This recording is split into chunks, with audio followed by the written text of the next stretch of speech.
God, there's so much fucking shit on my docket, bro.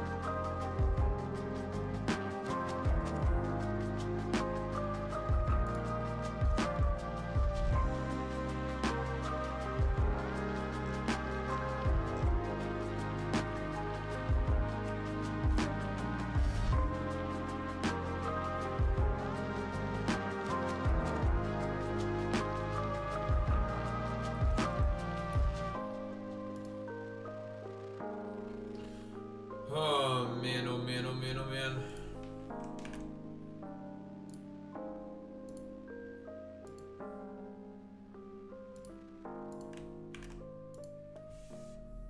Boom. There's one thing I hate more than anything. It's these weak fucking losers. So I don't know why the fuck one of my VODs just managed to get caught in the fucking algorithm. I guess it's because I said Trump's a mad king. That made them mad. Good. Fuck you.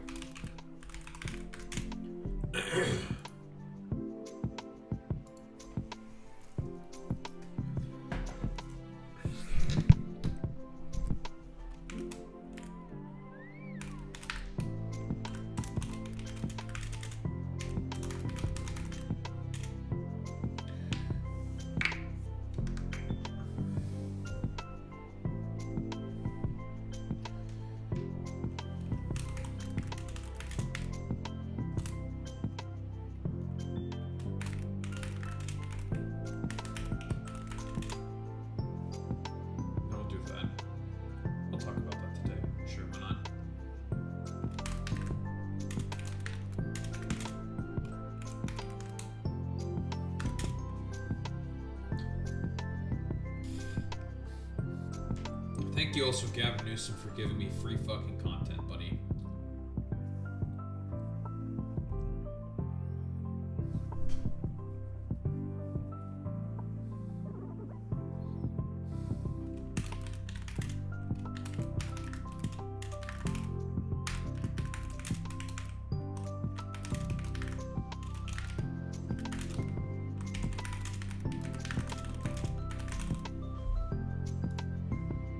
Lovely.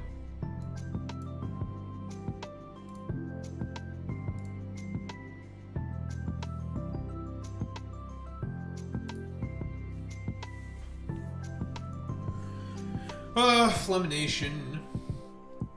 I'm getting attacked. Nope, not you.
Oh, based of Games Workshop.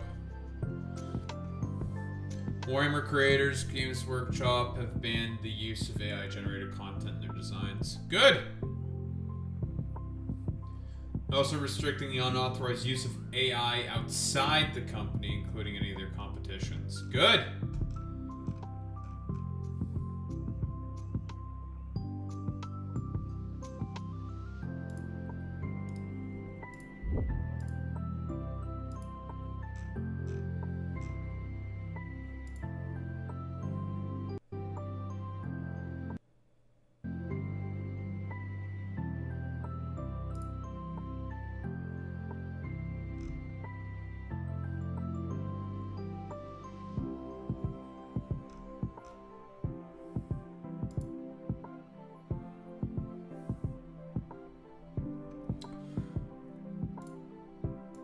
not picking up our Factorio today.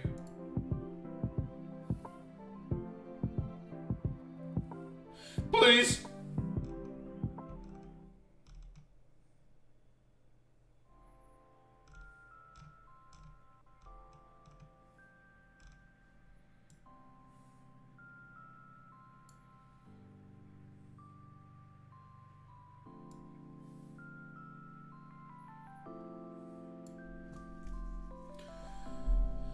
Oh, yeah.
Yay.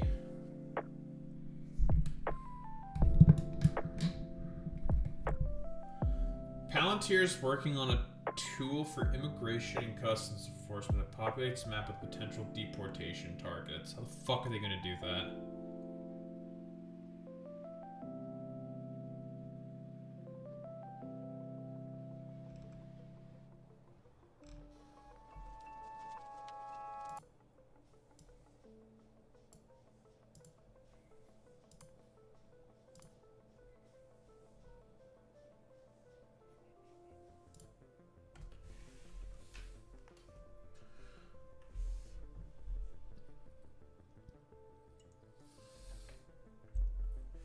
Alright.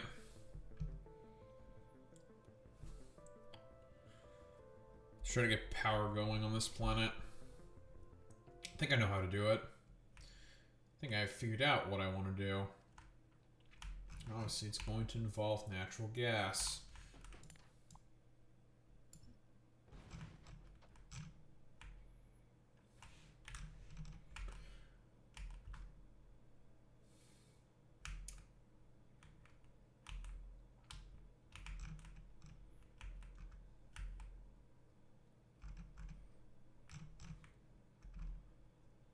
Yields are not exactly the best,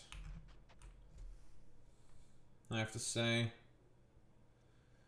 We need water, we need a way to deal with all the salt, a bunch of other stuff.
Gas balloons.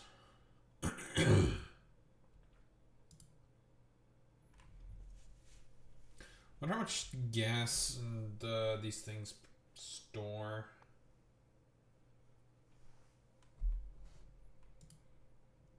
So it's probably not the craziest amount, but well, we'll find out. I'll find out eventually.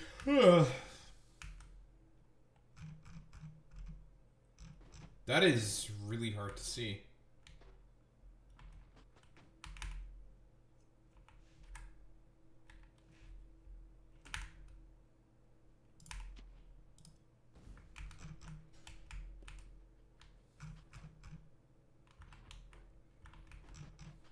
Strange.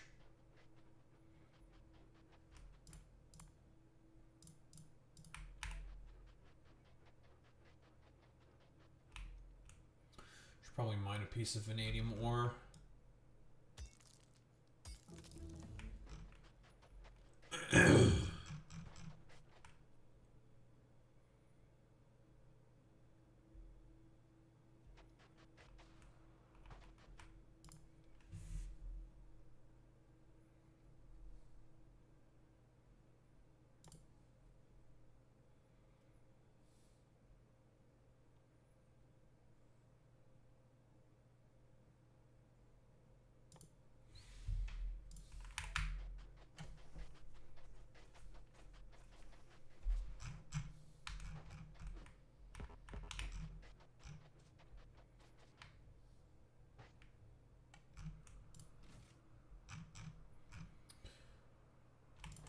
These.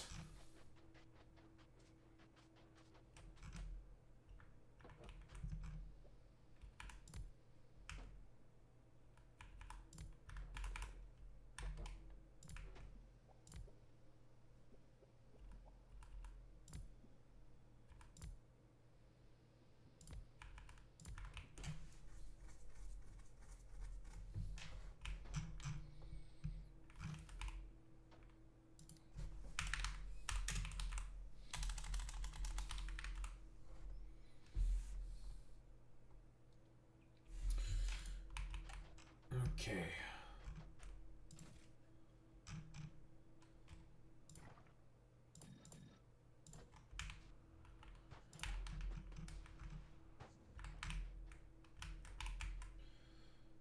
Saltwater time.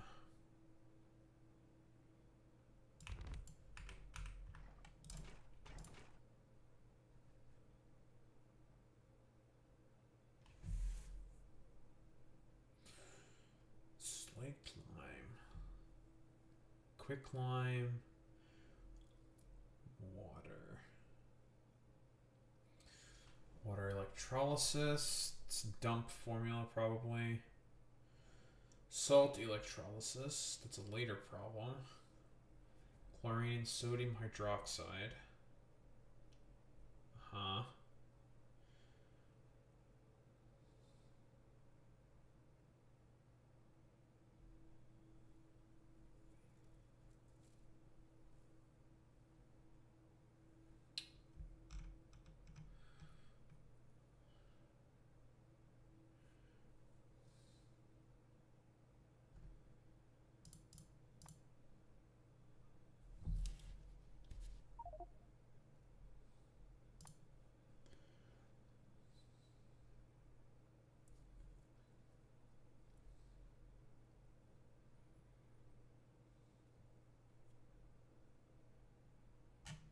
Hmm.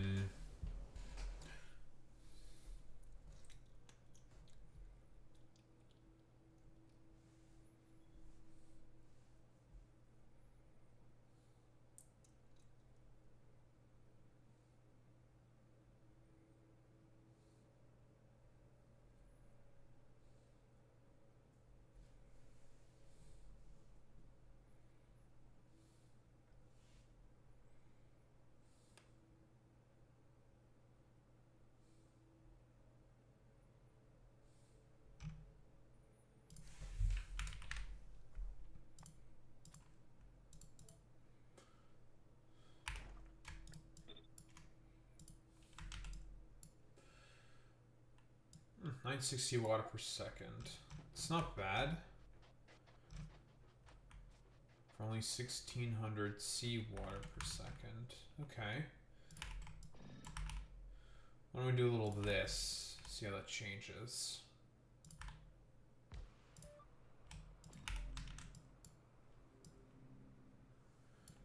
Only 4 pieces of salt per second. It's not as much as I thought it would be. Significant increase in consumption. But it's a lot of water. We need a lot of water. So that's acceptable.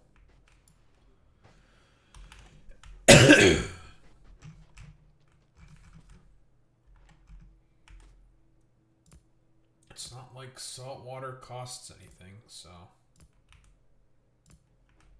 this is fine.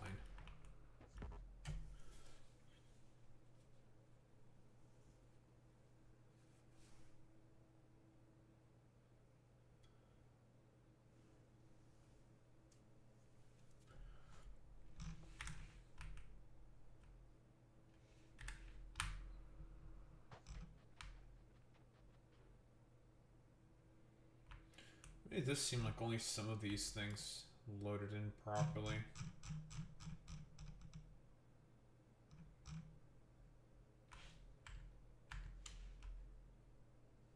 Strange.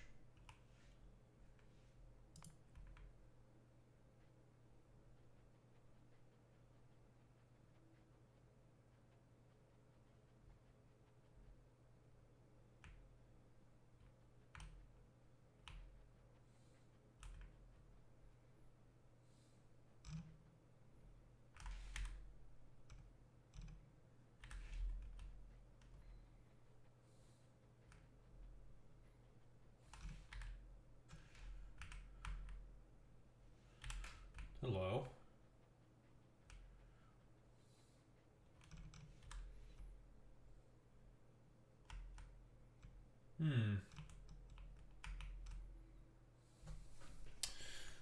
Oh, it's a bit far, but perhaps I will set up an outpost over here for these natural gas. It's a lot more.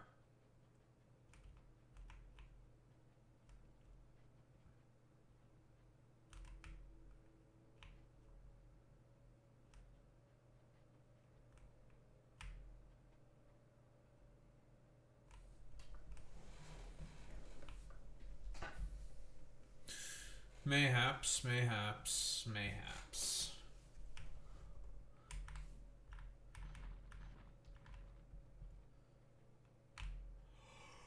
Anywho, alright, let's get started with this shit.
Perfect.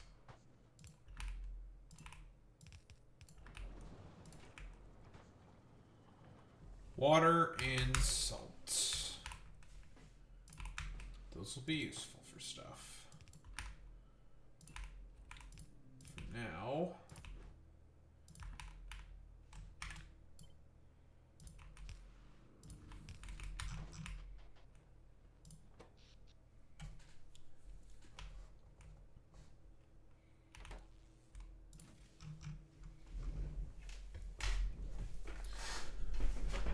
get the heat exchangers, we get the turbines. We'll just get a small setup going first. And then, inevitably, we get the bigger stuff going.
Okay, give me these,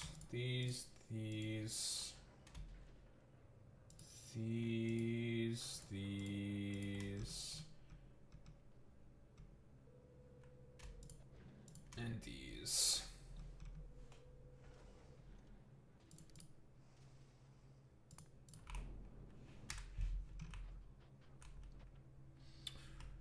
Alright, I'll get something small working first, and then phase out the solar.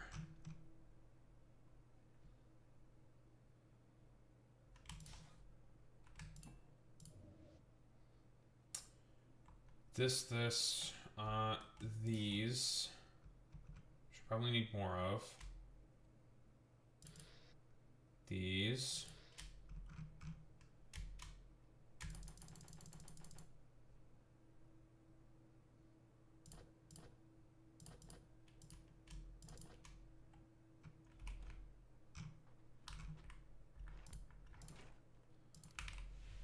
Salt. Electrolysis. How exactly am I going to deal with that? Let's get an idea on our numbers. Salt. 0.2 per second. It's not used a lot. 0.38. We'll need quite a few of these then if we want to consume this salt. Make sure this cycle is constantly moving.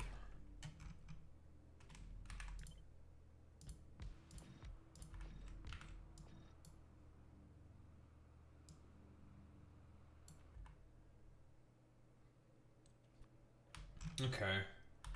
About 6 of these.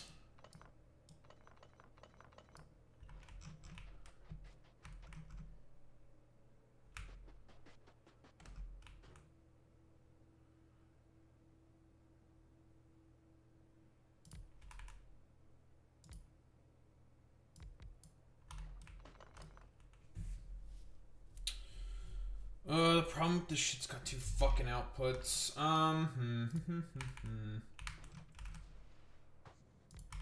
Two different kinds of outputs.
Ten-second crafting time, chlorine, blah blah blah blah blah. Okay.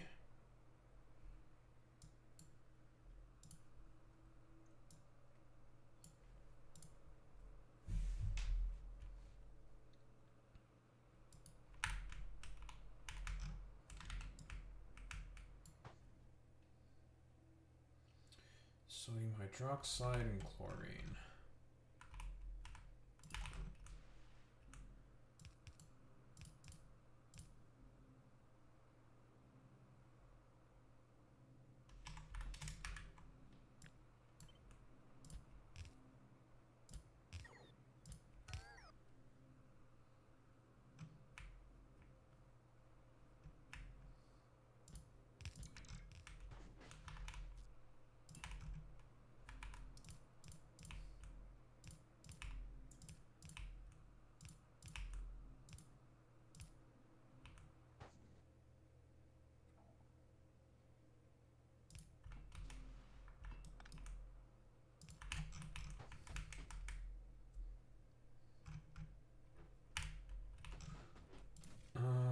Grab these.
Do we have flare stacks here? My assumption is no. No! We don't. Kinda need that shit.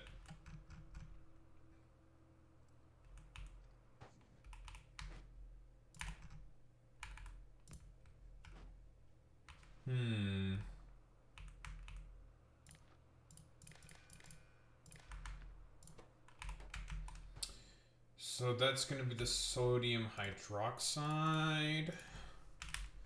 Sodium hydroxide.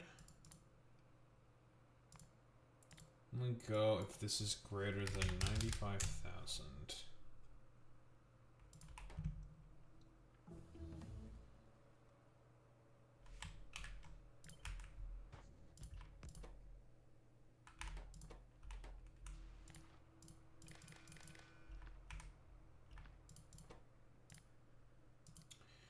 And you're obviously going to be the other liquid, chlorine.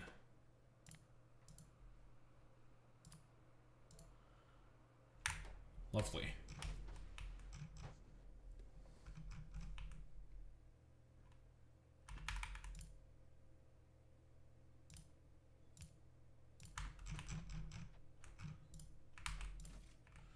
Grab a rope report, establish our center line.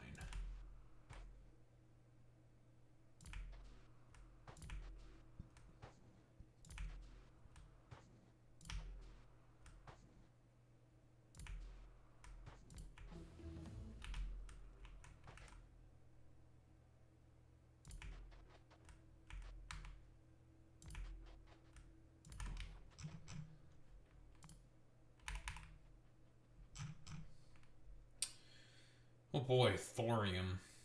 Am I going to use this for? Don't know. The quantum ore conversion stuff I think is basically useless, and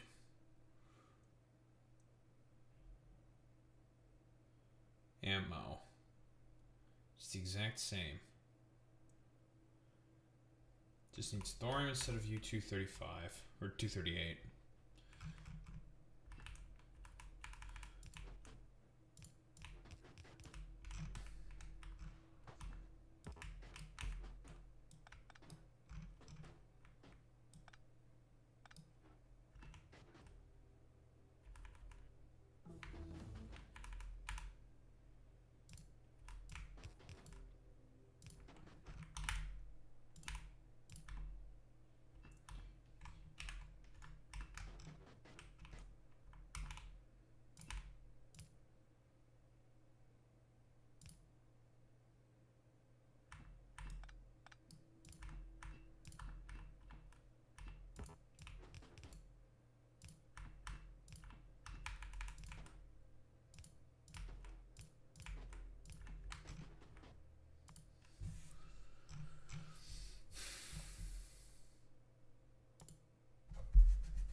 Alright, lovely.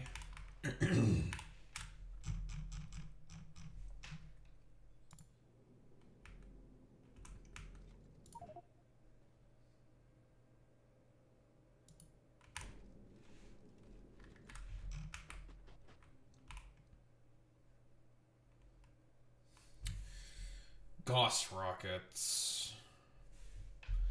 25k damage per rocket is kind of insane, I have to say. That is one big ass. You don't ever need it that high of a number, though. It's like so overkill and unnecessary.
Alright, lovely.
Cool. Okay, salt, check. Water, check. Stick it also in a bunch of tanks as well.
Good. Lovely.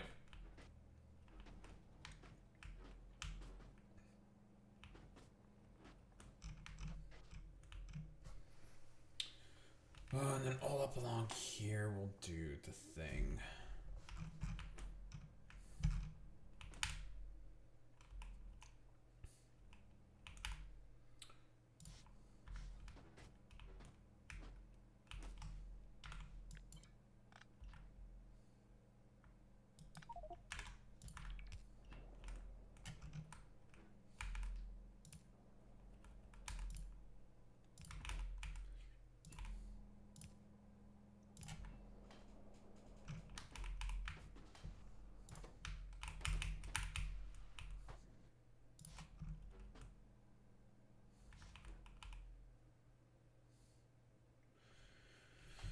Okay, we'll put the heat exchangers down first.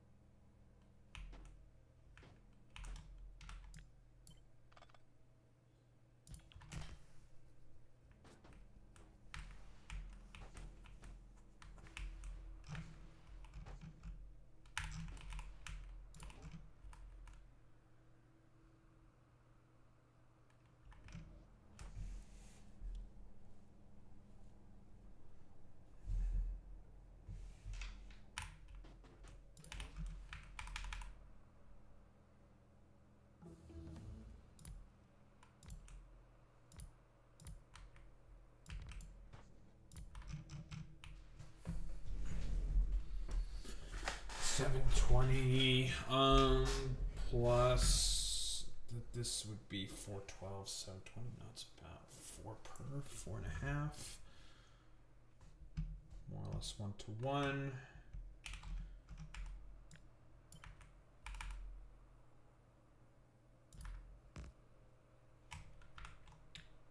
So this one move over slightly.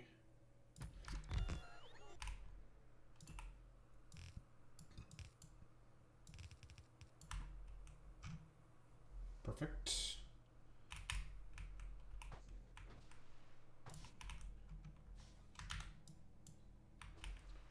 40 megawatts, 40 megawatts.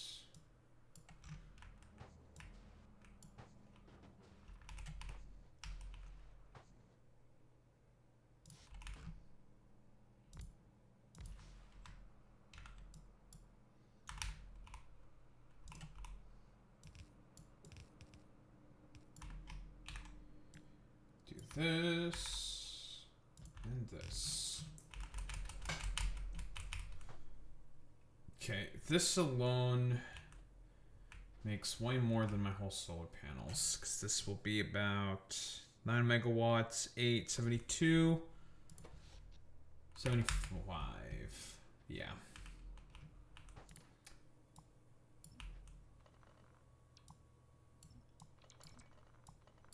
Okay, let's just get 3 cells up and running. It's about 220 megawatts.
This just makes more natural gas using molten tiberium. Okay, it doesn't do anything.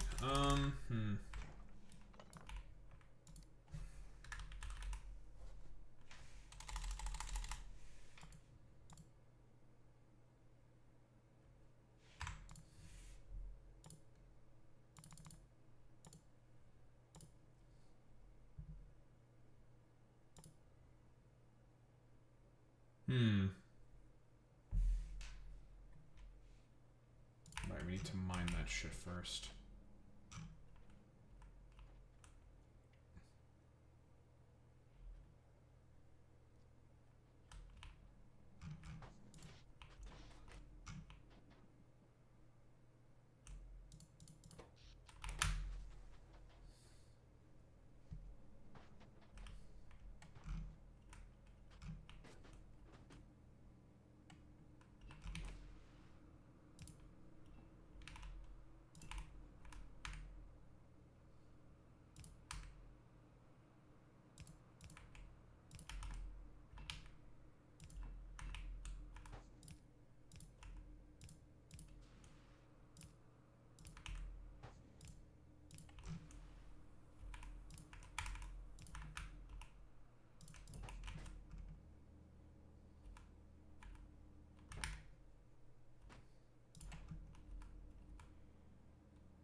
Alright, back you come to here.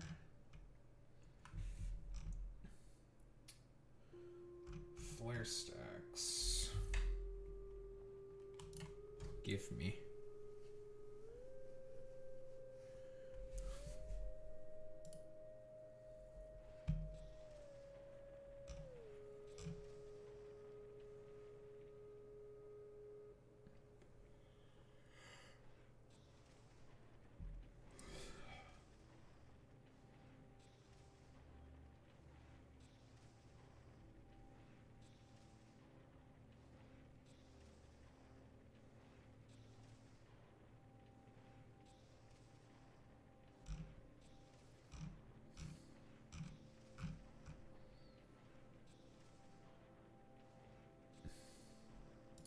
Oh my fucking god.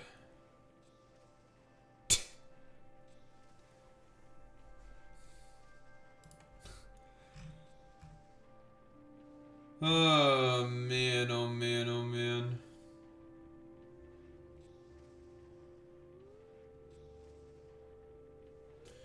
Dude, the fact that Maria Corina Machado literally just decided to come to the fucking United States and be like, here, Trump, here's your well-deserved,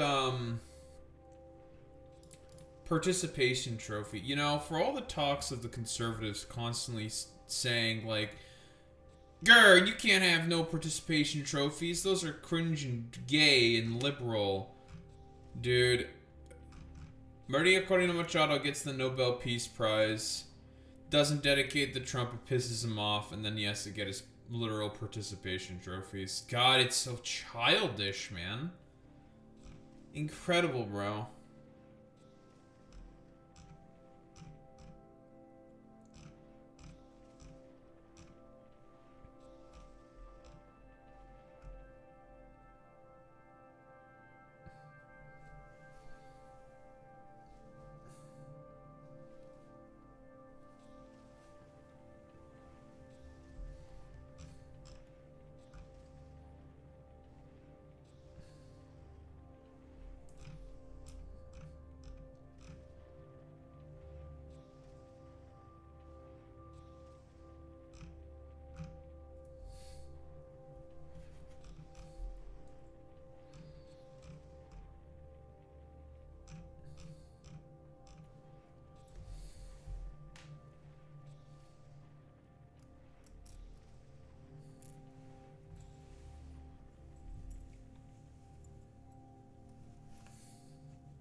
Man, oh man, oh man, oh man.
Oh, man.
Love to see it. Doesn't actually love to see it. He's lying, actually.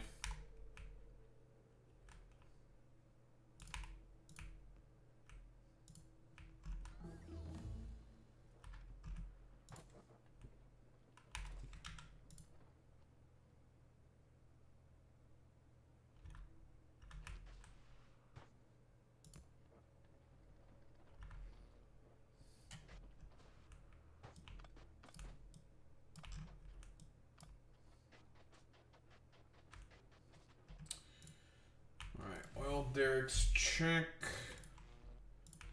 These.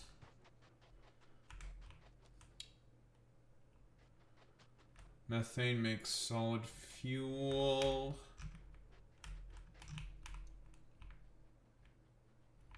And we should also grab our oil refineries.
That is hard to tell the difference between the liquids with those colors, dude.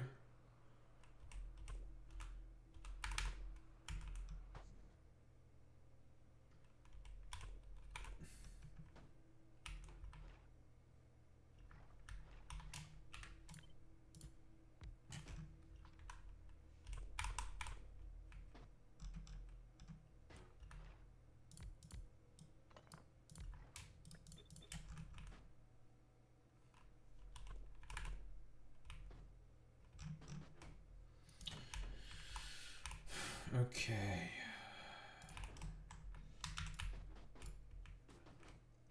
20 methane per second. She produce 879.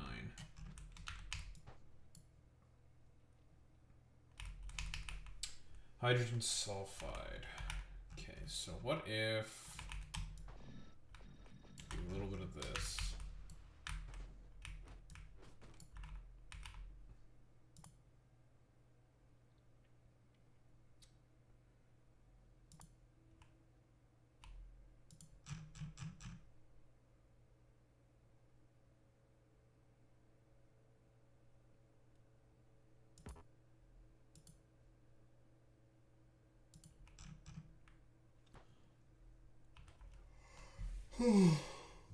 Salt, more fuck gas byproducts, very cool.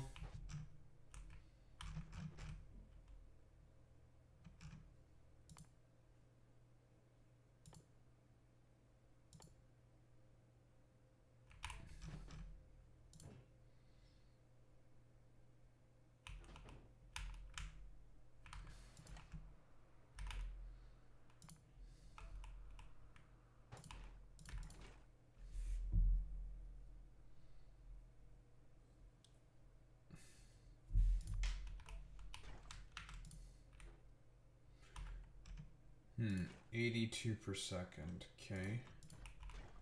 Then we do a little something like this. 5 per second. It's about a 1 to 3. That's not the best. It's not bad though.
Per second, 608, 639 methane. Okay, cool, lovely. 20 solid fuel per second's pretty good. Should be more than enough for our purposes. To fuel a better power plant. So that's why we're doing this.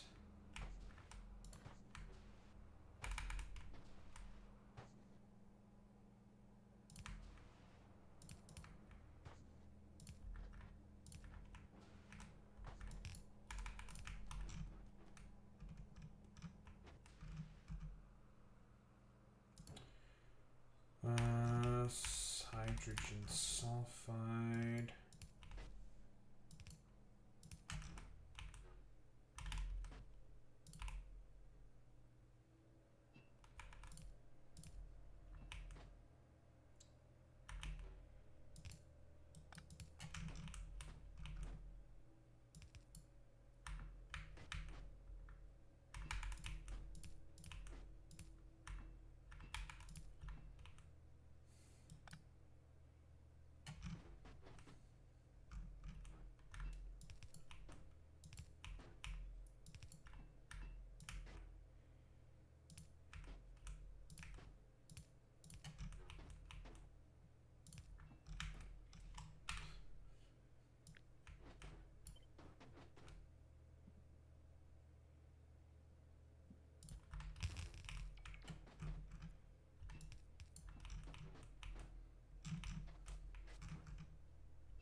That's unfortunate, actually.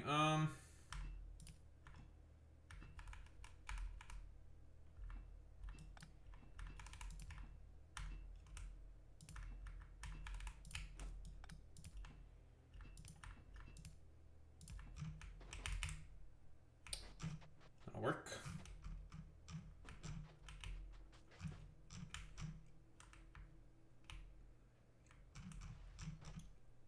If I need more, I go down. Supply area, if we need more natural gas to supply everything, we stick it here. Easy peasy.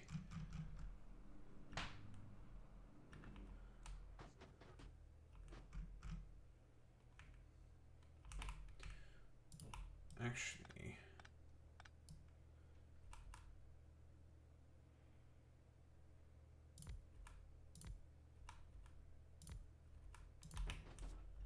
this is way smarter to do.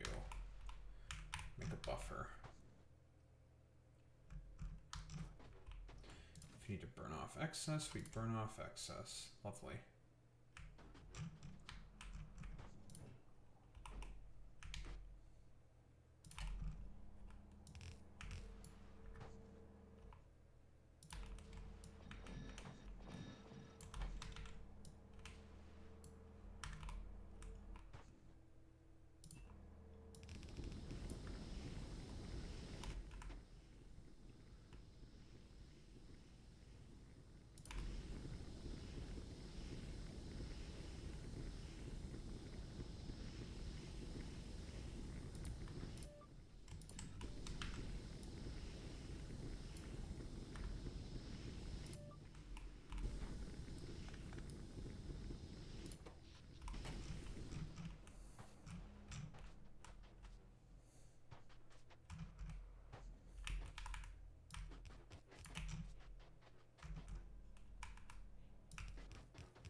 Hydrogen sulfide.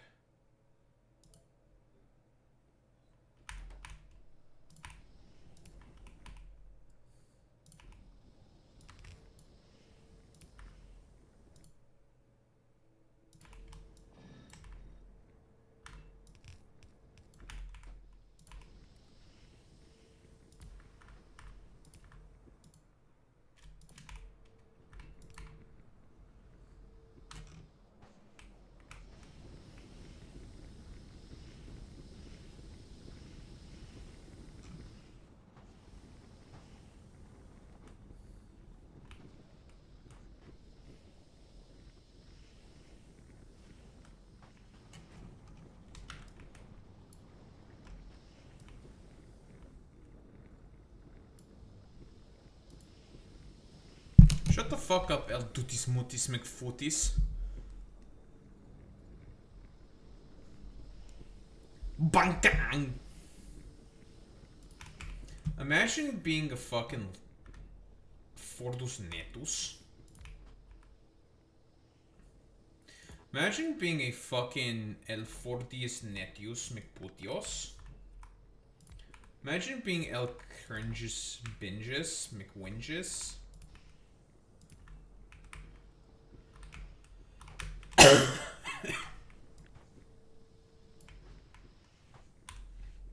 Fuck you, El Fortus Netus.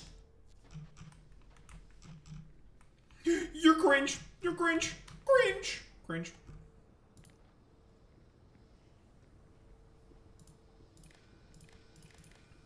Imagine being El Cringe Butthead. Stupid face. Idiot head. Imagine being a part of literal Team Papaja.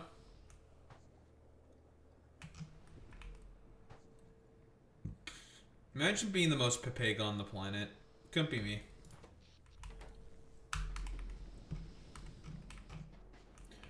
What do you want, El Putis Maximo?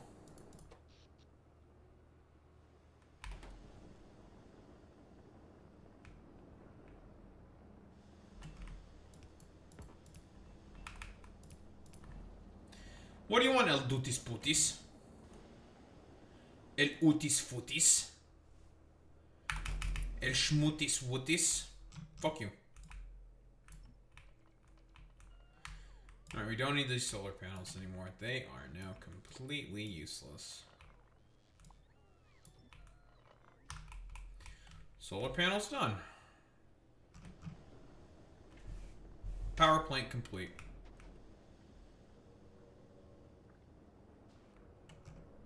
Pretty clean if I do say so myself. Alright. Pepe, why are you gay? Who says I am gay? You are gay.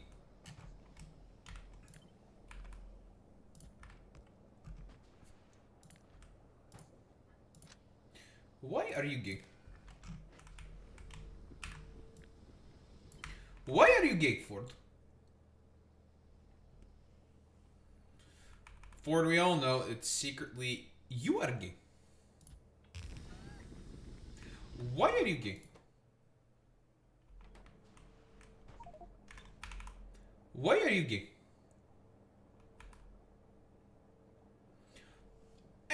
No, that's you. Smile. Why are you gay? Why are you gay?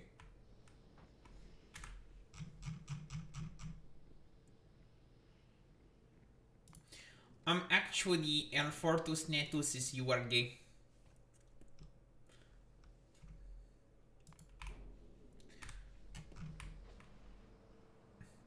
I'll never understand this Fortnite guy. He's so gay. Anywho. We're gonna do the first...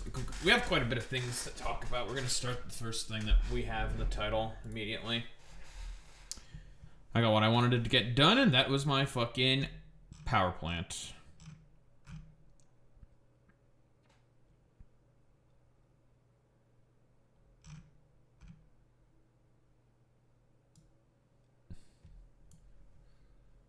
Yes.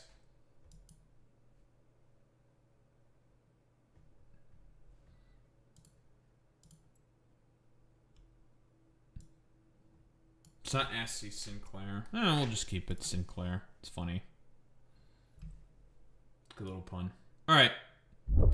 We're being woke. We're being liberal. We're being homosexual or something. I don't know.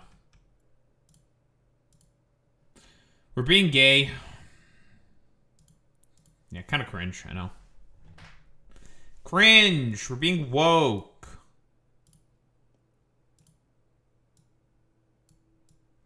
That's the game. That's the chat. I want the YouTube window.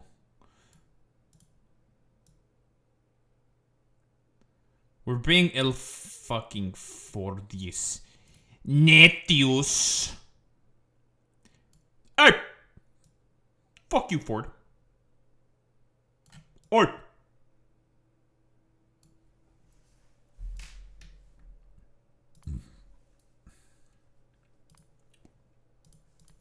Oi! Fuck you. Shut the fuck up, Boy Meets Mini, you damn homo queer. Pretending to be a conservative when you're actually gay.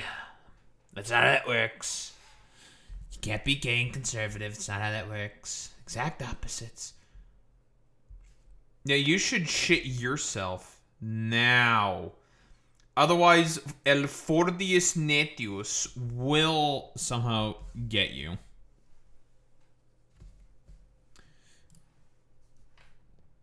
Shut the fuck up, Boy Meets Mini. Go have a cockroach.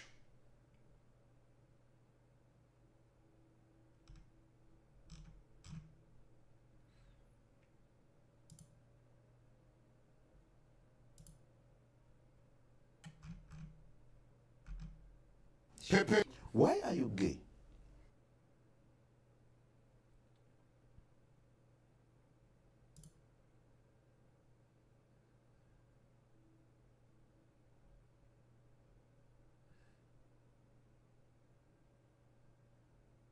The reason you're cringe is not because you ain't skilled, but because you ain't ballin' on that stank-ass Windows 95 pewter. Penis.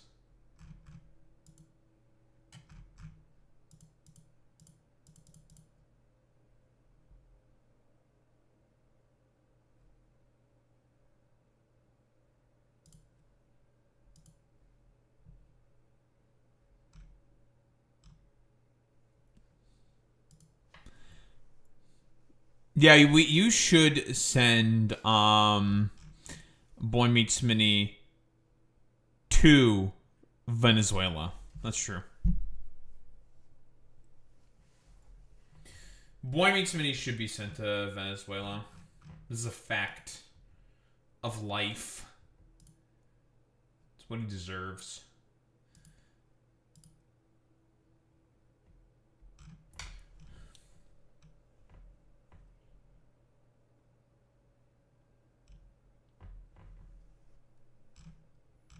Dude, is anti-intellectualism finally dying within America? Where Kai starts reading a book as he wants to try to be like Kai. Are we already having some some positive change? Nah. Well, Fortus Netus is a contrarian, so.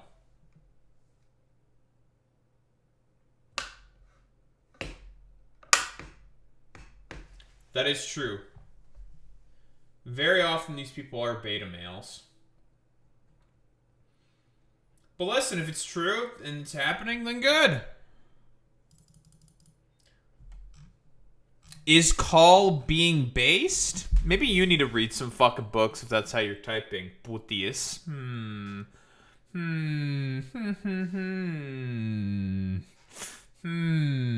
Shut up, I'm ableist. I don't care if you say, whoa, I'm ESL. Nah, don't care.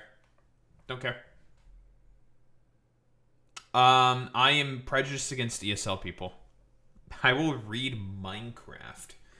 Yeah, more like Minecraft. Am I right? Because you're racist. Do you see now all this murder and you still aren't based? Well, we do know that Ford is definitely not based. El Fordius Netius is definitely not based. Well, fuck you, El Dutis. Fuck you, puto. You should shit yourself now. And I mean now.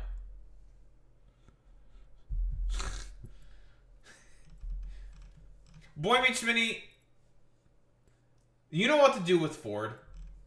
Mods, twist his ankles. Stick Ford inside the contraption. Stick him in the device.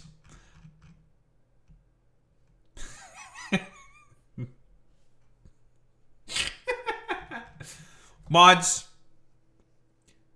throw Ford into the contraption. I want him in there. I want him in the contraption for at least 7 minutes.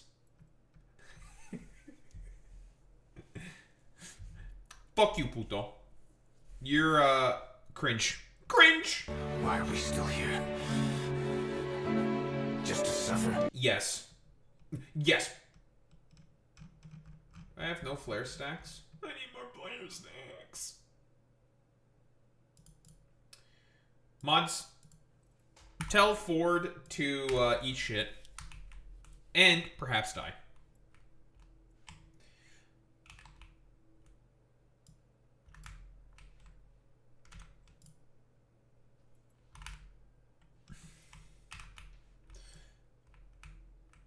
Yes, tell Ford to be thrown into a cryopod.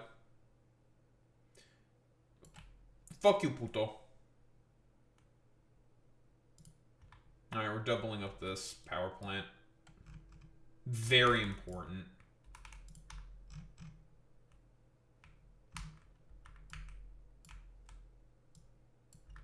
Doubling up power plant.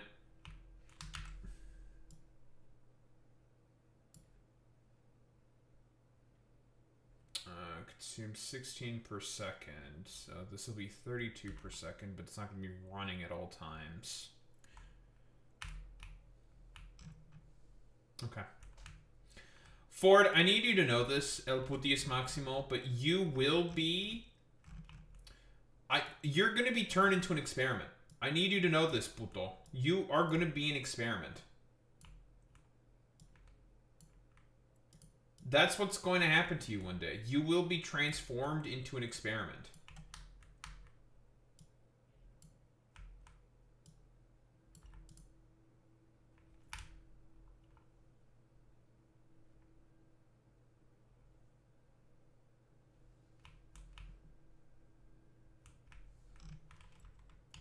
Fuck you, puto.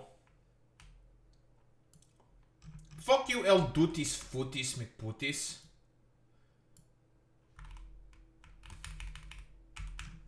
No. No. Fuck you. I hate you. You are El Putius Maximo. Maximum puta. No, you wrap it up, Domi. Fuck you, Domi. I'm gonna literally, I'm gonna make your life worse. Because I hate you. Smile. Literally will make your life worse. I'll do it. Fuck you. Utis tutis.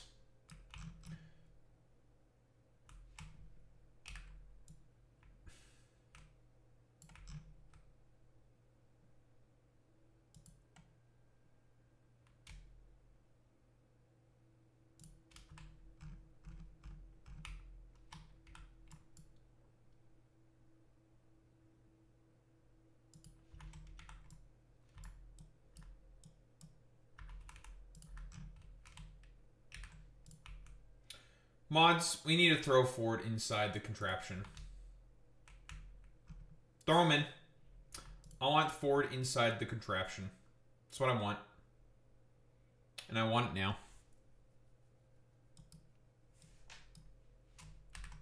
It's what Ford deserves. He deserves to be inside the contraption.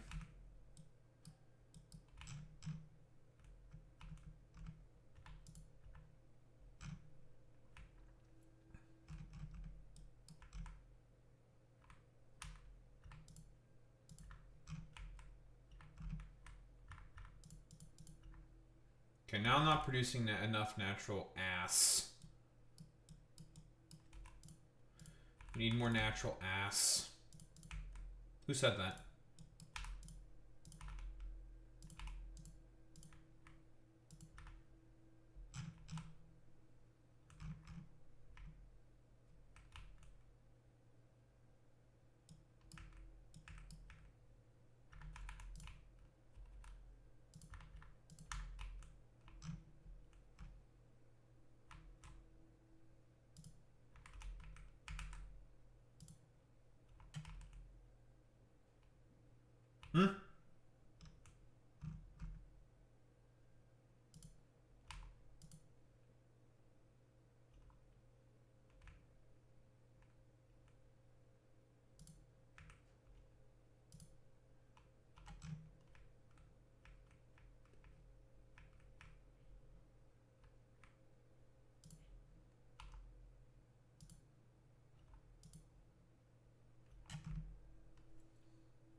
Oh, hello. The fuck is this?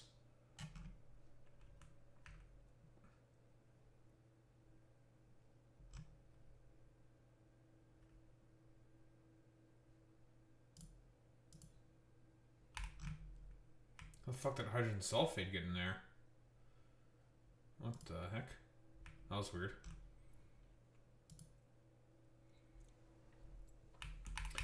Someone, listen, Ford, you're gonna feel it, buddy. We're gonna have some problems, Buster.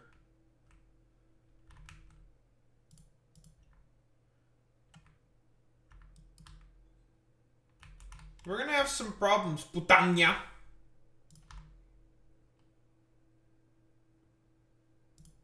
If you don't cool it.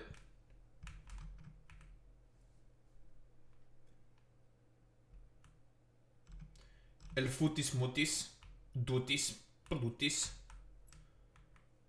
utis, futis mutis.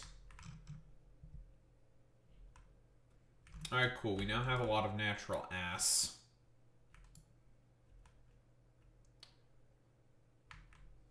Huh? Who said that? Methane and whatnot. Lovely. Okay, fix my problems. And sometimes when you fix your problems, there's only one thing that you do. JBM. Just build more.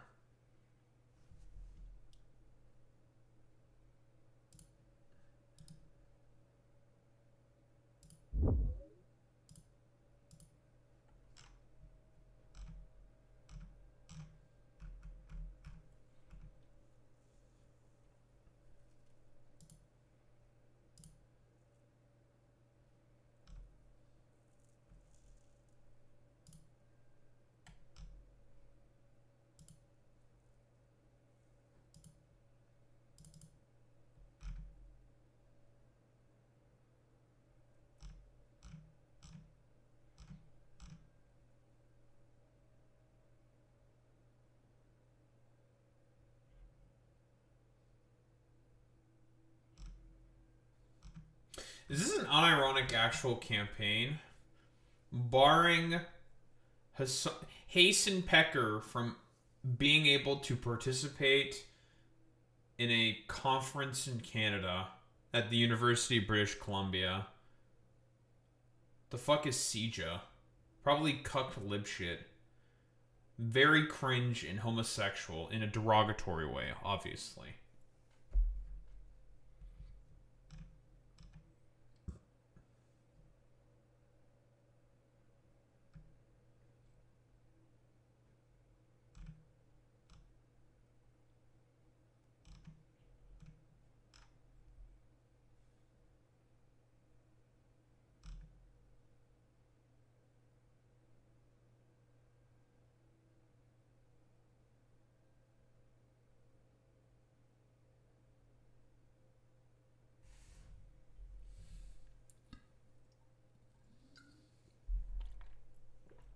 Anyway, let's get started. Fuck you, Ford.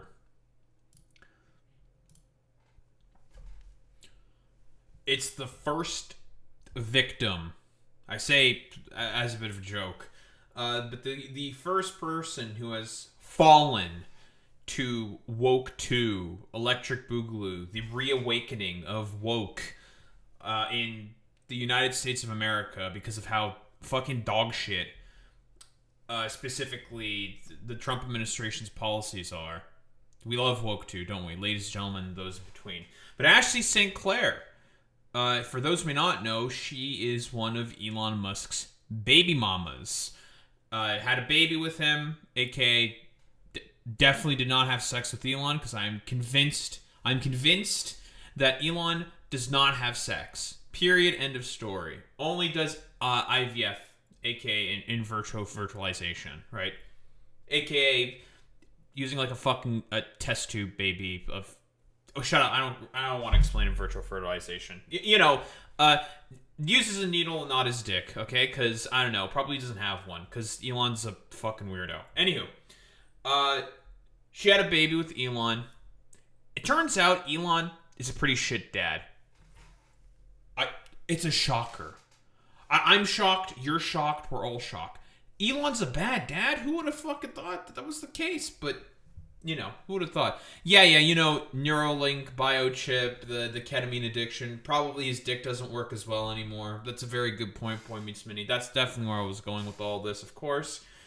But it makes a lot of sense that someone like Elon is a piece of shit. I mean, I've talked about this before, but if you are someone who is as rich and as powerful as someone like Elon Musk, let's be honest here, your brain just doesn't work like normal.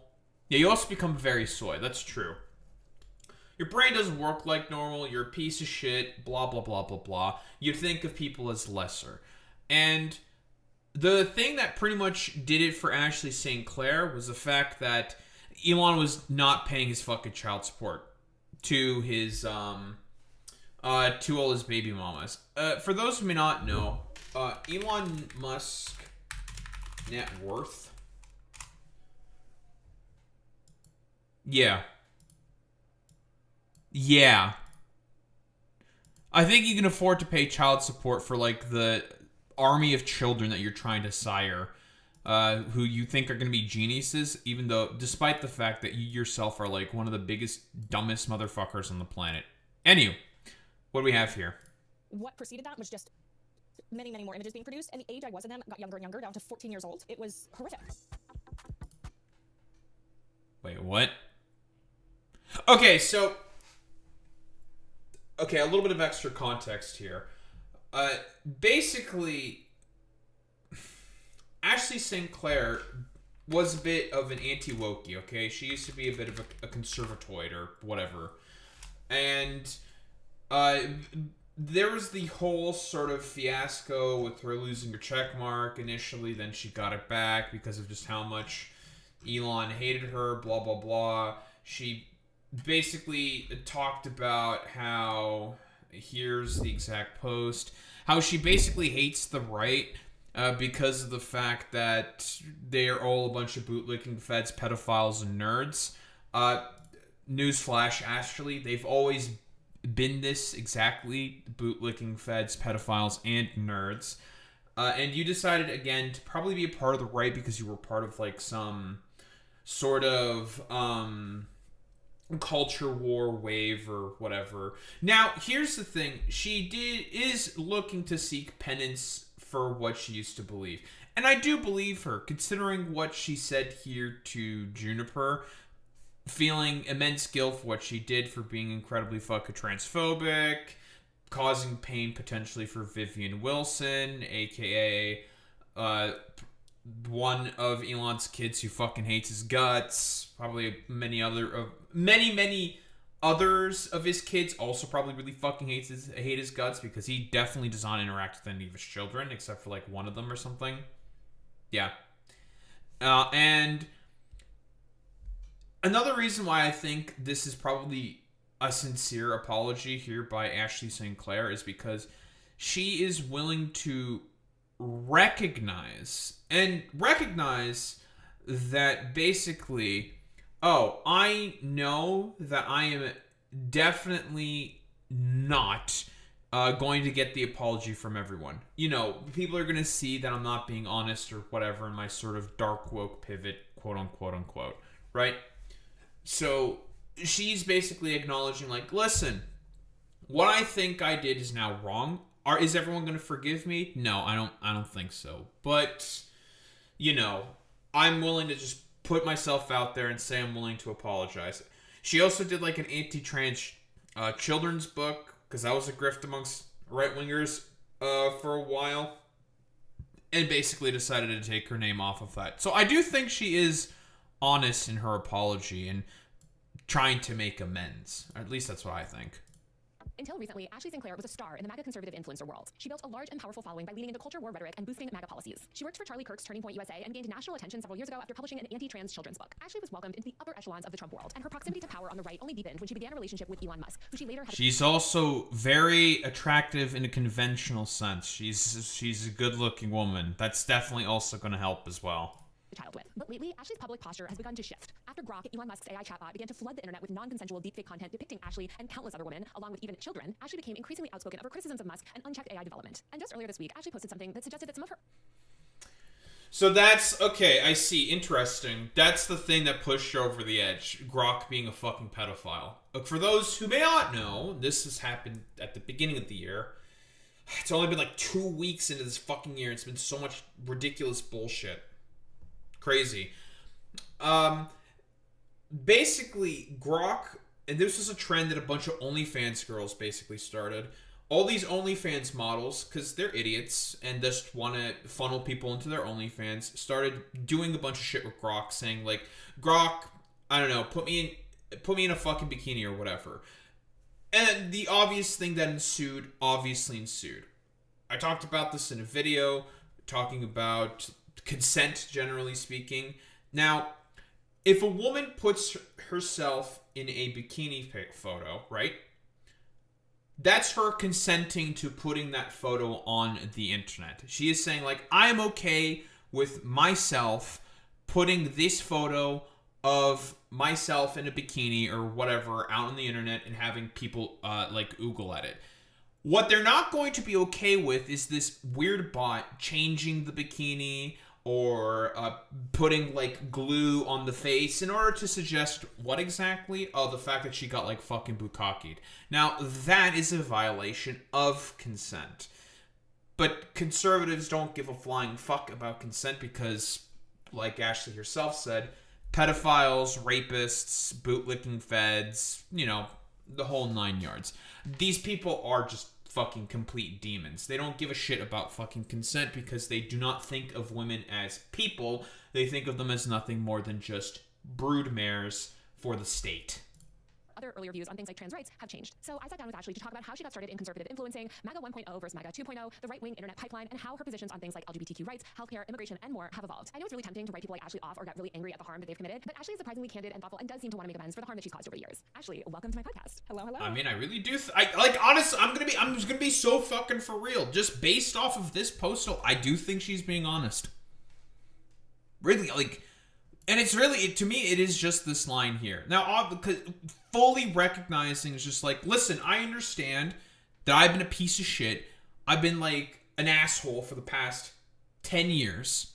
And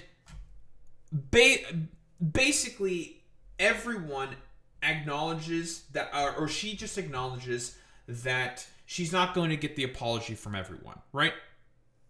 Does not, like, she knows she's not going to be able to get everybody. Because if she was a grifter about this, and this has happened before, there's a lot of right-wingers who say that they've reformed, say that they want to improve and do better.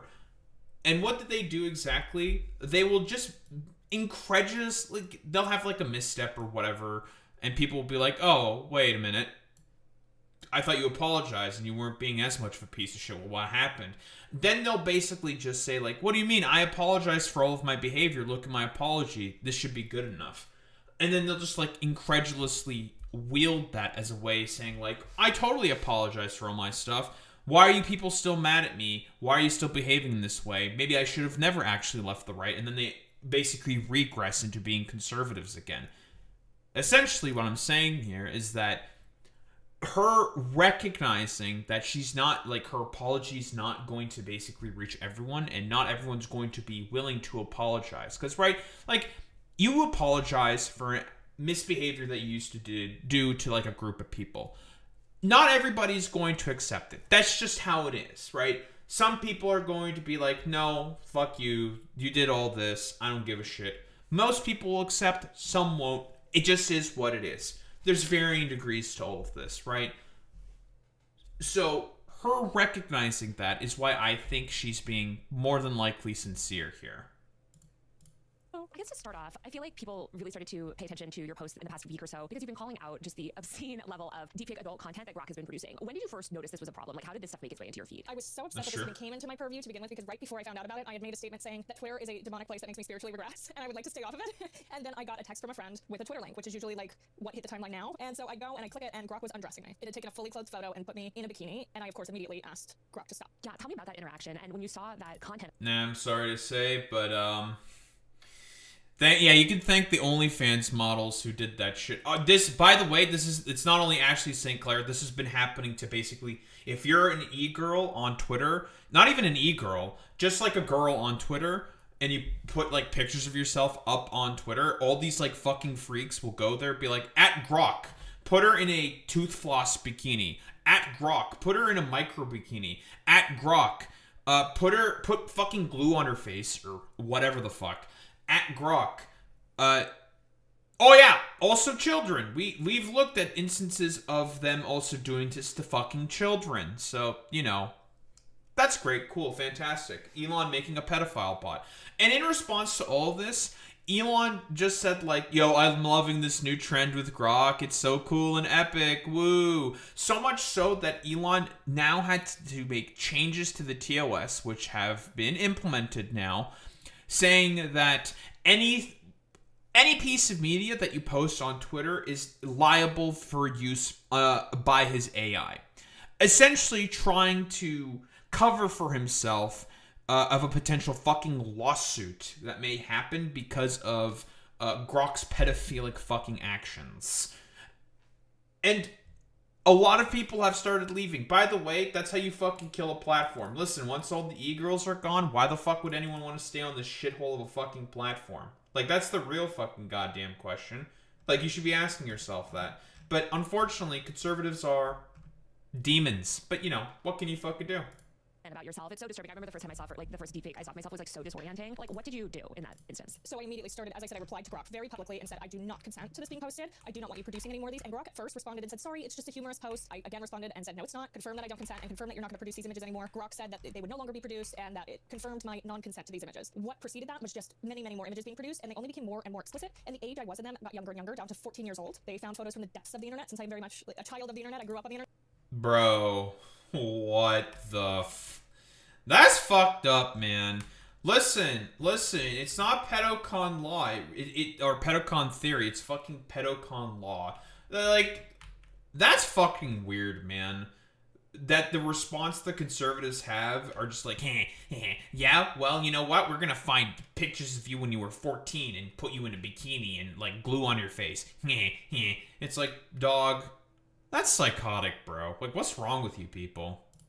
So they dug them up, and then they were undressing 14-year-old me, 15-year-old me, up to, they took a photo of me with Grace Belden, in which I was fully clothed, and my toddler's backpack was in the background. They put me in a floss bikini, bent me over where it's basically nude, and made videos where I'm, touching myself, and it was horrific to see. I feel like the children's backpack gets me so much. It's so disturbing. I mean, obviously you have multiple children, including one with Elon Musk. Like, you would think that you would be able to kind of get some sort of accountability from this company. What was X's reaction to your posts? It was very difficult. So I went through the same avenues that everyone else has to go through, which is just 3 little dots on this publicly distributed post from Grok, 3 little dots that you click and you report post, and you hope and you wait. Some of these were removed after I made a big obnoxious stink about it. Others were, I was told they weren't a violation, including ones of me covered in... Yeah, they're probably not going to listen to all of this because we know that Elon has been chewing on the wires so much that a lot of the moderation teams within Twitter have been basically either canned or are non-existent because, again, Elon Musk wants pedophilia to be more rampant on his fucking goddamn site. Like, let's be honest here.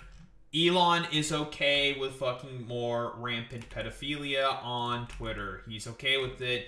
Like, he condoned all this behavior himself. He doesn't give a fuck. He's probably going to get sued. He should get sued. By the way, doing this behavior in the United States of America is illegal. Yeah, it's so fucking dumb and stupid, the censorship that exists on Twitter, that, like, you can't even fucking say the word cis. You'll get, like, the warning saying, like, oh, this has less priority viewing. It's just like, bro, cis is a scientific term. It's a Latin fucking term. It means something very fucking specific, but since Elon is a fucking, like, troglodyte, just a very, very stupid person, he hates the fucking term because it's, like, the conservative thing to hate the term cisgender. It's so fucking dumb. It's like, dog, it's a scientific term. I thought Elon was a big fan of fucking sciences. I guess not. white sticky donut glaze, which I'm sure you can imagine what that was, and others I just got no response, and they remained up. Yeah, I saw so many images Semen. of children covered in the white sticky donut glaze or Elmer's glue or like other things. And I saw you were highlighting as well like some other instances you've seen. It's not like you were alone in being targeted in this, situation. It seems like this is such a widespread problem all over X. That was the most disturbing part, was when I publicly spoke out about this. I have messages from I don't even know how many women and parents who said, it's happening to me, I'm in distress, I'm depressed about this, I'm concerned, I can't get these images down. And even my mom, I called her when this happened, and she was, in tears. She's like, I was so scared this was gonna happen to you. It's been happening for about a week. So this just means on this side, nothing gender related. Well, you know how it is with people of science. They'll just use certain terms in order to interpret certain things, right? Like, you know what I fucking mean. It's whatever. And I've been documenting so much of it. So But yeah, it's a Latin term. Of this stuff that she's like, I don't even know who to Damn report this science to, the authorities nerds. or X, or what do you even do? And it's children, real children, that were then taken by Grok and put in bondage, covered in fluids, undressed, put into not only bikinis. These users were asking them to undress them and then put them in intimate wear that were children's themed. So like a bluey bikini, I saw a girl who looked about 4 years old put on, and it was horrific. Yeah, it just seems like it's so widespread and so shocking because the company seems to have. By the way, this is a thing that I've said consistently before. If you decide to make these quote-unquote free speech platforms, quote-unfucking-quote, this is inevitably what happens. This happened to 8chan, this happened to Gab, this happened to 8kun. All of these fucking right-wing free speech apps always descend into one thing and one thing only, and that is dens of fucking pedophilia. This happens all the fucking goddamn time, because again, the right are just a bunch of fucking pedophiles. They just like pedophilia. They like to see children probably getting raped. They don't give a shit about any of this stuff. They are okay with child rape and child murder. They don't give a fuck about any of this stuff. They just want to see fucking people suffer. Like, that's literally it. This isn't pedocon fucking theory. This is pedocon fucking law. Don't get me started with what's on Facebook and WhatsApp. I can only imagine Boy Meets Mini only doubled down and actually is punishing you for speaking out. I mean, I saw that basically you had like your Twitter premium removed. Can you talk a little bit about kind of like the backlash you received from X? Because it seems like they punished you for speaking out. Right away, once I started sharing these things, they were putting labels and warnings on my responses to Grok saying, hey, can you please remove this child CSAM of me? Hey, can you please remove these, basically nude photographs of me? And they were putting warnings on my tweets saying that these were explicit while not taking down the actual explicit content and the non-consensual content. And then sure enough, I lost my blue check mark, which I had before Elon Musk ever took over Twitter. I lost the blue check mark. I lost my premium. And so then I rebought it. I gave this man another $11. Then they banned me from premium entirely. And this was all because I spoke out about That's actually... It's actually insane. And I think it also just shows... Dude, okay, you know what? How about... Listen, this is just for the Elon tards out there. How's it feel that your fucking main man is okay with pedophilia? He's just okay with fucking pedophilia.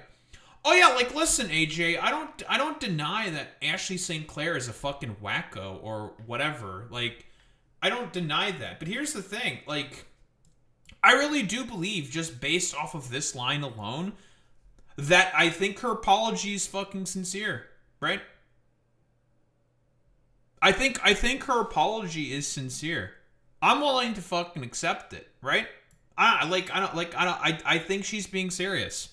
Honestly. Yeah, not trying to dismiss her as a victim, though. Right. But it's crazy. But yeah, I don't disagree with you with what you're saying, that probably more people should have also been interviewed who are suffering under Grok's pedophilia fucking rampage at the behest of fucking Elon Musk, who is seemingly okay with pedophilia. How petty the people behind this platform are. Like, the fact that you literally rebought premium and then they blocked you from it, like, it's appalling. I mean, I feel like you've been really leading the charge on speaking out against this stuff. Like, are you thinking of pursuing legal action? Like, have you spoken to anyone? I am exploring every option available to me, and I'm speaking to several different people on the matter. What I think is really important to understand is unironically, she should pursue legal action. Making deepfakes of people is already federally illegal in the United States of America. That's been fucking regulated. So, yeah, she should definitely sue the fucking shit out of you. She would definitely have a really, really good case. And there was an OnlyFans creator who was also seeking to pursue legal action specifically against Twitter for this as well. And I think it was another model, someone who does like safe for work content, right? Not even like an NSFW model or whatever.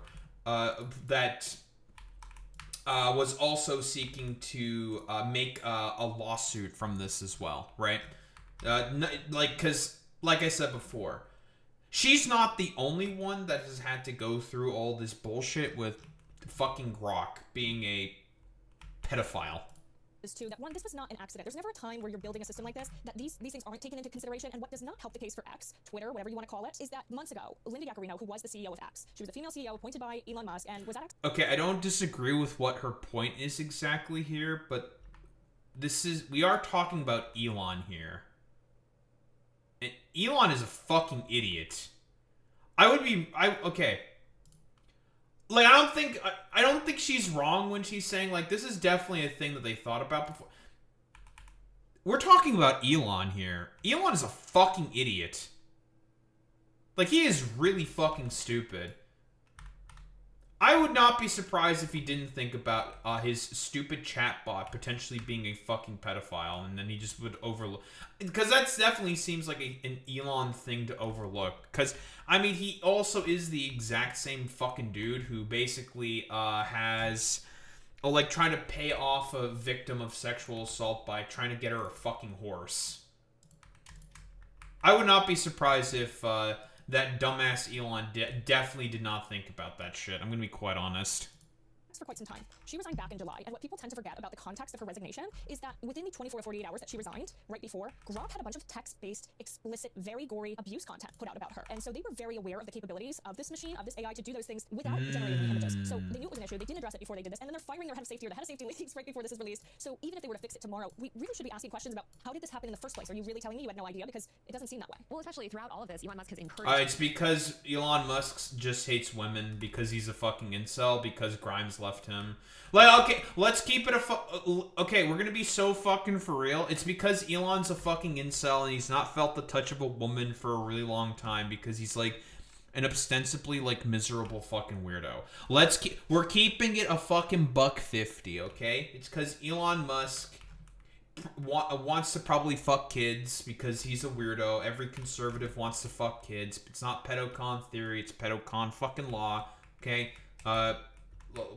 Listen, we're always going to be on that train, whether you fucking like it or not, conservatives. You guys just want to rape kids. Like, let's be quite honest here. You love child rape. You don't think of children as humans, so of course you guys would be okay with child rape. Like, you don't give a fuck about any of that shit. Of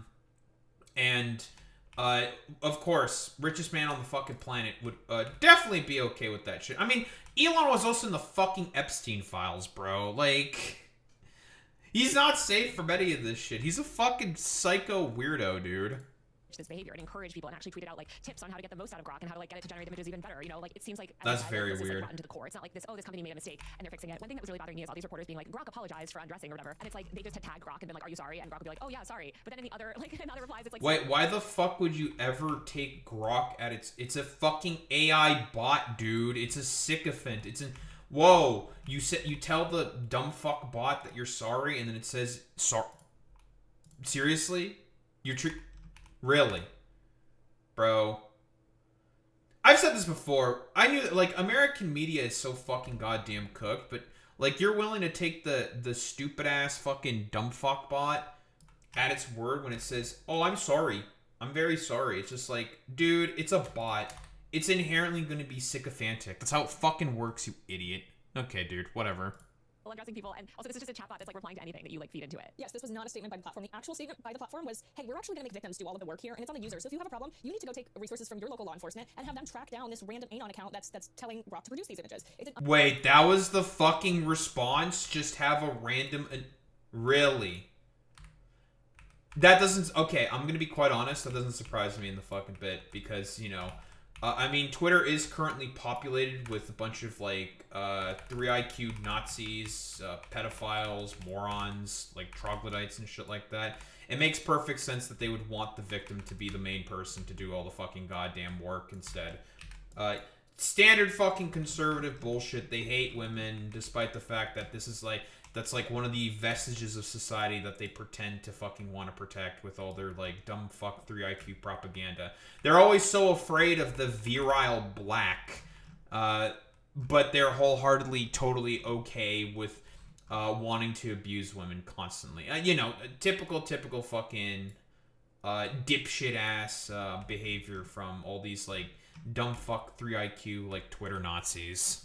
undue burden on the victims, and it's appalling. At the same time, I feel like it's, it's so frustrating because like child online safety has been so like discussed by members of Congress, and I talk about it all the time on my podcast and channel, but like, the Yes. like Online Safety Act and all this stuff, and they're enacting all these mass censorship laws in the name of like protecting children, and then here you have like one of the biggest social platforms ever allowing random people to essentially generate CSAM, and there seems to be just... Yep, that's a great point here by Taylor, of course.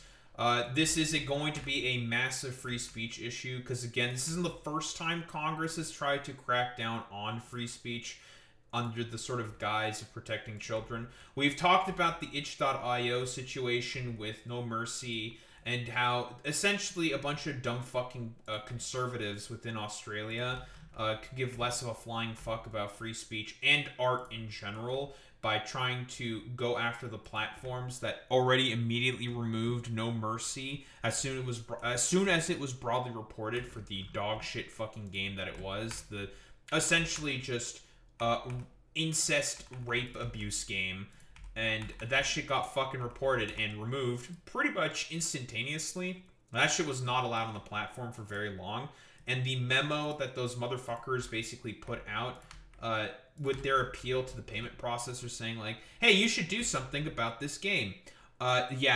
Something was already done. It was purely like, at that point, it's just like, oh, you guys are just doing this purely for the fucking grift and because you guys are a bunch of fucking liars. Just no accountability. It is definitely CSAM, like without a doubt, and many of these things are a violation of the recently passed Take It Down Act, beyond a shadow of a doubt. So there's no question that that material is the material that we think it is. But is the Take It Down Act, someone would give me a quick remind. Is the Take It Down Act, is that the deepfake legislation, right? Let me double check. Take It Down Act. I don't remember exactly. Yes, it is the deepfake thing. Okay, cool. I didn't remember the name of the act. I knew that like there was something that was passed by Congress talking about the regulations of deepfakes, right? And okay, yeah, that's what it was. Great, fantastic. I'm glad that's being mentioned. They're oddly quiet on it, and if you realize, I think it was today or yesterday, that XAI now has a new Pentagon contract. This is appalling. Of course. So many times censorship, you were absolutely right. Yeah, this is a great point. Again, I'm agreeing with fucking Ashley Sin Clair. This is a good point. Yeah, like, unironically, Grok is about to get integrated with the fucking Pentagon, and Elon recently had a meeting with Pete Hegseth about that shit. Let that sink in. Funneled in and ushered in under the guise of protecting certain groups or certain demographics. And I spoke ad nauseum with the BBC about this and said, hey, the UK, it's really good that you guys are now trying to ban this or take action against Grok for producing these images, but you kind of stepped on the brake here because you guys had so many very laborious censorship efforts that nobody's going to take this seriously, even though it really needs to be taken seriously now. Exactly, because now we actually do need That's to a good point as prevent well. harmful content for minors and adults online. Yeah, that stop. God, what's the name of that stupid act? With the Stop Online Act. God, I forget the name of it. With the British version of this. It's so ridiculously broad, and it's going to affect general sort of like speech and censorship. No, it's not SOPA. I forget the fucking name of the act. We talked about it on this channel before. It's basically like an excuse for the British nanny state to essentially implement AI security measures with it's like the same like social media bans that the Australians have also passed as well, which are essentially just meant to be carve-outs for AI security firms to essentially be allowed to just spy on people. Like, unironically, it's all just Patriot Act 2 fucking electric boogaloo bullshit. And we can't do that because they have all these ridiculous like censorship and surveillance laws in place, and they've like you said poisoned the well with all of it. Tell me a little bit about like your history on Twitter, because I feel like you've been on it for a long time. Can you talk about kind of like how you got on and started building a platform and how your experience of the platform has evolved? So I am very much... Yeah, 1000%, Alex. That doesn't stop this. It basically AI age gates you, and you have to upload ID to it. And the thing is all these like AI measures to try to like scan your fucking face, those aren't necessarily 100% effective either. They will also basically always just get completely fucking duped by like a random picture. Like, you can just take like a picture. I've seen like pictures of someone take like Norman Reedus, I think also of The Rock, and basically like do it to like those AI age gate things, and then you just let them in anyways. Product of the internet. I was kind of that first generation that just grew up on the internet all the time, had a Facebook account at 11 or 12, and then I got on Twitter relatively young as a teenager and just kind of joked around and said provocative things, and it was just a place to kind of get everything off your chest. And that obviously evolved once I was around 18 and went to college, and I started dipping my toes into politics, and the moment I started doing that, I very quickly... Yeah, I knew people who had Facebook accounts that early. as soon as I was saying anything that was like slightly right of center, it would be picked up and shared by others within the right-wing community. And at that time on Twitter, it was like the 2016 era. They really wanted more, especially young women, to be a part of this and usher in some of this messaging. So I grew very quickly on the platform, and I loved Twitter. I really did. It used to be fun. It was more fun even when people were fighting with each other. I just felt like there was a different air about it. I don't know if you feel the same way, but it was not the nasty hellscape it is now. It was so fun. It was like, I mean, it was like toxic in a different way, maybe. Well, listen, we've talked about the same concept before, okay? A little bit of a fell for it again award, but there's examples of this already happening. Whenever right-wingers make all these quote-unquote free speech applications, again, Gab, 8chan, 8kun, all of these fucking applications, they always, and I mean they always, inevitably devolve into these basically dens of porn bots, pedophilia, basically, like, if anything you can think of is the worst thing on the fucking planet, these platforms will instantaneously deteriorate in those exact things. And like journalists were always like way too online on Twitter, like I think to the detriment of like their ability to understand other platforms. But as you said, it's, you know, I feel like when you really started to like gain an audience, it was in that era that was honestly, it was also like resistance lib era of like 2016, like where it was like these like super like resistance accounts were getting a lot of attention, and then you had like conservative accounts growing, and like there was just a lot of like back and forth, but it didn't feel as like vicious, I think, back then. No, it was more trolly. It was the meme era. Memes are winning the election. You know, someone's going to jail for Hillary Clinton memes. It was so different. Talk a little bit more about your career, because I feel like you kind of parlayed a lot of that attention and like kind of like the platform that you built into a career as an influencer, and kind of like how you grew that. Because I know you worked with Turning Point at one point, and it seems like you really were in sort of like the belly of the like conservative influencer ecosystem online. So there's also a misconception that like my main source of income was being an influencer, and I did make some income being an influencer, but most of the things I did were behind the scenes. So at 18 or 19, I was working on campaigns in Denver and working at fundraising groups and lobbying groups, and then I got involved with— Listen, this is how those conservatives always fucking get your claws in on you. Always when you're fucking young, because, listen, conservatives understand this. They understand that their ideology inherently does not appeal to people who have a more developed prefrontal fucking cortex. So as a result, and I've talked about this before, there's a reason why conservatives do not treat children as fucking human, and they will do basically anything possible in order to groom people into their ideology. This is a consistent pattern of behavior.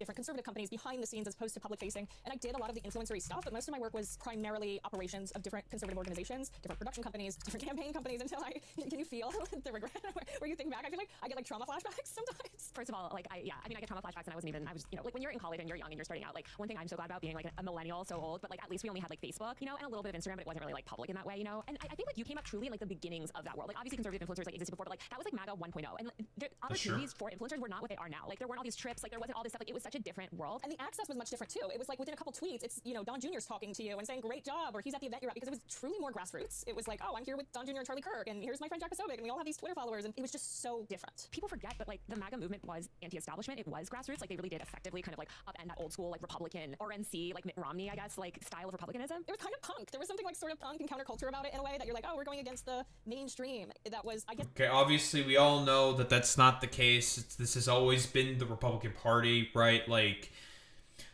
there's nothing that has ever been punk or anti-establishment. But yeah, like technically speaking, and if we want to be technically speaking here, yes, to some certain extents, in terms of being anti-establishment in comparison to what it was before with the Republican Party, yes, the conservative movement that used to exist with Donald Trump in 2016 was anti-establishment to certain extents, right? Like, we have to admit to that.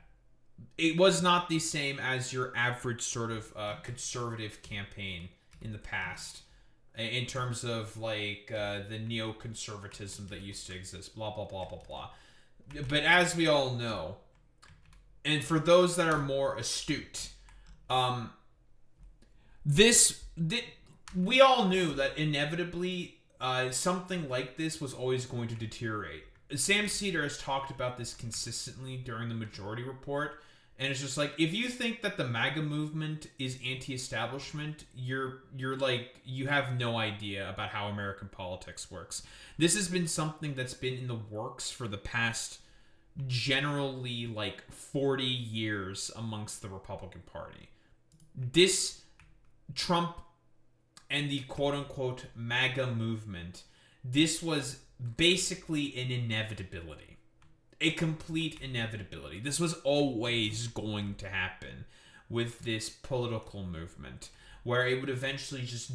Because as soon as all the internal contradictions would happen, and they were plenty, as soon as those start popping up, it's going to look like the exact same neocon establishment even in Trump 1.0, a lot of the exact same neocon bullshit was already happening. Again, drone strikes under Trump in comparison to Obama, up 432%. That's a very, very common statistic.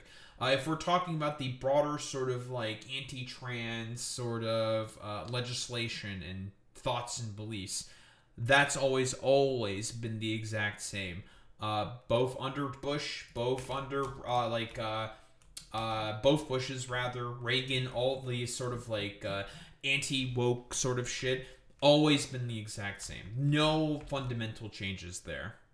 This has always been the Republican Party. It's very important for people to recognize that. Yes, very enticing to a teenager.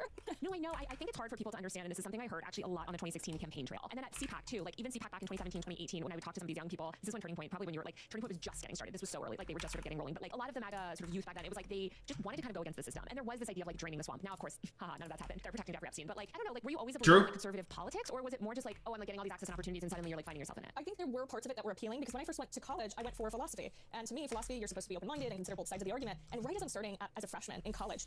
Oh no, she was a philosophy major when she... Oh no. Oh no. Oh no. She did not get a lot of the correct interpretations from philosophy, did she? Oh dear. Donald Trump was going to visit the school, and every head of the philosophy department signed a petition to stop him from speaking there. And I was like, whoa, hang on, I disagree with some of the things this guy says, but isn't that really like antithetical to what we're supposed to be doing there? And so I think some of that really vitriolic backlash, which now there's a point to be said, like maybe they saw things we didn't see before, but in that moment, it's like it was so intense that it almost causes the inverse reaction, and I didn't experience life. I'm sitting here debating. This is the thing specifically with a lot of the sort of poor free speech policies here by liberals. And this is the problem with fucking liberals, right?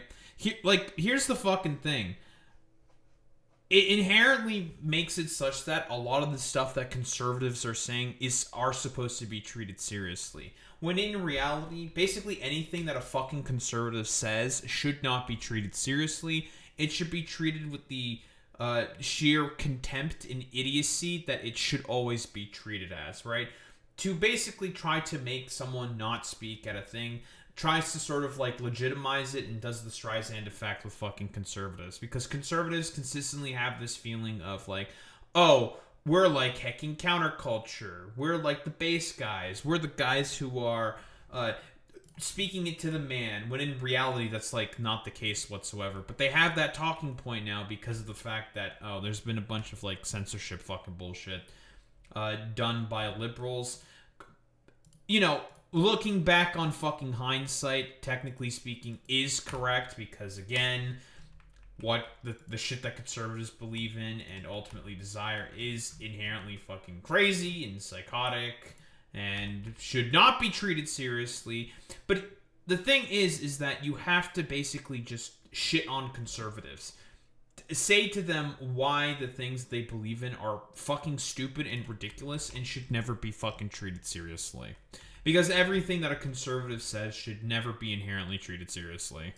Socialism and whether or not people should have healthcare, and I was on my dad's plan. So it was also just like, I'm sitting here telling people like, oh, don't get handouts and work for your own, and I'm on my dad's healthcare. And so it was also just like the ignorance of youth. And again, it was one of the first eras, because I don't really count the Obama era as like an influencer era. It really was Trump. And that's the first time ever that you were able to get this validation. Feel like you were right even if you were wrong, because it was like, I'm the best influencer. You don't know why people are liking things. You don't know if it's because it pushes their agenda or whatever. And so there were all these crazy factors that when you're a young and hungry kid is really attractive. Totally. I mean, I think I was talking to somebody that went through like the Daily Callers. It's grooming, dude, unironically. Conservatives love to groom kids. Clip it and ship it. It's like news journalism program or whatever, and there's so many journalists I know in media that have gone through these like sort of right-wing pipelines, and it's because they exist, like they're well funded and there's opportunities. And I totally understand being a young person. I mean, I was talking to a kid that worked for but like worked for Doge, and I'm like, why the hell would you work for Doge? And he's like, well, I don't know, I'm an engineer, and like it's cool to work for the government and have that on my resume. Like when you're young and ambitious, I think, like you end up accepting opportunities. And considering the fucking labor market that currently exists now and before, fuck it, might as well.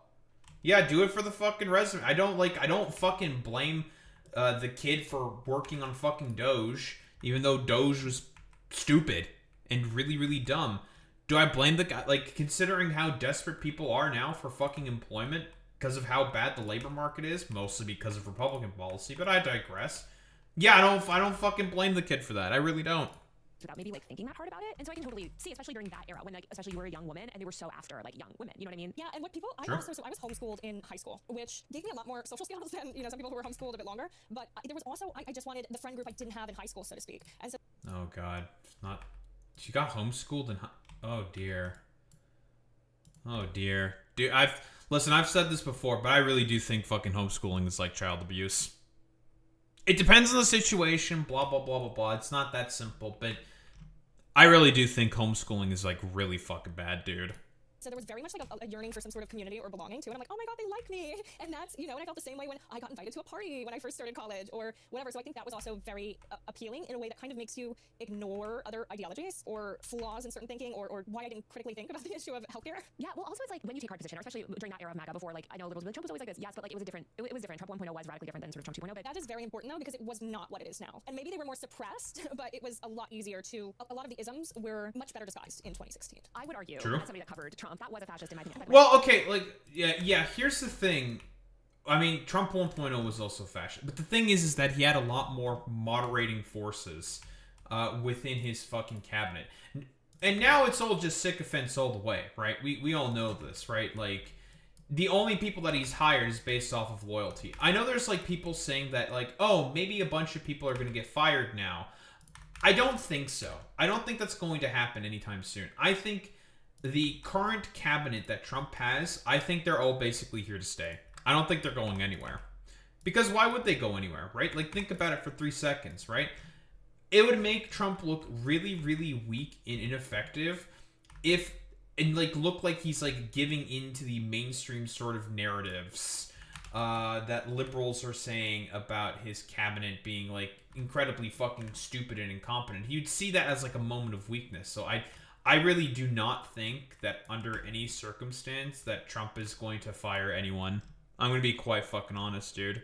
I think they're all like given how incompetent like Kristi Noem, Kash Patel, Pam Bondi, all these people are incredibly incompetent and not qualified for their fucking positions. They're all here to stay because again, they lick that boot really, really well. Considered Democrats fascist too. Just to be clear, I hate like so much about our political system generally. I think the tendencies were there. I think their goals were there, but I do think that there was this like at least plausible deniability, or not plausible, but there was this thing that I would speak to so many Trump voters back then that were like, no, you're wrong. You're wrong. I don't believe that he would do this. I don't believe that this would happen. Even now today, like a lot of them are like, no. You know, so I do think that there's a level of like, was this always the end goal? Like, I mean, he did run on a campaign of deportation in 2016, but like, I don't know. I am sympathetic in the sense that I've seen a lot of people evolve in the way that you're talking about. I also think that like when you are in the MAGA movement, there are these insufferable liberals that are terrible and are abusive and also counterproductive. I mean, I'm thinking of like the Jasmine Crockett discourse, I guess, where they're like, you can't criticize a black woman or something, like weaponizing identity in this way that like I am sympathetic to. Yes, absolutely. God, I fucking hate Jasmine Crockett. Listen, if you're in fucking Texas, you support James Tallarico. Fucking Jasmine Crockett's gonna get her dumbass owned. And liberals, you should fucking recognize this. There's a reason why Republicans are pushing Jasmine Crockett significantly. It's not because they're afraid of Jasmine Crockett. It's because they recognize that they can have a potentially easier path forward with someone like a Jasmine Crockett who is as odious of a figure as she is. I mean, we know she's a pretty fucking hardcore Zionist. She has consistently voted in line with a bunch of pro-Israeli fucking bills before. And do we all know how unpopular Israel is amongst the fucking Democratic Party? Yes, obviously. But do the Democrats give a fuck about any of that stuff? No, because they hate their voters. And calling people who are very obviously not racist, and you know that was a big turnoff when you're first forming a political ideology. But I think it's also important to understand how much, because I watched this as someone who was always public-facing in a way and always speaking out publicly, the restraints on what you could say without backlash became stricter and stricter, right? Like if you look at a photo of Trump with the LGBTQ flag, like years ago, if that photo came out now, he would not be president at all. There would be such immense backlash from the base, and so the Overton window has certainly shifted for the Republicans. Yeah, I mean, I do think that like people would say like maybe you as in like the MAGA supporters were part of shifting that Overton window though. Like, and I'm curious your thoughts. Like I know you spoke out on Twitter recently about LGBTQ issues and you know, you're known for writing this like anti-trans children's book. And so I'm curious like how your thoughts on LGBTQ rights and gender identity and stuff has evolved as well, because it seems like that's something that you've changed your mind on too. Yeah, because it's also, again, I didn't live life as a real person. I was writing a children's book before I ever had children. And so, you know, like I did not have any children when I wrote the children's book, but it's also just experience. And I felt a lot of guilt, especially now that it's closer to my family, the trans issue, that it's hard for me to think of causing someone. Okay, that actually explains it then. She has a relative who's trans. Okay, that happens all the fucking time with conservatives. They'll like rah push for certain rhetoric, push for certain sort of policies and shit like that. But then all of a sudden it starts to hit a little close to home, and it's just like, hey, wait a minute, hold on. Now I know someone who's trans, and I've been sort of told that these people are like aberrant pedophilic monsters who just look at children and salivate at wanting to fucking groom them. But now that I know one personally, it turns out that's actually not the case. I've been lied to this whole time. I mean, it's really just like, I think, kind of emblematic of the sort of mentality that conservatives have, generally speaking, of how these people will, again, it's always like a sort of me, like, you know, okay for me but not for thee kind of a situation consistently with these people, where it's just like, it's like, yeah, dude, I mean, this is always like, because the left has always been consistent on a lot of this stuff, saying like, well, yeah, no, this is why it's bad to treat trans people in all these ways, blah blah blah blah blah. And it's just like, okay, dude. And now these people will be like, well, now that I know a trans person, man, I kind of feel like a piece of shit. I kind of feel like an asshole for being such a piece of shit to these people, huh? Man, I'm kind of an asshole, huh? Now that I know one, I now have like a better idea, and I'm working through all these issues. And I've been kind of a piece of shit. I'm sorry for that. It's just like, I mean, we've been saying this consistently, and now you're just like deciding to catch on. I mean, like, again, there's a reason why I have said before, I do think that her apology here is more sort of honest here, because she understands that, like, yeah, I know that I was a piece of shit. I was a fucking asshole. And not everyone's going to, like, listen to my apology or want to accept my apology. And I understand that, and I think that's totally fair. Which is why I do think she is probably going to be more sort of, why she's like maybe seemingly a bit more principled on this instead of like most of the other conservatives who do this kind of, because it's again, it'll be a grift more often than not. Well, they'll just be like, well, dude, they'll have like a misstep, and it'll be like, I thought you apologized for your behavior. It's like, well, yeah, I did. Like, what the heck? You should just look at my apology. Even though I, like, said I was going to learn everything, but it's just like they make, like, a really obvious fuck up, and it's just like, well, then you have to start asking yourself the questions, like, are they actually sincere in their apology, or are they not? I don't really know. But I do think she's probably more honest in her apology. Who is part of my family to an extent, any pain, and sometimes you do have to have those personal experiences to really wake up and say, what are we doing? Is this issue really important? Are they just demonizing a group of people to obfuscate from real issues? And the more I would hear about this, and if you look at my page, even though I did the anti-trans book back in whenever that was, 2021, I think, after that, there's a few comments on the trans issue, but as it picked up steam amongst the right wing, I didn't pick up steam with it because it very much seemed like a scapegoat. And I felt like I was watching a very, very small percentage of the population be used as a scapegoat and used as a guise of women's rights. We care about women and girls, and it's the only time they would ever say this. And meanwhile, I'm watching behind the scenes while very powerful people who are known within the MAGA movement and these conservative movements to be very abusive towards women, they're allowed to say because they just do good work or they don't take women seriously. And so their own behavior and their own mismanagement of certain abuses within the movement also caused me to rethink, like, hey, are they just using a very small demographic of people as a scapegoat? And that. But I mean, like, listen, I've commented on this before. I've talked about this shit before. Like, the only way conservatives learn about their wretched fucking behavior, about the fact that things that they believe in are bad, is if it's like smacks them in the fucking head. That is a consistent pattern of behavior. It happens all the fuck. Like, Felford Again Award, fucking get your duck smoking gif emojis out, get your fucking classics and shit like this. This happens all the time. To me, like even the Biden Trans Day of Visibility, I have a very public tweet because they were upset that Biden made a Trans Day of Visibility announcement, I think it was on Easter. And I said, guys, this has been on the same day for many years and they do it all the time. Anyone who's saying this is like an attack on America and like the transing of America, you're liars. And that was, I think, 2 years ago that I posted that. The hardest part for me is just figuring out how to make amends and learn, because there was just a lot that I also didn't know. I was very ignorant. It's kind of like the healthcare situation. I was, saying nobody deserves healthcare and I'm on my dad's plan and I'm speaking about a demographic that I really don't know or understand. And it wasn't until it affected me personally, which I know is a cliche, that I was like, oh, I'm really causing pain now to people in my life. Right. Well, like, for people that don't know, your son with Elon, his sister Vivian is trans and very happily trans, like out, proud, thriving in a way that I think makes Elon like incredibly angry or something. But I'm curious what other moments does make him very angry, which is funny. Look back over the evolution of the past 4 or 5 years, like what were other like moments or pieces of information? There were certain companies that I worked for that I can't name, but they were very involved in the trans issue. And while there were certain things that were crazy, okay, there's a drag queen twerking at this bar or whatever, and that's absurd, this really seemed like edge cases and outliers. Even working with certain individuals, it just got really mean. And it came from, oh, we're going to highlight really extreme cases to anyone who is trans is mentally ill, and we're going to dox them, we're going to put them out here, and it just didn't sit right with me. And I knew some of these people, like through being mutuals on Twitter, that were being attacked, and like they were always very kind. Okay, so she decided to recognize that, Yeah, it turns out a lot of the shit that I was basically being told, kind of rude, kind of hyperbolic, over the top, ridiculous. Yeah, I was kind of wrong on all this stuff, blah, blah, blah, blah, blah, kind of a deal. So, yeah. I don't know, man. This same behavior always fucking happens, dude. It's so fucking consistent, man. Normal human beings, and it really hurt me to see that being done and think about the way that I helped push that or normalize that as well. I saw in your tweet, you were saying you were hesitant to weigh in on this because you don't want to seem like you're like, oh, they're going to say like, oh, you're just being opportunistic, or oh, you're just scorned and now you're pivoting. And I feel like that happens a lot where, I've talked to some other people on the right that I know have evolved on certain issues and they don't want to speak out because they feel like it'll be seen where people be like, oh, now you're just grifting because whatever, they, as if there's any place to grift on the left, by the way. There's no money on the left. Surprise, surprise. I know.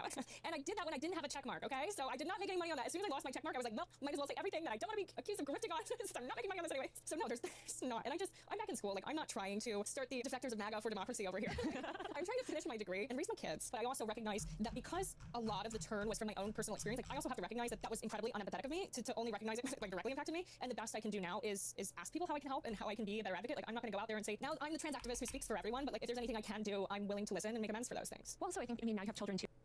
I think that honestly, I'm gonna be real here. That's very mature. I'm gonna be honest. I've said this before. That's just a good thing. I'm so for real. Cause honestly, like my standards for shit like this are like on the fucking floor, dude. Like bottom of the barrel. I don't expect like anything from fucking conservatives whatsoever who are willing to learn from their past mistakes. And she's already acknowledged that, like, listen, I know I'm not going to get forgiveness for everyone, so be it. I'm still going to, like, do what I can, advocate in what I think is in the proper sort of manner. And if people don't, accept my apology, it is what it is. I'm just going to keep doing my own thing. And it's just like, I mean, like, what else can you really say? Like, what else? What else can be fucking said here? I'm curious if, like, Vivian herself said anything about this. I'm very, very curious. But, like, well, like, what can you say? It's just good. Maybe, like, Dark Woke 2 is finally helping these, like, simpering conservatives or, like, former conservatives finally recognize the error of their ways, I suppose, for lack of a better term, to sound rather holier than thou, I suppose, that it was always a lie. It was always a grift. It was always full of shit. And this is like pretty much what was always intended from conservatives. This shit was always meant to be a complete fucking grift. Pretty much from the beginning. And you can raise your children in a loving environment and accept them no matter how they turn out, which I think matters. I want them to be kind individuals. Like, if they were ever saying some of the things that I've seen online, like, I wouldn't know who they are. I would be so disappointed in myself if my children spoke the way that some of these people speak about these communities. And so I have to be a better example because I was quite mean and not understanding at all. Yeah, well, it's so crazy too. I mean, the hypocrisy from the conservative movement, as somebody that grew up around a lot of like old school Republicans, where it was very much like get the government out of my life, maybe more libertarian. It seems like there's just this like aggressive effort to police other people and police other people's like gender expression and identity and like the way they want to live their lives. Whoa, it's almost as if conservatives have always been hypocrites and they don't believe anything. And in fact, that the only thing that these motherfuckers have always believed in is the only things the people have ever believed in is just abusing children and giving more money to the people who abuse children. Very, very cool, conservatives. I just think like they deserve the personal liberties that we all deserve, which is the right to just like live their life in peace and do whatever they want, like wear whatever they want, change their name to whatever they want. Like, who cares? They're not harming anyone. It's also when they frame it as some mental illness, this also insinuates that these people are well who are saying this, and there's an incredible amount of delusion with many of these people on the right who are calling themselves men and are giant face. Real. Wait, she's so real for that one, dude.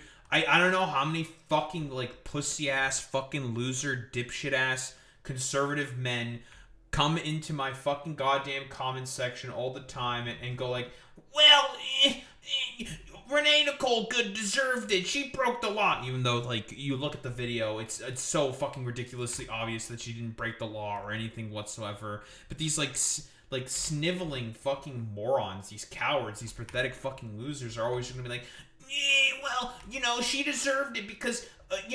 I'm just, like, upset about the fact that Stacy fucking hates me and she chose Chad or Tyrone over me during high school. And it's just like, yeah, we get it, dude. It's a projection of your own fucking insecurities that you have about liberal white women because, again, you want your dick inside a liberal white woman so fucking badly, like, so fucking badly, that you're willing to make your whole political ideology just based around that, despite the fact that those motherfuckers will never like you, ever like those people. You know, Sigmund Freud, blah blah blah blah blah.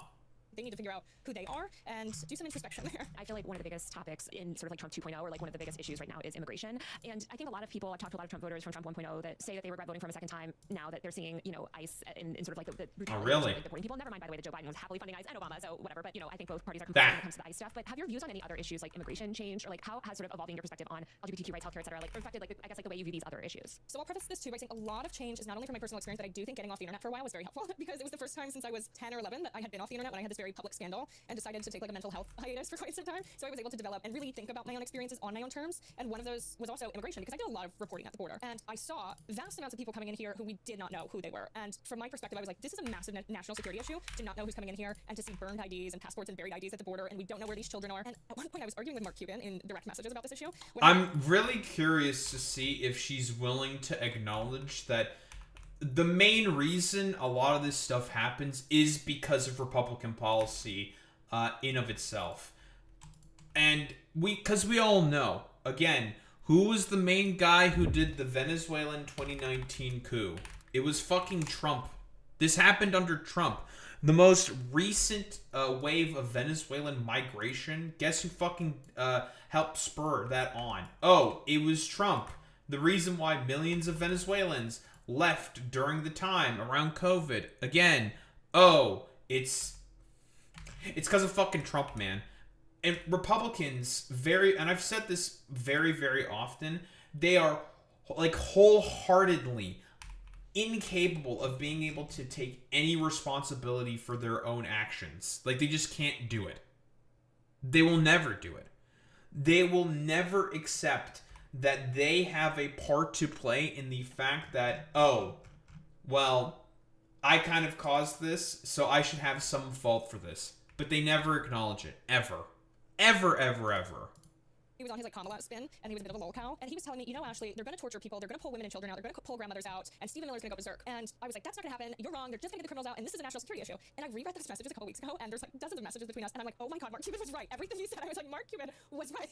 And that's another thing that I feel immense guilt for. Mark Cuban was right, dude. No, I cultivated an audience of right-wingers because there were certain things that I said that aligned with them at the time. Okay, I think most people, again, you mentioned Biden and Obama, I think a majority of people would say we should have some border security. We should know who's coming in the country. We should know where the children coming in the country are. But that also evolved over time to where, no, we don't want any immigrants in here. We're going to take them all out. We're going to deport people who have been here for decades and are good people with no criminal history, and they're sitting here saying, you know, oh, and I've repeated these talking points. A vast majority of the people, even if they are illegal migrants, will have like basically no criminal history. The only criminal history will be the fact that they are illegal migrants.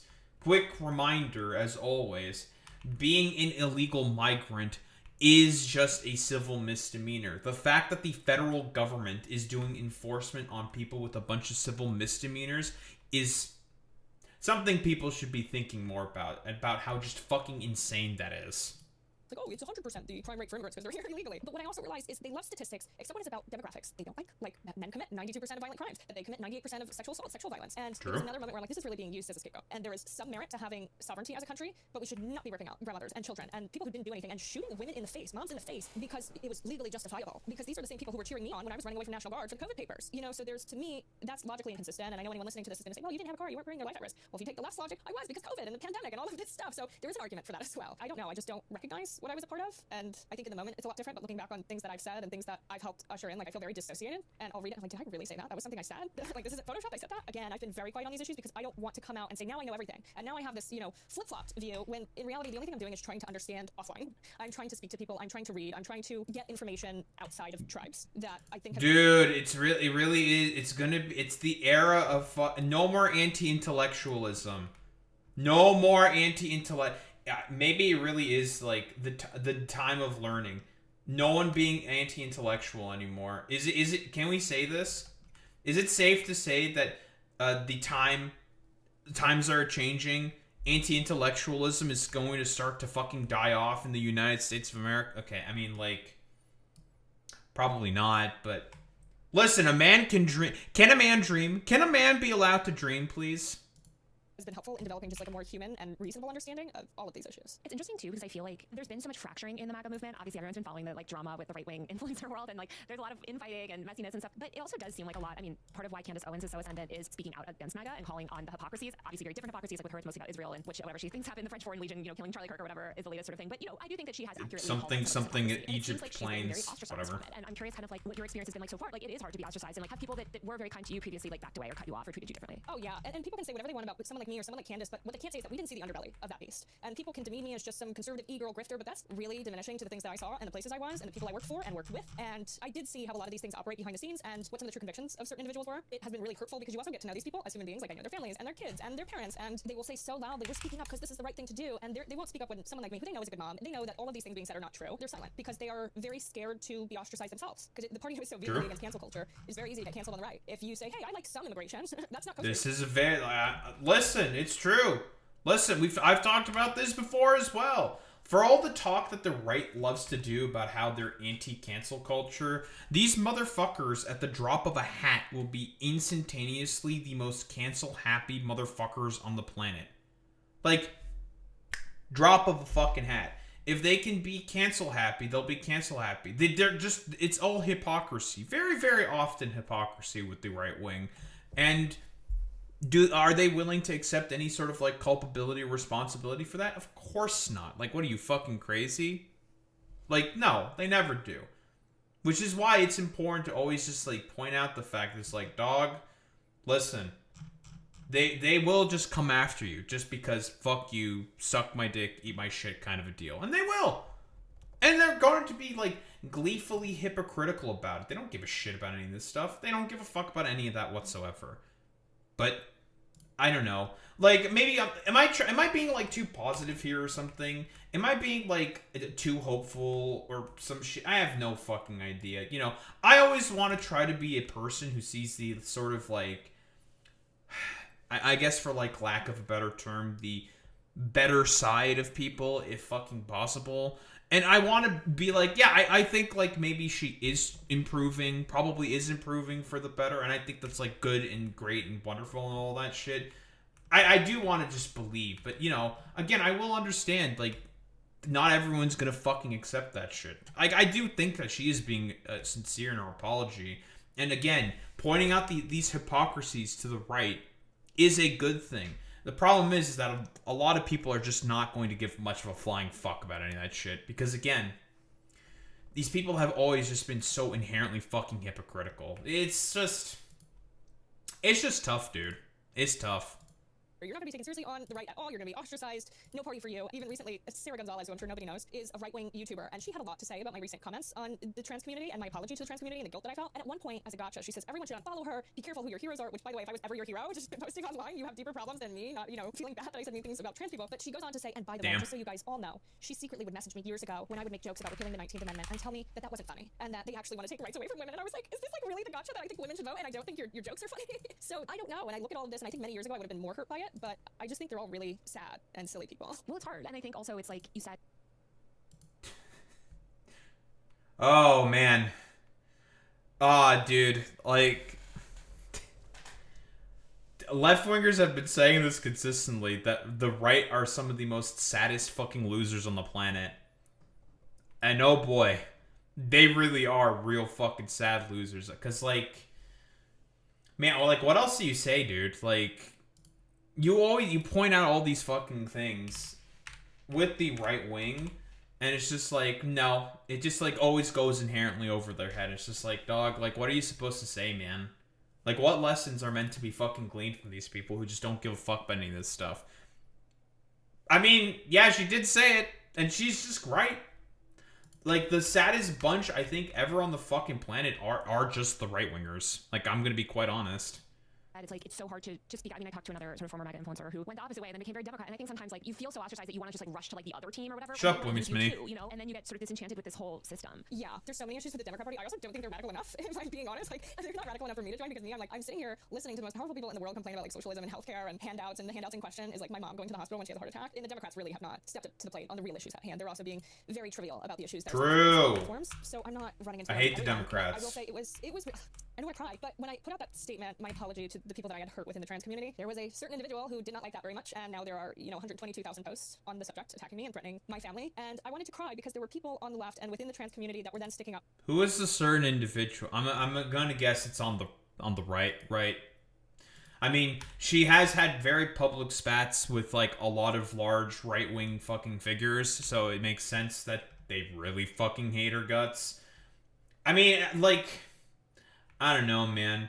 I don't want to do, like, fell for it again award kind of a deal. It's like, okay, I mean, you fell for it again. Like, I mean, this has always been a thing that's always been pointed out, and it's been always a problem with the right wing, but it's just like, I don't know, man. It's just... It gets to a point where it's just kind of sad, dude. For me, and they didn't know me that, and I'm not asking for them to do that, and I really said quite mean things, but like that was to me like that was very kind. So I mean, I saw, Elon Musk is trying to like use the fact that you said like, wow, I feel really bad for, my role in this, and like these are Walz is trying to use that as some like, excuse to take the child that you have together away and fight for full custody or something obscene, which is disgusting. And also saying that you're trying to like trans your... How the fuck? What? Okay, I didn't know that. That's fucking psychotic. I don't think... I don't really think that's going to fucking work, man, in a court of law. Like, what the fuck are you talking about? Like, she can just like, okay, Ashley Sin Clair can just like pull up her fucking tweets where she talks about Elon pay fucking child support and easily win that fucking argument, Elon. Like, but then we're talking about Elon here. Elon's a fucking idiot. I don't think she was mean enough. Yeah, I mean, you can quibble about that, right? Like, yeah, should she have been more of a fucking asshole to all these, like, conservative fucking freaks? Yeah, sure, fuck it, whatever, right? Like, that's ultimately, like, someone, like, the determination for someone to come to, right? Like, sure, she could have been, like, more of a fucking asshole to these people, because they do deserve to be, like, treated like complete shit, and you should just fucking hate them. But, I don't know. It's one of those situations where it's just, like, it's difficult for me to sort of like judge the sort of degree of meanness that you should treat these like complete fucking charlatans. Like, should she have been more mean? Yeah, sure, whatever. But like, it's one of those things that I'm just like, I don't think there's like really much of a point of having like a big discussion about it. Like, could she have been more of an asshole? Yeah, sure, fuck it, whatever. But I'm not gonna make a big fuss about it. Like, it's like kind of a whatever burger to me. Your child or something, which is just absurd because you're such a loving mother. While I can't comment on that in particular, there's a lot of people who are now sending a lot of threats, and it's put a real target on my back, that people who do not have a third grade reading comprehension level or skill set understand what I was saying in that post, and I hope that more people feel some sort of courage to have more nuanced opinions. Being an asshole is kind of bad, guys. To say, hey, I was wrong and a horrible human being, and I said a lot of mean things. This isn't fun for me to do, and say I was actually really stupid and really privileged and kind of an asshole. Like, that's not, I don't wake up saying like, today I'm going to disparage myself. Like, it's not fun. For my next grift, I will call myself a bumbling, nasty idiot. And I think the people who really know me and my support network, like, they know those things are true. And I've said these things privately that I said publicly, and when I say them privately with normal people, it's met with a normal reaction. And there's this platform, X, Twitter, is being very manipulated for an agenda, for certain rhetorics that appease a certain audience, so that people Elon, that normal opinions are more abnormal than they really are. That hits at you when there's that many people who dislike you. You're like, am I wrong? And that's just not the case. And people need to be very cognizant of the fact that they're being manipulated. And if the internet was blown up, this is a very important point to raise, I think, because of the fact that people should know what's going on Twitter. That's like, normal people do not think it on like these ways, like, whatsoever. Nobody fucking thinks like how people think on fucking Twitter. And again, it's the broader byproduct of what I've mentioned before in the creation of these, like, laissez-faire free speech platforms. There's a reason why this shit doesn't work, and every time it's been fucking tried with all these differing platforms like 8chan, like 8kun, like Gab, and Parler and all this shit, why they get taken down constantly. Because eventually it's going to just devolve into just scams, random sort of fucking porn bots and shit. It's always just going to instantaneously fucking devolve into just complete fucking dog shit. Because again, it turns out the sort of like laissez-faire free speech model, to say whatever you want, no fucking consequences for any of that, is not fucking sustainable. It just is not. Just isn't. Like, period, end of story. Like, not like, we can be as like hyperbolic as we want here. We can just say like whatever here. Obviously, it's just simply put not fucking sustainable. It's just not. I don't think they would feel this way. Yeah, I think algorithmic feeds, like, I mean, it's so interesting because algorithmic feeds also came into fruition during Trump 1.0. I think Twitter got theirs in 2016 or 2017, but that was when algorithmic feeds started to basically reshape social media. And I think it changed the culture of so many of these platforms, especially when you have someone at the helm of like X or Twitter or whatever, or any of these that are able to... Guys, it's almost as if the hyper-commodification of media is kind of a bad thing. Just a little bit, though. Just a little bad. to manipulate the algorithm in certain ways and push certain views. And also we know that a lot of these algorithms reward outrage and hate, and right-wingers have always performed better in engagement-based algorithms. And so I think, yeah, it's like so easy to get sucked in and think that everybody believes this or that these issues are more widespread and popular than they really are. Yeah, and that's dangerous. And for the same reason that we have to regulate grok, this is why we have to regulate these platforms. And particularly when the owner of the platform is indeed acting as an editor, in no uncertain terms, they are acting as an editor of that platform. They don't deserve Section 230 protections. And people will call me, you know, True. scorned, but do the research. I have always spoken about these issues. I've always spoken about removing Section 230 protections from big tech platforms. So I did not change as much as people think. They also changed a lot. Well, I think here's the thing. We don't want to dismantle Section 230. That allows us to have speech on the internet, in my opinion. And we have to protect free speech. If we don't protect free speech, like what are we even doing? Like we have no chance at resisting authoritarianism. But I completely agree that Elon Musk has sailed through with no tech no protections. And all of the tech regulation currently is focused on censoring users and not targeting the CEOs of these companies, not targeting their business models, not holding actually Elon Musk accountable. This is why Elon Musk himself supports the Kids Online Safety Act. Like exactly. It doesn't do anything to affect Yep, exactly. Like we know, like all these like stupid free speech, like security apparatus bullshit, like AI tech censorship bullshit. Like it's just gonna help Elon. Like Elon's okay with this shit. He's just okay with it, right? There's a reason why they all support this shit. Because they're just like, well, I slate to benefit from all this bullshit, so yeah, fuck it, absolutely. I want this. Absolutely. him or his business model. It affects users. And that's why when I say, you know, remove Section 230 from big tech, because even they are so out of control and their standards are so, like you said, misapplied to individual users as opposed to the levers of power. Even if you take Apple, for example, which I know doesn't really apply to Section 230, but big tech more generally, they are going through each one of your photos to see if there's CSAM. Yet they did not remove X from the App Store when Grok was producing CSAM. And this was a very well-known problem. Neither did Google. They didn't even put out a statement on it saying, hey, buddy, could you please make the robot stop making CSAM? But they're going to go through every one of your photos. You might get stopped at the airport. I'm so scared that because I saved some of these images from Grok that I'm going to end up stopped at TSA next time I go because Apple's gone through my camera roll and thinks I'm a pervert. But it's so misapplied. And there's really no policing within the tech community itself, within the tech billionaires themselves, and they very much protect each other and have kind of co-opted populism and issues that people are... Well, we all know why there's not... Like, Congress is basically like an ancient beast. Will only rouse when it feels or deems it sort of necessary to do something about it. And this is like a consistent pattern of behavior specifically from Congress. Very, very often with Congress, they will basically just be like, why should I do a particular set of regulations? I'll just let the companies just do like whatever the fuck. And then eventually when something really, really bad happens, then it'll be like, oh shit, maybe we should have actually done something about this from the beginning. And not just like let the companies self-regulate themselves maybe. And because this is part of the problem. Okay, we're going to do a little bit of ladies, gentlemen, those in between, we're doing a Daho's favorite section, a little bit of ageism. It's all because of these old fucking dumbass farts currently in power who have no idea about how fucking technology works because they're old, they're stupid, they should all be in a fucking retirement home somewhere.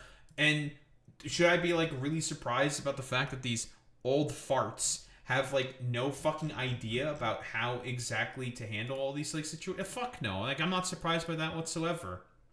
They're old, they're decrepit, their brains barely fucking work. And do you really think that they're able to, I don't know, keep up with like the what's hip and fucking happening, I guess, for lack of a better term? Fuck no.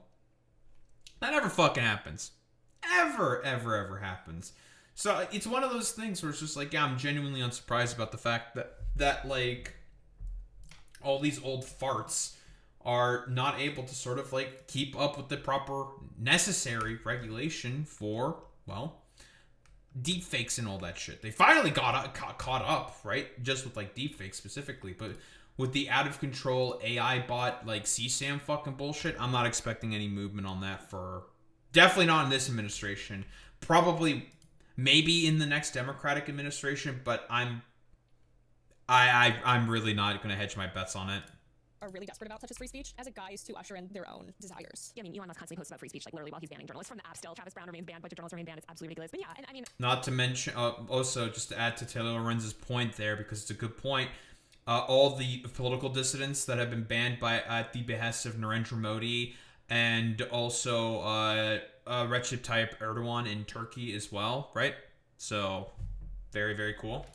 I don't know. In terms of Section 230 reform, I don't trust the government to do that because the government is so embedded with these evil corporations. I don't trust, like, would I personally write Section 230 a little bit differently? Maybe, yeah, if I have the opportunity, but I don't trust our current government to do that in a way that would actually target these type. And I guess I want to see them pass some sort of laws that would actually target these companies' business models before I trust them to, like, I guess, like, reform this, like, landmark law that protects so much speech online. We're going to have to go back to Buckley v. Vallejo. Yep, Imran Khan as they well. now said that money is speech, so there's a very elite percentage of people who technically, under the law, have more speech than we do. That's true. Buckley v. Vallejo, also Citizens United, those also have to be taken a look at as well, probably overturned, gotten rid of. Guys, it turns out corporations should not have the same speech protections as random fucking citizens. It turns out that's actually kind of a bad thing, and that corporations are not citizens. Shocker. An infinite amount, and that is very dangerous. And I think that's probably a good place for people to refocus energy. Yeah, I know. I have a whole amazing Real. coming on Section 230, so maybe you can come back and we can discuss. I love it. I know. I always tell people, there's been certain issues that you're fighting for free speech that I would call certain right-wingers up, and I'm like, I know you hate Taylor Lorenz. Really loves free speech on the internet. It is like something I care about so much, and it would piss me off so much when you had like all these billionaires, including the one that runs X, being like, oh, Taylor Lorenz, blah blah blah. It's like you can say a lot of things about me, but free speech is like an issue that I would die for. It's like the only reason I like America. Given how toxic a lot of these big tech platforms have become, are you hopping on any alternative sites like Blue Sky or Mastodon or any of these? Blue Guy. Mastodon was still a thing. I've had a Blue Sky account for quite a while. People just found it after that other tweet hit the timeline the other day, but I just don't know how to use it. Like, I feel like I'm in the wilderness on Blue Sky. I sent out a tweet, I'm like, how does this work? Your UI kind of sucks, but like, here to help. But I am on Instagram at asc.sys and TikTok, sort of. Like, every now and then. Blue Guy. But like, they won't verify me, so I'm like scared of posting there and people impersonating the account, so I'll probably wait until I get a badge there.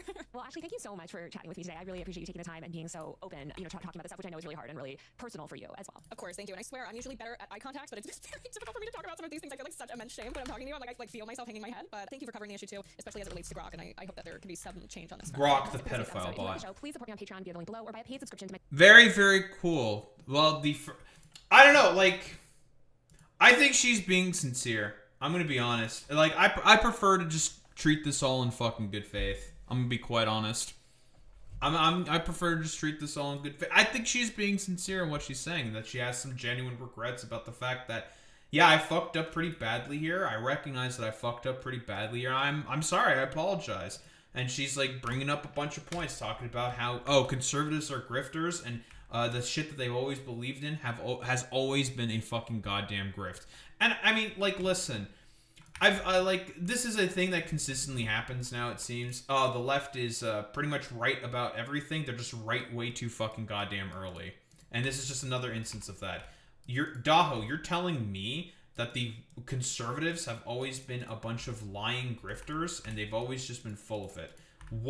I am shocked. I'm utterly dismayed. I can't believe that I fell for it again award. But listen, at least the people who have fell for it again, some of them are willing to learn some kind of lesson for the fact that they fell for it, and are willing to learn from the fact that they are, well, that they basically fucked up. So, in this sort of like day and age where I'm not really expecting much of anything from anyone, I suppose it is at the very least good to see that Ashley Sin Clair is at the very least willing to be like, listen, I understand that I fucked up, and I fucked up pretty badly here, and I'm willing to atone for the fact that, yeah, I was basically wrong in my sort of assertions and a lot of the things that I used to believe, and I apologize for it. So, we'll see what exactly happens with, like, Ashley Sin Clair. If, I don't know, the lessons are internalized, I suppose, and she's actually willing to go forward with the sort of, like, I guess, knowledge, for lack of a better term, that, yeah, I was probably used and manipulated by a particular political movement in order to push for, like, seemingly rather odious sort of things. Very consistent with the project that conservatives always have consistently. Because, again, these people are all charlatans, and they do not believe in anything. They are all liars. Never trust anything that comes out of the mouth of a fucking goddamn conservative. But yeah, don't think there's really much else to say besides the first victim of Woke 2, Electric Boogaloo, is looking to actually repent for her behavior. So, I don't know. I prefer to try to be positive about stuff like this instead. So, I think it's a good thing. That's really all I gotta say about that.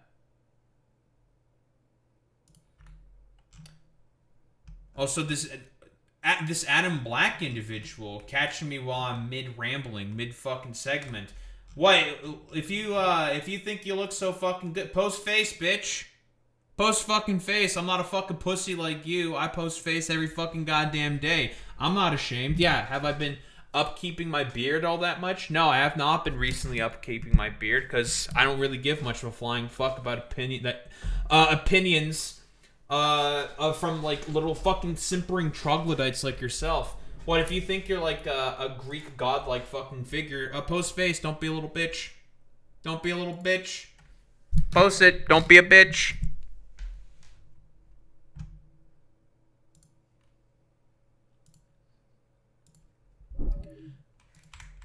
Have I ever mentioned how much, how big of pussies right-wingers always are?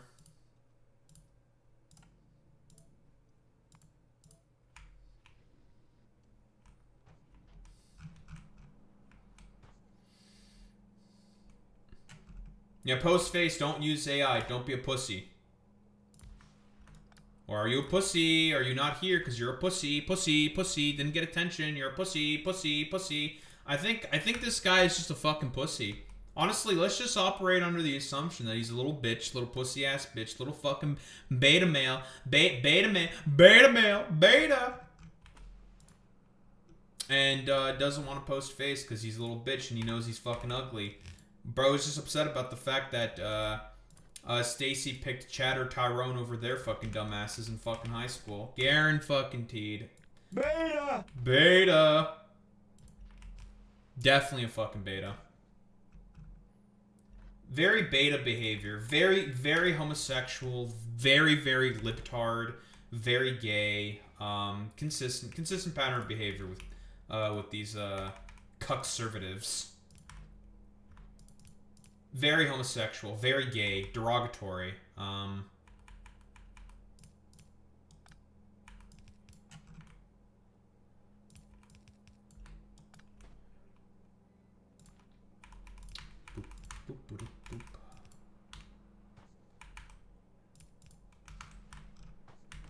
Okay, so that's gonna be engines complete.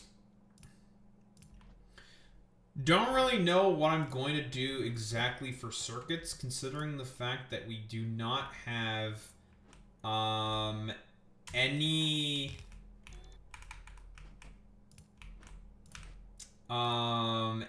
sort of whatchamacallits. Copper. There's no copper on this planet. You have iron. Plenty of iron, but no copper.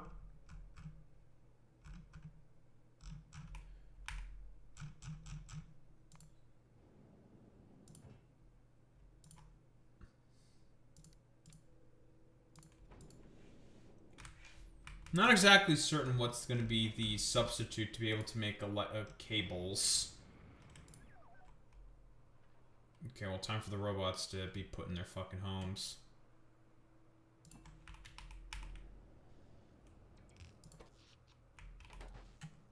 Hopefully. Alright, get to work, idiots. Go.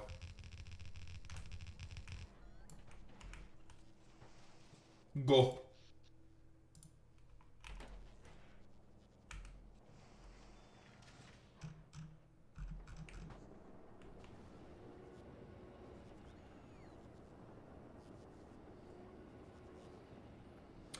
Are you talking about Marbo Ribo?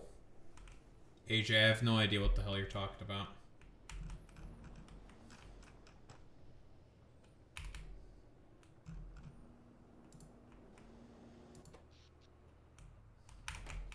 I don't know what you're talking about.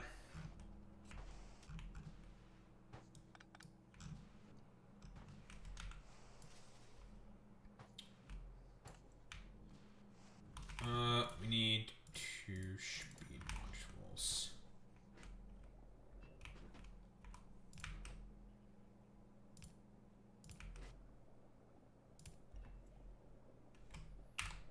Didn't they just release Deadpool? Or Deadfool?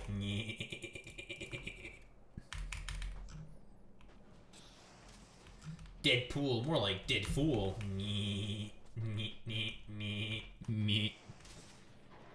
A nightmare forerun of a character. takes like an hour. Don't know what that means. Those are words probably... I don't know if they're in the Bible or not, but they're words that exist. Those are words. Deadpool is tomorrow. Oh, so it's all still early access shit. Gotcha.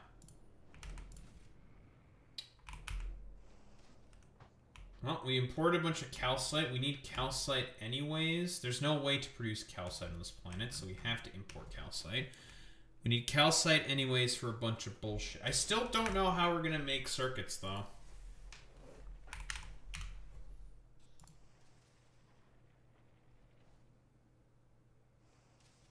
Technically, we can make magic glass, but we still need electric cable. So that's not gonna work. There's no copper. How do we make copper on this planet?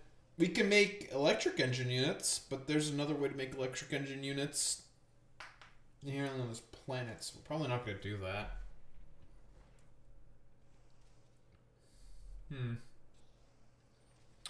But how am I making cable?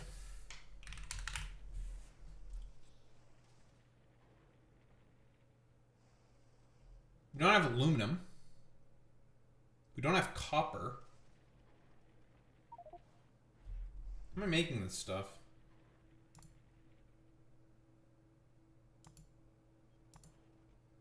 Am I supposed to import copper cable? I'm not sure, actually.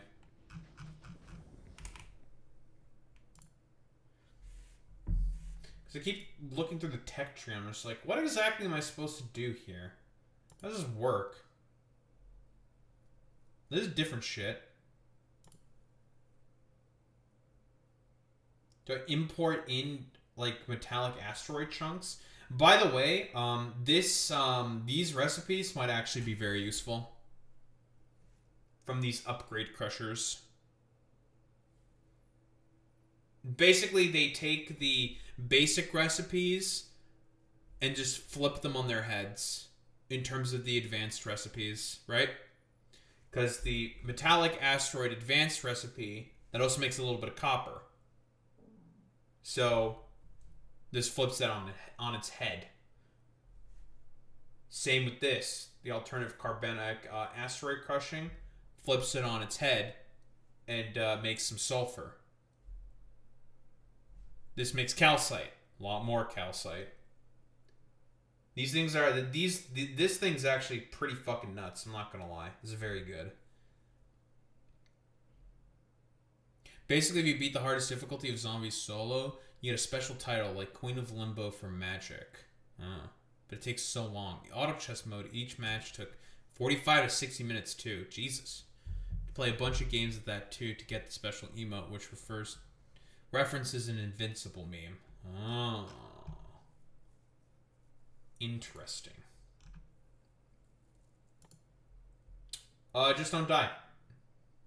Just don't die. Don't die, don't die. Just live. Don't die. Ferric chloride. So, okay, this gives me advanced circuits from ferric chloride. We could make this, and that gives us advanced circuits. The problem is, how am I making cable and how am I making basic circuits? Like, am I supposed to import in copper? Because that's the only thing I can think of. That I think I'm supposed to import copper. I think. I have no idea.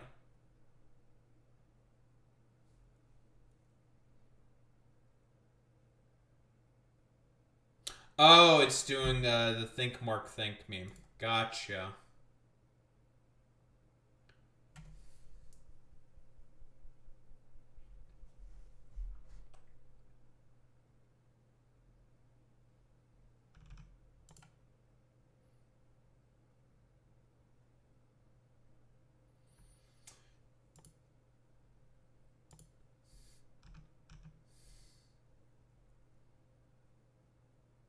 Yeah, I know the meme. I know what it's referring to. I'm aware.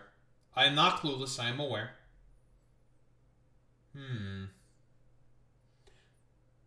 I still don't understand. How... Okay, this lets me make plastic. Sure.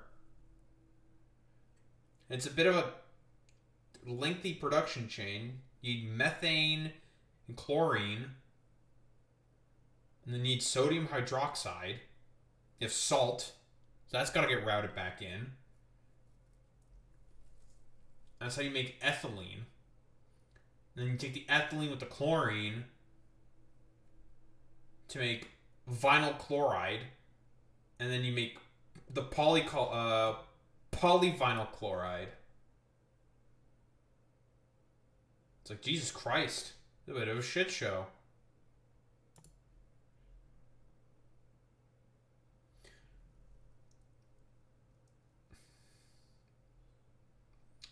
So we mined carbon ore. Uh-huh. We did do that.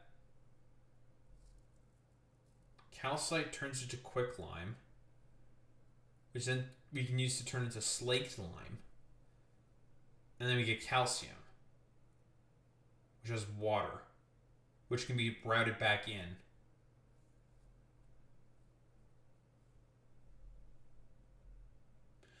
Think, Mark, think.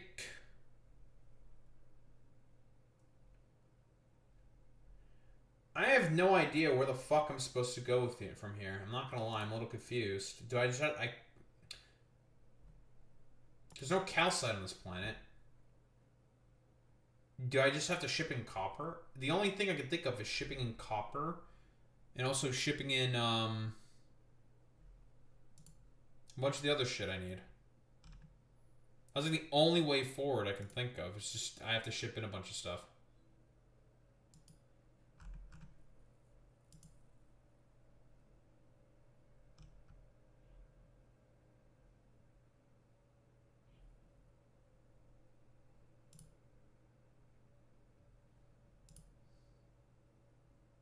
It is what it is.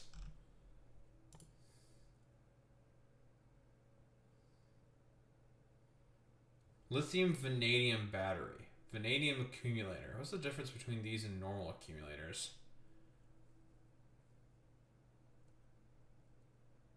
25 megajoules?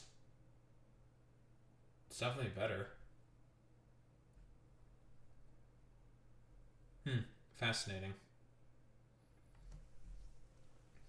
Ferric chloride, electrolyte, lithium plate, and vanadium plate to make these batteries.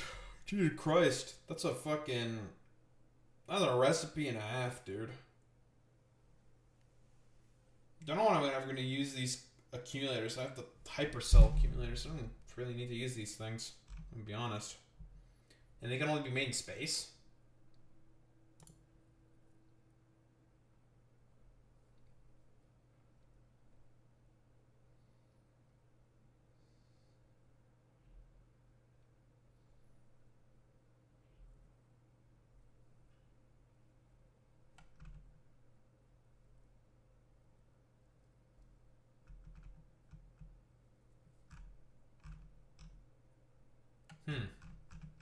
This is weird.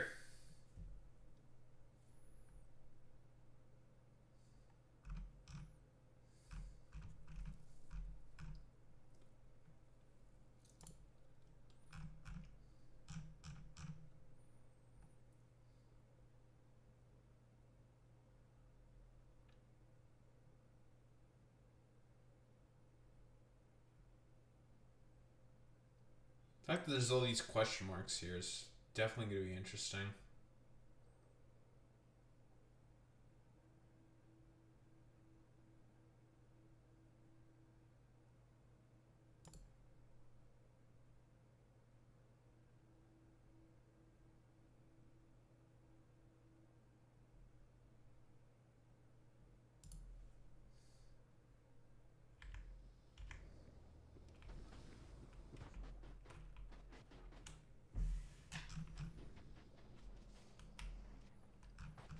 This will be interesting.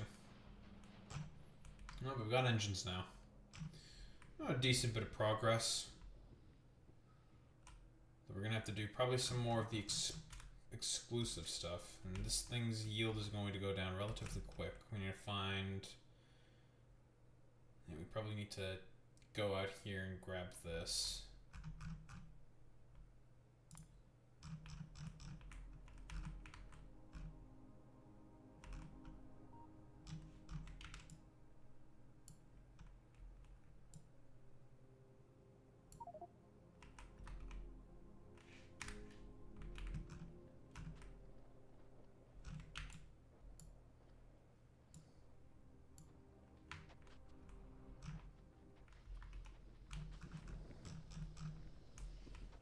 That shit won't last for forever.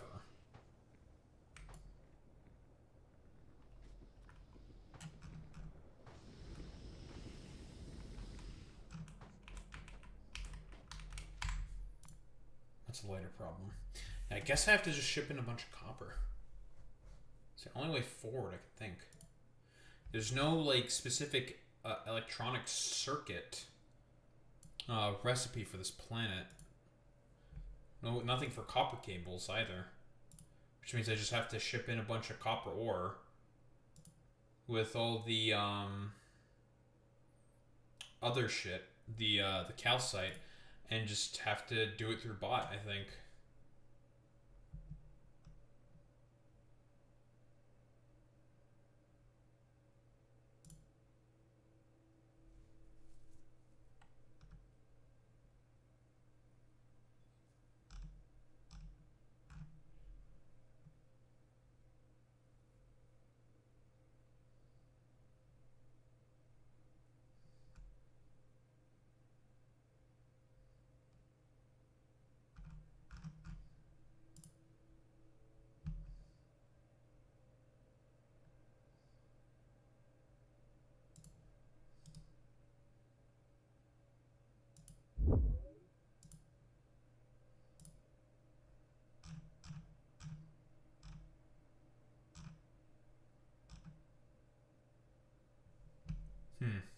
Strange.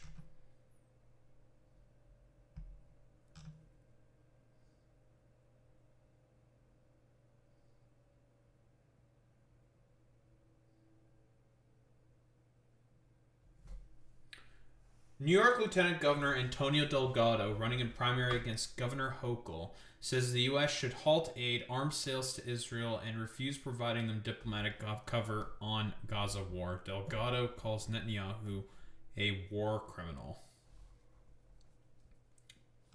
That's going to be very, very popular, especially in New York.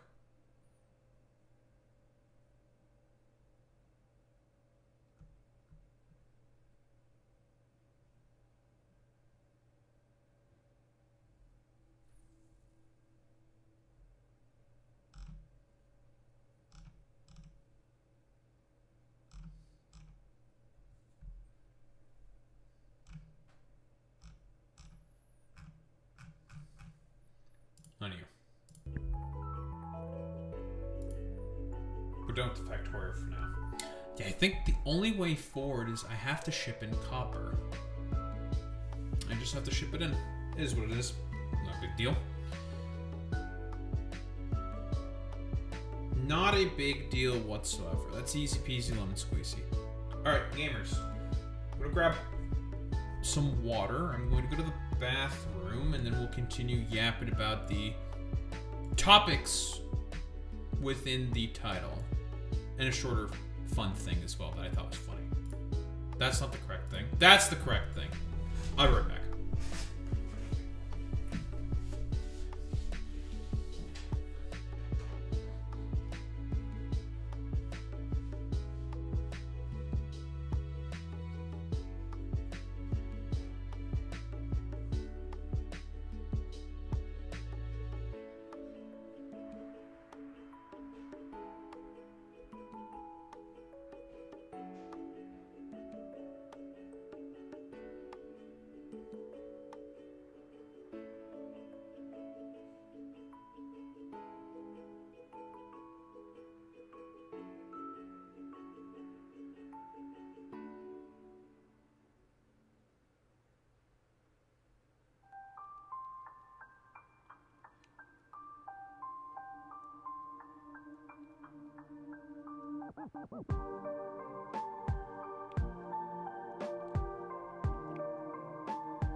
racism time against conservatives.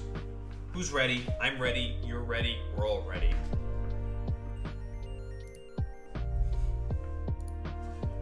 We hate conservatives. We most certainly do. Hate those guys. They're all bastards. I hate them. You hate them. I hate them. We all hate them. They're bastards. Oh boy, Shoeonhead. My favorite YouTuber, Shoeonhead. Dookie on head.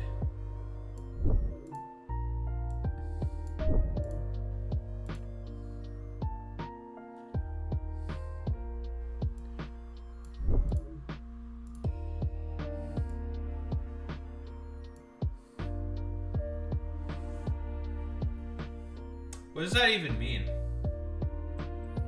So you're a simp libtard for who? Who am I simping for? What does that mean?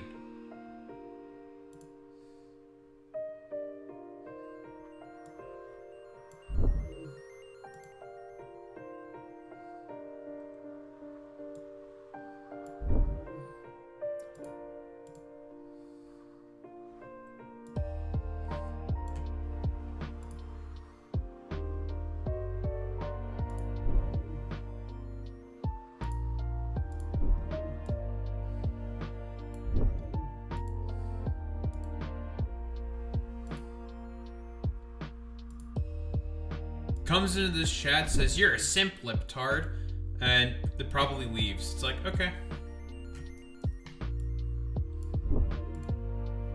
Just dumb? Mentally ill?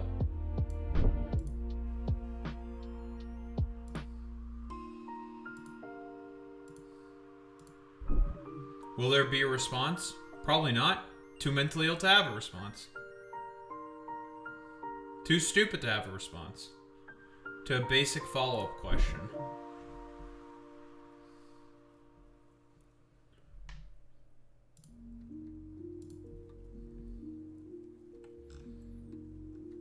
I agree. If you're a fan of conservatism or MAGA, yeah, you should probably be deported. Yeah, absolutely. Deport them. Get rid of them. These people are hypocrites. They don't believe in anything. As soon as you call them out on one thing, they cry, bitch, moan, and complain like the fucking complete pussies that they always have been. It's like, God, you people are such... God, you people are such fucking cowards.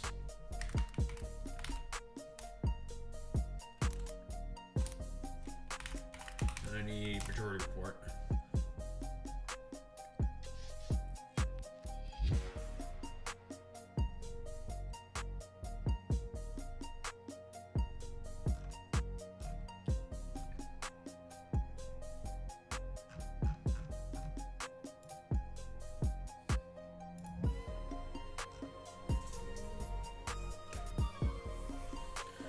Alright, I was looking for a specific clip with Chuck Schumer. But...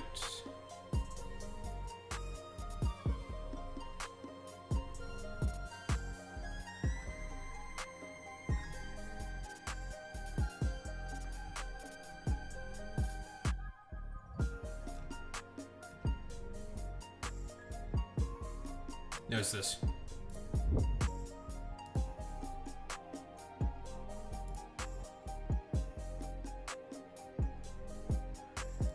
Minority report. And we also had your favorite governor.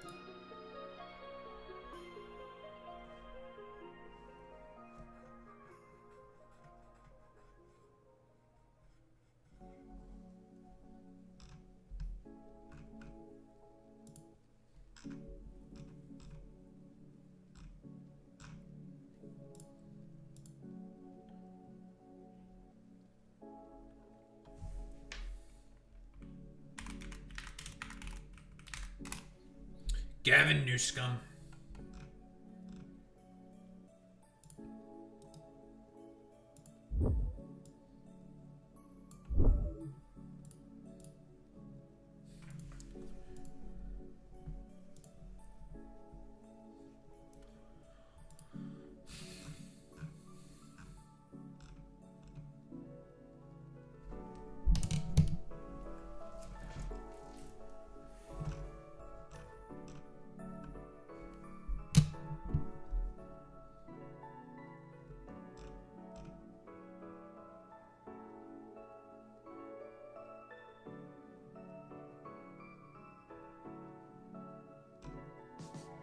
Why is there an AI generated video of RFK Jr.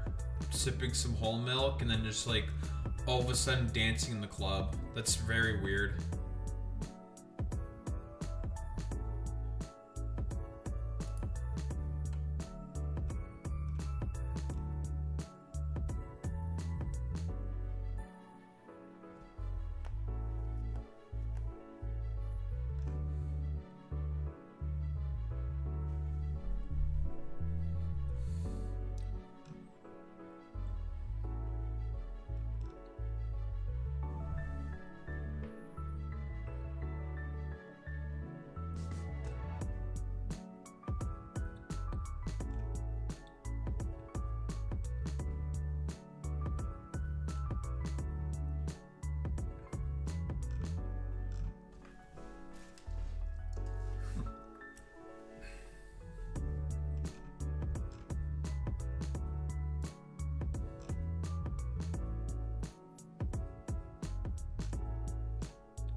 Oi.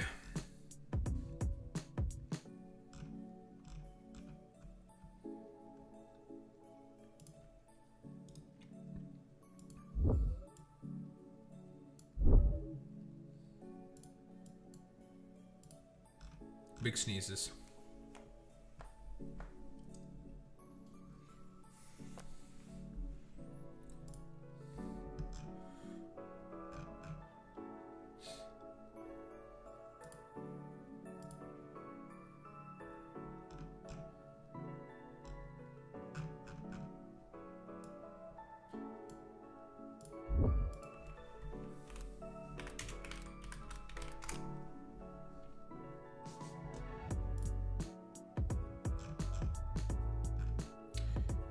Fuck you.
First streamers to use an AI filter on stream in real time. Oh boy, AI filters.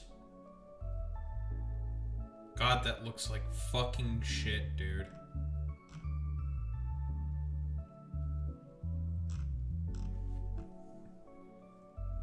That looks like absolute fucking dookie. I'm not gonna lie.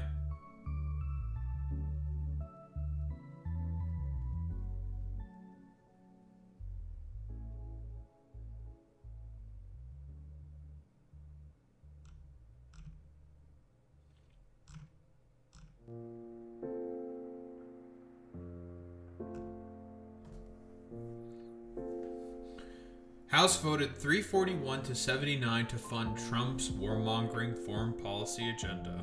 Thank you, Democrats. Very cool. How unsurprising.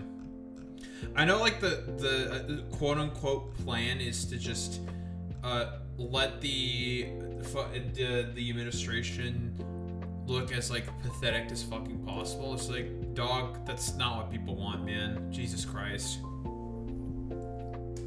That's like the worst thing you can do, but then again, Chuck Schumer, Cuck Schumer, dumb fuck.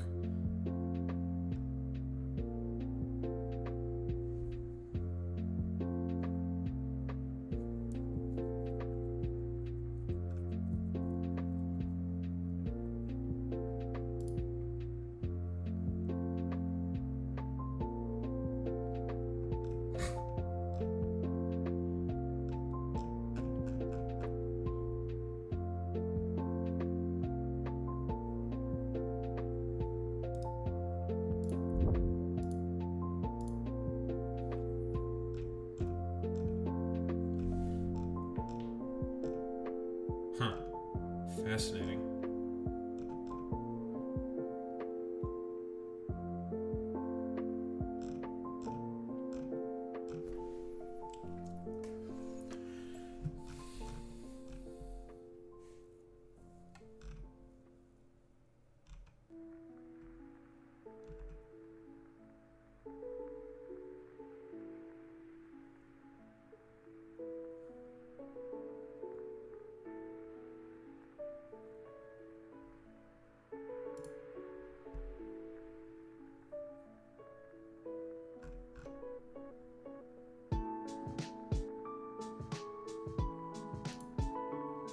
Man, CBS is reporting on this whole, on the whole thing with Renee Nicole Good as expected. It's complete dog shit. But then again, wouldn't expect anything else.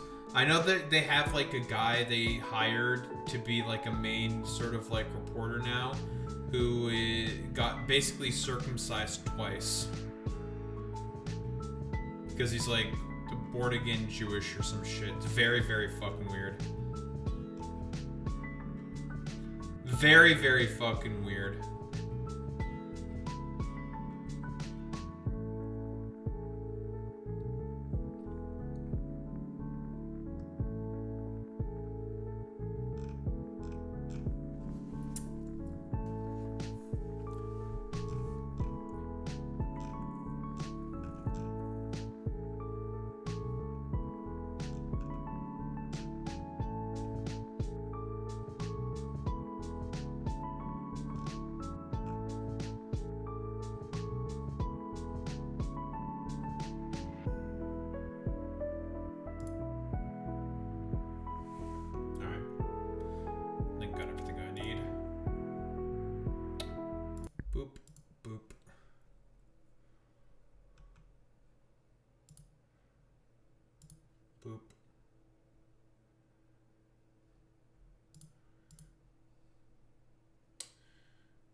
Let's fucking do this. Got a real quick one here. Donald Trump is doing a visit around in Detroit. I think he had like a rally there, probably talking about affordability or something, which is a issue that he definitely lied on during the campaign trail in 2024. Could give less of a flying fuck about that. But we had a based Ford auto plant worker calling him a pedophile protector. Let's fucking go. And he got mad about it. It's really, really funny, by the way, because it's so ridiculously obvious that this dumbass is basically covering up the Epstein files, right? There was, of course, the Release Epstein Files Act that was passed in Congress with unanimous consent, right? 100-0 in the Senate and pretty much unanimously throughout the House. In the House, like one guy apparently voted against it. Why? I don't know. Pedophile himself? Who knows? And the Trump administration has only released 1% of what the law has required. Now, I do believe that there are mechanisms within the law itself saying, like, if they continue to not comply, articles of impeachment will be filed against Pam Bondi. Active contempt will also be called against Pam Bondi as well. So basically, the administration, who was like desperately hoping to not have to look at this or not think about it or deal with it, and is deciding to probably not comply with the law now because it's just like, nah, fuck it, we're just not going to do it. And we'll just, I don't know, deal with the consequences of it later. Very, very funny.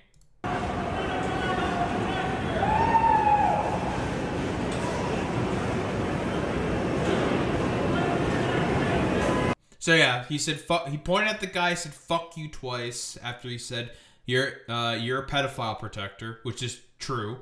Like literally, Marjorie Taylor Greene has had a call with him saying like, you need to stop talking about this stuff, Marjorie. You're gonna affect my friends.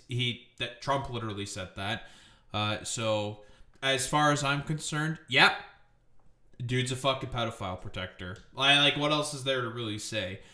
He's still only released about 1% of the Epstein files. He has still been not compliant at all with the law that was passed in Congress saying that you have to release that shit. At the very least, he signed the bill. I was like working under the hypotheticals. Like, what if he just like refuses to just sign the bill? Like, what happens then? He just doesn't do it.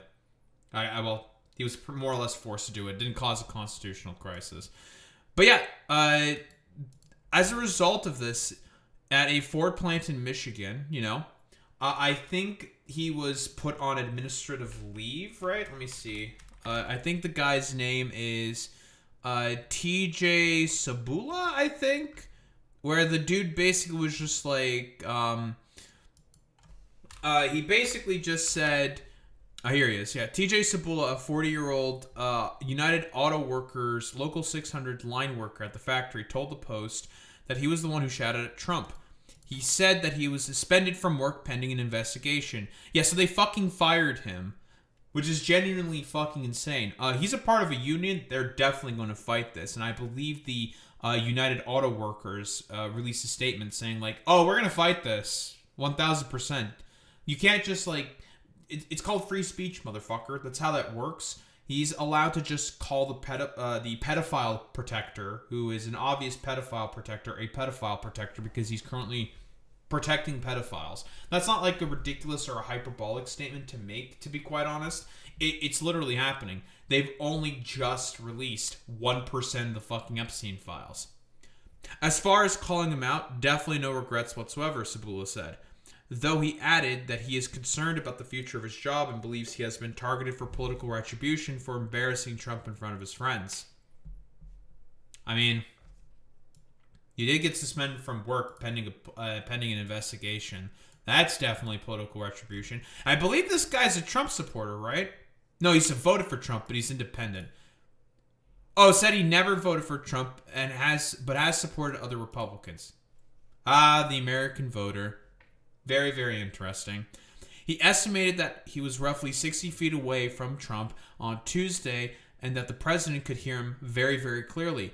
He said he was specifically referring to Trump's handling of the Epstein matter, which, again, only released 1% of the fucking files. As far as I'm concerned, he's still trying to protect himself and his fucking friends. It is definitely accurate to call Trump a pedophile protector because he's, well, protecting a bunch of pedophiles. I don't feel as though fate looks upon you often, and when it does, you better be ready to seize the opportunity, Sabula said. And today I think I did that. I don't think I can disagree with that. An online fundraiser was started Tuesday evening that sought to raise money for Sabula after his suspension. Let's rally and support TJ and help him pay some bills. Read the description of the fundraiser, which collected more than $150,000. God fucking damn. I think it's gone even higher than that, right? I'm curious. Let me just find to see if this GoFundMe. Let me just double check that. TJ Sabula GoFundMe. Bro is a patriot. That's true. Hey, look at that. Look at how much fucking money. God damn, dude. Almost $500K. $480,920. God fucking damn. That's a lot. That's a lot of fucking money, dude. Holy shit. Fuck it. Might as well keep increasing the amount. I think like someone else opened it up in his name. Great. Fantastic. Listen, we love community solidarity. You love to fucking see it. Laura Dickerson, a vice president at the United Auto Workers and the head of the union's Ford department, said in a statement that the union will ensure that our member receives full protection of all negotiated contract language, safeguarding his job and his rights as a union member. Workers should never be subjected to vulgar language or behavior by anyone, including the President of the United States. Yep, this is again, free speech and all that. Doesn't mean freedom from consequences. Now, that's a thing that conservatives, broadly speaking, don't give a fuck about or don't really ever seem to care about that sort of notion because, again, you can say whatever you want. That doesn't mean that there's no consequences for a lot of the stuff that you say. And there should be more fucking consequences for a lot of the shit that fucking conservatives say because they think in their minds, because of the mentality that they have now, they actively believe that they should not suffer any of the consequences for any of their fucking behaviors. When in reality, with Woke 2 right around the fucking corner, oh buddy, you people are about to start suffering some consequences for your behavior, which should have always been the case. But then again, like I expect from fucking conservatives, they can never face it. In their minds, they feel like they can never face any consequences for any of their actions. Toured the factory before giving a speech at the Detroit Economic Club. What's the Detroit Economic Club? I'm curious. Detroit Economic Club. Non-profit organization, eh? Numerous false claims. Addresses Detroit Economic Club. Am I going to have to take a guess that the Detroit Economic Club, since it's a non-profit, it's another like probable fucking lobbying firm with a bunch of super fucking rich people, if I were to take a guess? And he probably just like rambled about tackling inflation or some shit. Probably. Knowing Trump. Complete fucking charlatan. Elsewhere on the tour, Ford workers could be seen cheering and taking selfies with the president. Officials at Ford did not respond to requests for comment. Trump was joined during the tour by Bill Ford, Ford's executive chairman, and the grandson of Henry Ford, and Jim Farley, the company's president and CEO. Trump has faced criticism from Democrats, some cases with the MAGA movement. For dismissing federal investigation of Epstein, the president has also repeatedly referred to the investigation as a hoax. Trump was friends with Epstein and blah, blah, blah, blah, blah. Yeah, we all know about this shit. But yeah, listen. Patriot behavior. Listen. You called the obvious pedophile protector a fucking pedophile protector because he's a pedophile protector. Occam's fucking goddamn razor. He's only released about 1% of the Epstein files, which is definitely not complying with the law that was passed specifically by, guess who? Thomas Massey and also Ro Khanna. So as far as I'm concerned, bro is a fucking pedophile protector. Occam's razor. Easiest fucking call of life. Don't think there's really much else to say besides Donald Trump is in the Epstein files. He's definitely in the files. His dumbass is absolutely in the motherfucking files.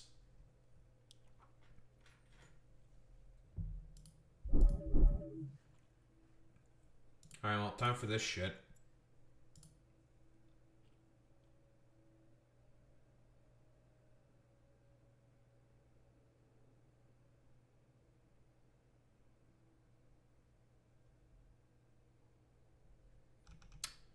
Yep.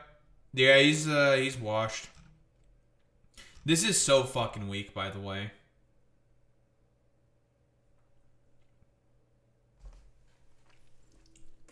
I need to also get his press conference addressing this because I forgot to get that. Tim Walz. There he is. Addresses ongoing federal presence in Minnesota. My fellow Americans. My fellow Minnesotans. Minnesota. Minnesota. Minnesota.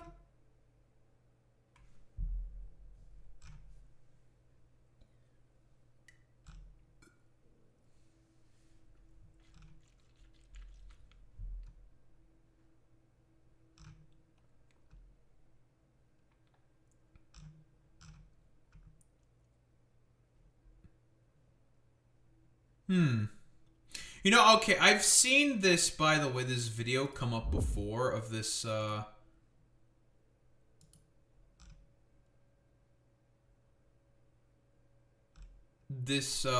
lady here. I think you've seen the thumbnail before of, I try to follow my passion for art, but now I'm 32 and unemployed.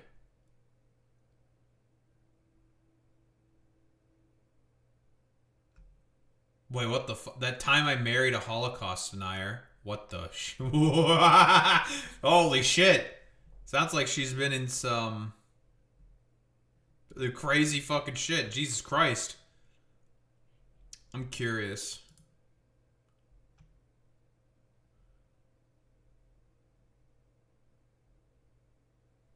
In this episode, a local girl failure regrets not just becoming a veterinarian or something for 32 straight minutes. That's fair. Well, she apparently also hates the American healthcare system.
Very cool, very good.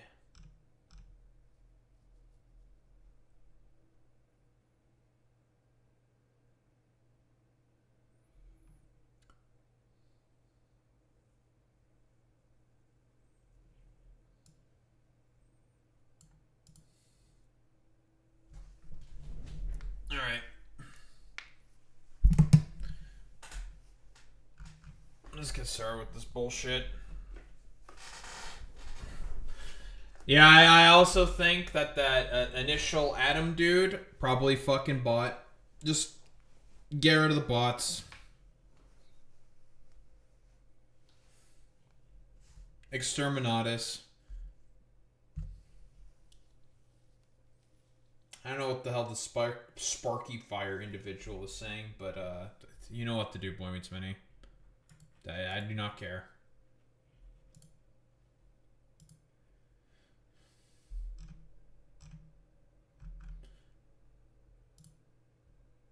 Alright, let's get started with this shit.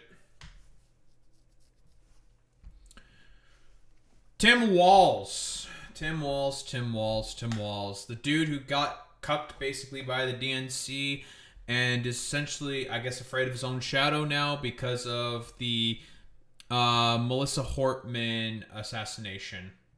Yeah, basically, I really do think that Tim Walz has basically lost his will to fight because of those two reasons. The deep state got to him, and also because of the Melissa Hortman assassination, the fact that Republicans just did not give a flying fuck about that, but they had like a whole WWE like sesh for Charlie Kirk or some shit. It's completely fucking nonsensical, even though the situations are basically the exact same. Both of them were assassinated for political reasons. Although honestly, with Tyler Robinson, we don't even know if that's the correct guy that they got. But Vance Bolter, that was the fucking correct guy, and it was obviously fucking politically motivated. But whatever. I am making a direct appeal to the president. Let's turn the temperature down. Stop this campaign of retribution. This is not who we are. An appeal to Minnesotans. I know this is scary. We must speak out loudly, urgently, but also peacefully. We cannot fan the flames of chaos. That's what he wants. Pussy ass fucking shit. The Republicans could give less of a flying fuck. They hate you because you are slightly left of fucking Ronald Reagan. They want to kill you. They want you to suffer. They want you to eat shit. They don't give a flying fuck about any of this bullshit. This is incredibly fucking weak. All this like stupid protest policing bullshit. Get the fuck out of here. If the Republicans could flip on the fucking switch, and just like murder a bunch of people who they don't like, they fucking would. But they're too incompetent to do that, and it would require a lot of work. So that's why they're not doing it. Yeah, 1000%, Bloomy Smitty. There is no point in being peaceful with an organization that is not interested in being fucking peaceful. These people are just thugs. They are fascists. They are freaks. They are intent on just terrorizing people. There's only one reaction that you can fucking do in order to stop that, and that is to resist. That is it. That is the only thing that is left. Because here's the thing, immediately, from ICE, the buck stops with you. Tone down the hostile, inflammatory, anti-ICE rhetoric. What did he exactly say? Nonsensical.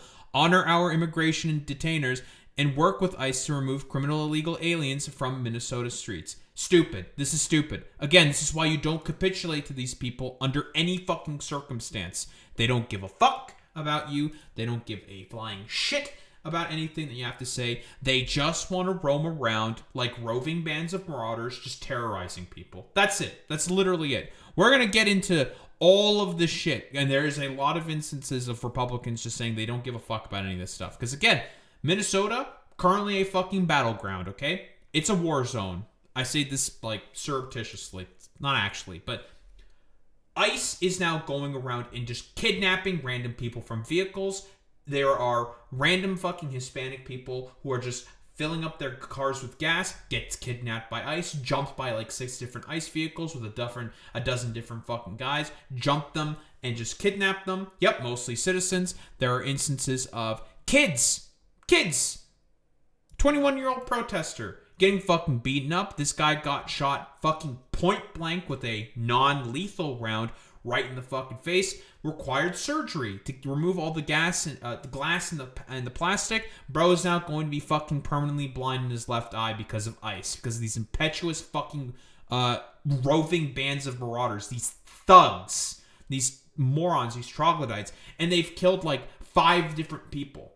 They're 5 different people, and they're still just kidnapping people. The moderate position is to abolish this quote-unquote institution. But guess what? These liberals are not interested in sort of abandoning the vaunted vestige of the institution because of the fact that for whatever fucking reason, since ICE is an institution that they still kept in place because it's an institution, so therefore it must be protected and fought for because it's something that's been established, which means it's inherently good because institution, when obviously it's been proven time and time and time again that ICE is not a good institution. It's not. It should be gotten rid of, torched away, thrown out with the rest of these fucking, shithole institutions that exist within fucking DHS. Just get rid of them. DHS should be fucking abolished. Separate FEMA from fucking DHS, okay? Fuck that bullshit, okay? Complete fucking nonsense here. I shouldn't really have expected anything else from the fucking Democrats being extremely fucking weak on this. When the people have now spoken, 74% of Democrats now want to see ICE abolished. It is the moderate position. And I thought the Democrats cared so much about waiting to see how the polling sort of works out. Well, guess what? The polling's here, and the American people have made it very clear. Just like the same with Israel-Palestine, the Democrats have made it very clear. 91% of them approve of basically condemnations of fucking Israel. And only 9% approve of the actions of fucking Israel. But, shouldn't be really surprising. That doesn't surprise me whatsoever. Boy meets many Democratic politicians get kickbacks from police unions. Yeah, of course. Doesn't surprise me. By the way, Jacob Fry, also throwing you into this as well. You have control of the Minnesota Police Department. You arrest these fuckers. That's exactly what you should be doing. Complete fucking capitulation for no reason. What do we have here from Tim Walz? My fellow Minnesotans, what's happening in Minnesota right now defies belief. News reports simply don't do justice to the level of chaos and disruption and trauma the federal government is raining down upon our communities. 2,000 to 3,000 armed agents of the federal government have been deployed to Minnesota. By the way, based off of a dumb fucking video from a 3 IQ fucking goddamn troglodyte. Nick Shirley has blood on his hands. Never fucking forget that. And again, that video, I'm going to keep saying it over and over and over and over again to these dumb fucking conservatives, these troglodytes, these morons, these knuckle-dragging fucking idiots. That video added absolutely nothing. I've used this analogy before, and I'll use this analogy again. It's the same thing as all the pedophile hunters on a YouTube. They add nothing to the situation. They add nothing to the investigations into a lot of the child sexual abuse claims that, generally speaking, happen. And all of the institutions and all the sort of not corporations, but all the sort of what's the name? Nonprofits. That's the name I was looking for. That look into these problems. Generally speaking, say one thing and one thing only. To all these pedophile hunters, stop trying to help. You're actually not helping whatsoever. Armed, masked, undertrained ICE agents are going door to door, ordering people to point out where their neighbors of color live. They're pulling over people indiscriminately, including U.S. citizens, and demanding to see their papers. And at grocery stores, at bus stops, even at our schools. They're breaking windows, dragging pregnant women down the street, just plain grabbing Minnesotans and shoving them into unmarked vans. Kidnapping innocent people with no warning and no due process. Let's be very, very clear. This long ago stopped being a matter of immigration enforcement. Instead, it's a campaign of organized brutality against the people of Minnesota by our own federal government. I mean, this has always been the case, Tim. So deploy the police. I don't think or instruct Jacob. I don't know what the relationship between the governor and the mayor is, but you tell Jacob Fry to deploy the police and start arresting these motherfuckers, because I guarantee you there's a lot more police than there are ICE agents. Arrest them. Just like the Minnesota, the Philly police commissioner said, it's like, if you fuckers come into our fucking city and you do illegal shit, out. We're arresting you. We don't give a shit. Same with the sheriff as well. The sheriff, she herself said, we're just literally going to arrest you. We don't care. Yep, highway patrol sees ICE vehicles. 1,000 fucking percent. Boy meets mini. You organize state assets to protect your people. That is what you fucking do in this instance. It doesn't matter.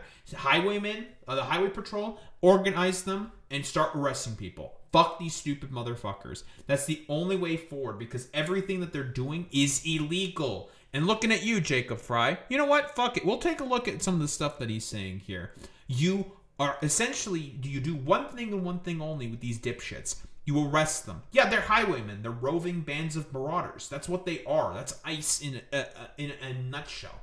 They are just impetuous, roving bands of bandits and marauders who just want to terrorize people. That's it. Organize your fucking forces. Arrest these motherfuckers. That's what you fucking do. And tell Jacob Fry to organize the Minnesota PD to start arresting these motherfuckers. Last week, that campaign claimed the life of Renee Nicole Good. We've all watched the video. We've all seen what happened. And yet, instead of conducting an impartial investigation so we can hold accountable the officer responsible for Renee's death, the Trump administration is devoting the full power of the federal government to finding an excuse to attack the victim and her family. You're surprised by this? 6 federal prosecutors, including the longtime career prosecutor leading the charge to investigate and eliminate fraud in our state's programs, quit their jobs rather than go along with this assault on the United States Constitution. But as bad as it's been, Donald Trump intends for it to get worse. This week, he went online to promise that, quote, the day of retribution and reckoning is coming. That's a direct threat against the people of this state who dared to vote against him 3 times and who continue to stand up for freedom with courage and empathy and profound grace. All across Minnesota, people are stepping up to help their neighbors who are being unjustly and unlawfully targeted. I do think we will get to what Donald Trump said. I probably have it open up in my various tabs on the conservative sort of response to all this.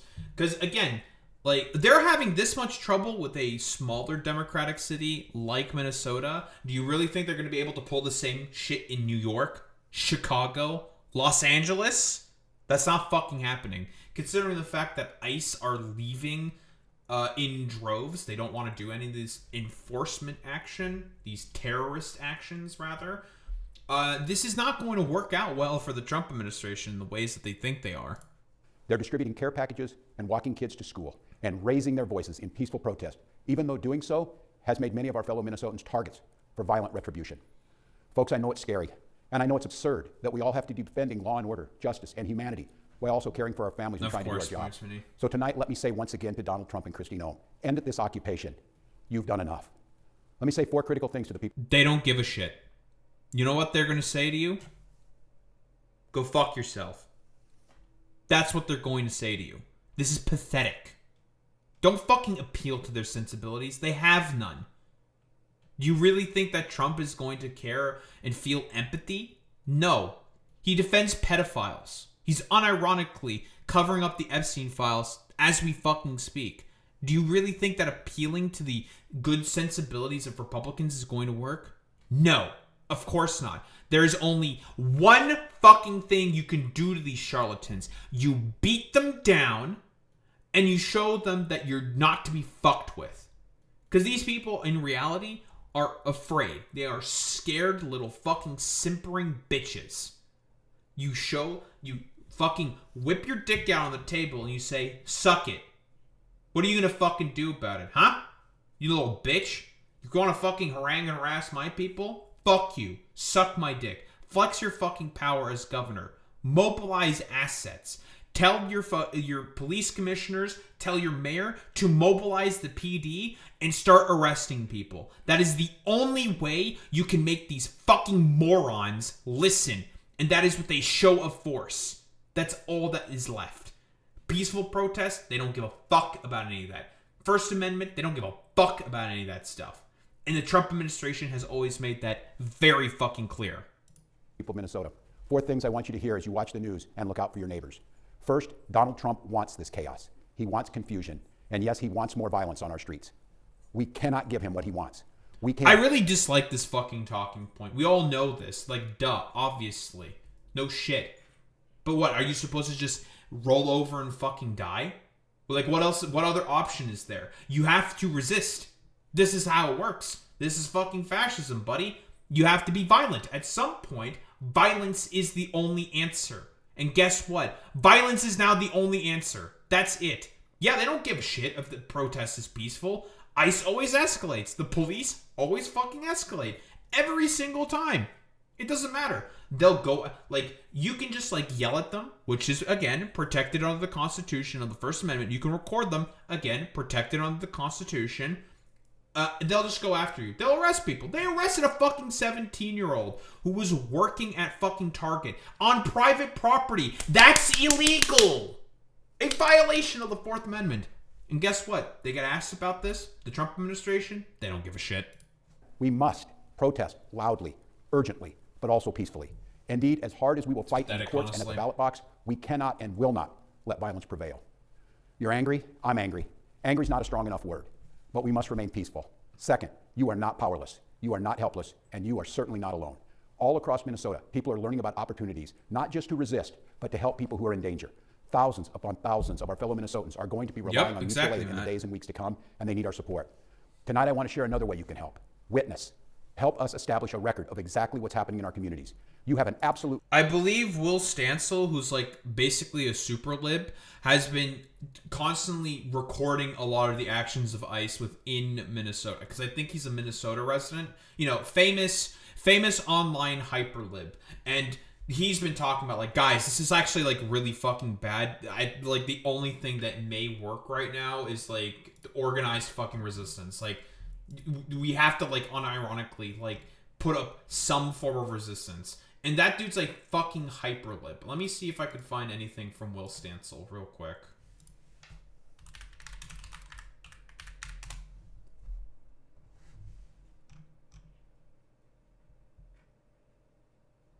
And by the way, lefties fucking hated Will Stancil. He's actually doing a good thing now.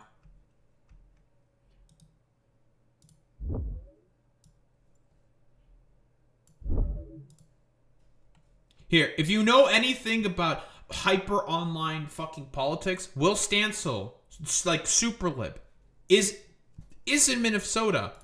He's been monitoring and doing work monitoring ICE.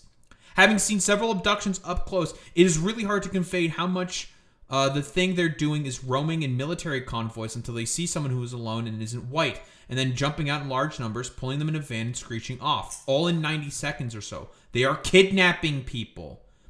They don't know who they're talking to because they don't talk to them. They're random pedestrians. It is literally indistinguishable from a kidnapping when you see it.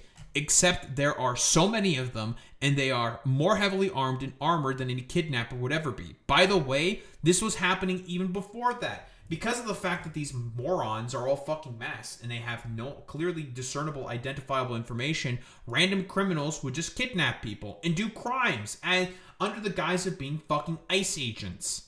And just kidnap people. And guess what? It got so bad that the FBI was saying, like, we need to stop with the masking. We really actually do need to stop with this shit because it's becoming harder for us to do our work.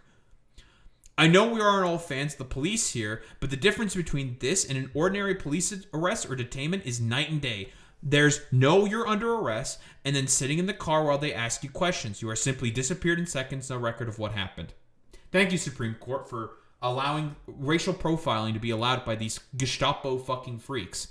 If you see one, the most important thing to say is, what's your name? Because otherwise the person is gone for good. Maybe. By the way, that 17-year-old kid who got fucking kidnapped while working at fucking Target, he was tortured by ICE. His face slammed in the fucking pavement. New POV. We fucking saw the reaction of the kid. Dude was just fucking crying. He did nothing fucking wrong. And guess what? It was up to the community to basically be like, no, fuck you. You can't fucking do this. And they blocked ICE and they eventually just let him go after torturing him a little bit. These people are barbarians. There's only one answer to these people. Round them up, throw them in a hole, throw away the fucking key. That's the only response you can have to these these subhumans, these non-people, these fucking pieces of shit at ICE.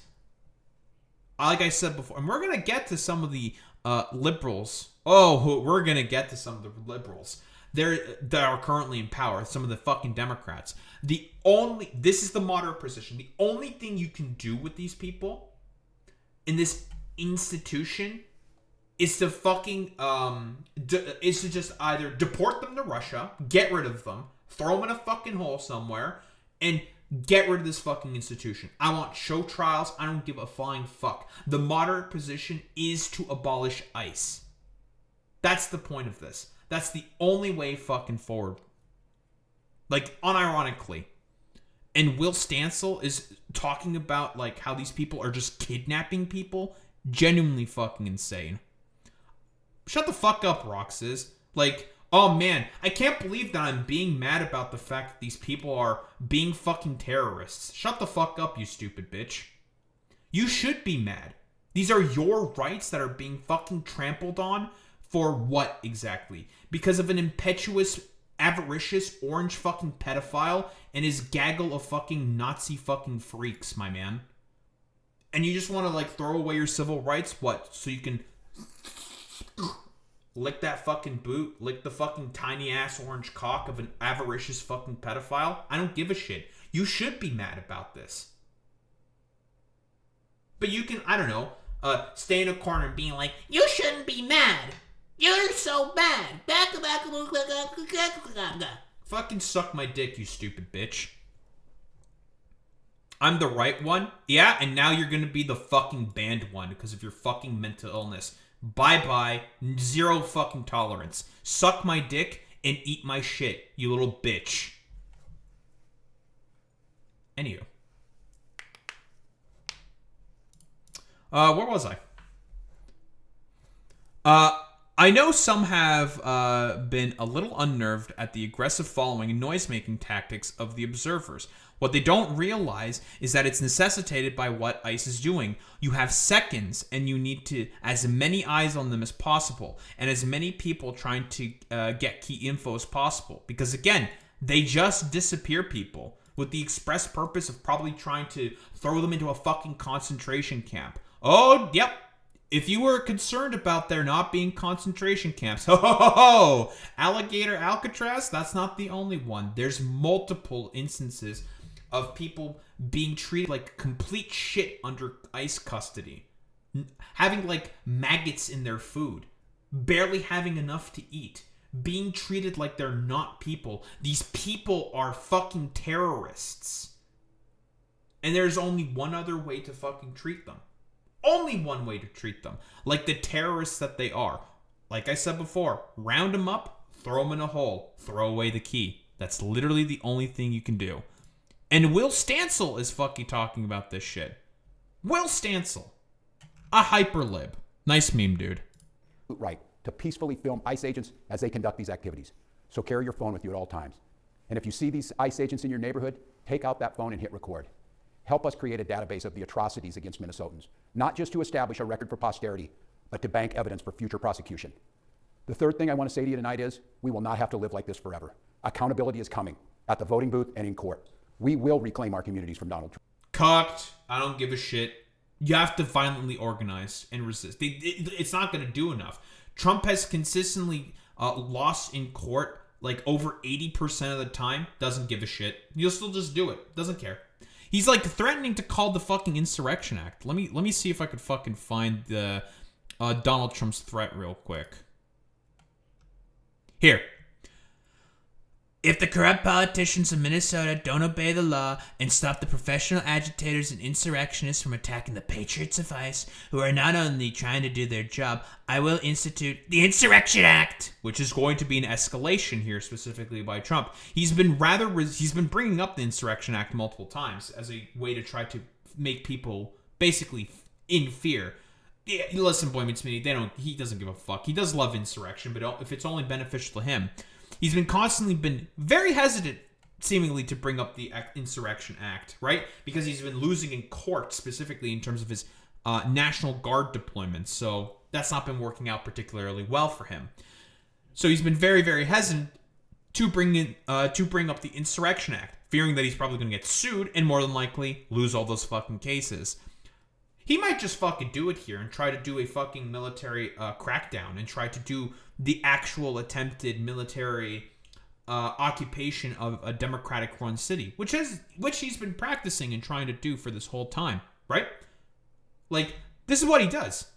He's the one, by the way, who's done all this fucking bullshit. He's been the one inciting the violence and the unrest. He will invoke the Insurrection Act and try to declare martial law. He, I think, recently has also said that that there is no need for midterm elections. Because he knows he's fucked in the midterm elections, right? So, I've talked about this before, and this is a potential thing that can happen. 2026, in terms of the midterm elections, those have always been in question. We have no idea, considering all the illegal shit that he's been going on. He might try to fucking suspend the elections during 2026. That's a possibility. That's an outcome, because he doesn't want to face any accountability for anything. He's a wannabe fucking dictator. Fascism is here, ladies and gentlemen, and those in between. And luckily, it's being incredibly incompetently done because of the fact that he doesn't have control of the courts. He doesn't have control of all the police districts. He doesn't have control of the military. So him trying to do this stuff, not going to work out as well for him. All he has are his little fucking Gestapo freaks on his side. And his, administration. That's literally it. Which many presidents have done before me, and quickly put an end to the travesty that is taking place in that once great state. Thank you for your attention to this matter, President DJT. Of course, he doesn't want to face any accountability for any of his actions. Because, again, he is born with a silver spoon in his mouth, has never had to take accountability for anything, and also is a fucking pedophile. Wouldn't expect anything less from our current pedophile in power. Trump. We will reestablish a sense of safety for our neighbors, and we will bring an end to this moment of chaos, confusion, and trauma. We will find a way to move forward, and we'll do it together. Yep, and we'll not be alone. Every day, we are working with business leaders, faith leaders, legal experts, and elected officials from across this country. They've all seen what Donald Trump is trying to do to our state, and they know their states could be next. And that brings me to the fourth thing I want to say tonight, Minnesota, how incredibly proud I am of the way that you've risen to meet this unbearable moment. But I'm not at all surprised, because this is who we are. Minnesotans believe in the rule of law, and Minnesotans believe in the dignity of all people. We're a place where there's room for everybody, no matter who you are, or who you love, or where you came from. A place where we feed our kids, we take care of our neighbors, and we look out for those in the shadows of life. I don't know. I what else are you supposed to say to this? Again, I really do think that he's been not only defanged by the deep state within the fucking DNC, because again, he dropped all the weird stuff, which was effective, because Republicans are fucking weirdos. That's just true. Defanged by the fucking deep state, and he got fucking spooked by the Melissa Hortman assassination, and seemingly the president not giving a flying fuck about any of that stuff. Like, unironically, he's been fucking defanged. It's just cucked. Let's see. Jacob Fry. What does he have to say? He had that big, fiery, fucking goddamn sort of attitude saying, fuck you, get out of our city. Has he followed through with any of that shit? No. Because you know what he should be fucking doing? Deploying the police department and arresting these motherfuckers. That's what you should be doing. There's still a lot that we don't know at this time, but what I can tell you for certain is that this is not sustainable. This is an impossible... So, by the way, a kid recently got fucking shot. That was last night. So, a kid who was running away from ICE got shot by them. Possible situation that our city is presently being put in. And at the same time, we are trying to find a way forward, to keep people safe, to protect our neighbors, to maintain order. And we're in a position right now... Man, if only the Democrats got rid of that fucking dogshit institution known as ICE. Have residents that are asking the very limited number of police officers that we have to fight ICE agents on the street, to stand by their neighbors. We cannot be at a place right now in America where we have two governmental entities that are literally fighting one another. Cucked, weak, nah, this is fucking pussy shit. Fuck that bullshit. They are committing crimes that are within your local jurisdiction that you can fucking arrest them for. What are they gonna fucking do about it? What? Try to mobilize the National Guard? That's already fucking legal. Multiple courts have said that they can't fucking do that. He's not gonna do that shit. Like, what the fuck is he gonna do about it? The only thing he can do about it is just bitch and fucking complain on his Truth Social app. Like, you can go in and fucking arrest these people. You're allowed to do that. They are currently violating not only your state's laws, but also laws within your fucking city. Cucked, weak, fucking pathetic. The only way you can fucking make these pussies stop is by a show of fucking force saying, like, fuck you, suck my dick, eat my fucking shit. Pathetic. Why are we put in this position? We're put in this position because we have... So much for all that fiery rhetoric saying, ICE, get the fuck out of my city. Approximately 600 police officers in Minneapolis, far fewer that are able to work at any given time. And there are approximately 3,000 ICE agents in the area. 3,000. The 600 police officers... Okay, then ask other states for some fucking help. That's what you fucking do. Be like, hey, other states, can you give us some fucking police officers so we can start arresting these motherfuckers? Fuck it, why not? Just do it. Who cares? Just like how Donald Trump is rounding up a bunch of other National Guardsmen from Republican states in order to deploy them as like enforcement forces for his like little Gestapo freaks. Do the same. Talk with J.B. Pritzker. Talk with Gavin Newsom. Talk with Kathy Hochul. Say like, can we get some National Guardsmen here in order to help our police forces, our police department do enforcement for all of the illegal actions of ICE? Can we get like 5,000 fucking National Guard troops? You know what? I mean, probably J.B. Pritzker would say yes, absolutely. Gavin Newsom? We'll get to Gavin Newsom. Eventually. Kathy Hochul? She might say yes. Given pressure from Zohran Mamdani. She might give those National Guardsmen. Fuck it. This is a fight. This is fascism. You have to fucking violently resist. Omar Fateh is calling this terrorism. As he should, absolutely. Woman tried to drive down the street where a protest had broken out. ICE was raiding, saying she had a doctor appointment to get to. ICE agents busted her out her windows, cut her seatbelt, and pulled her out before arresting her. Yep, by the way, you're not allowed to fucking do this. She's trying to get somewhere. and ICE are getting in the fucking way. Who would have fucking thought? Very, very fucking cool. Fantastic. And are these pussies going to do anything about it? No.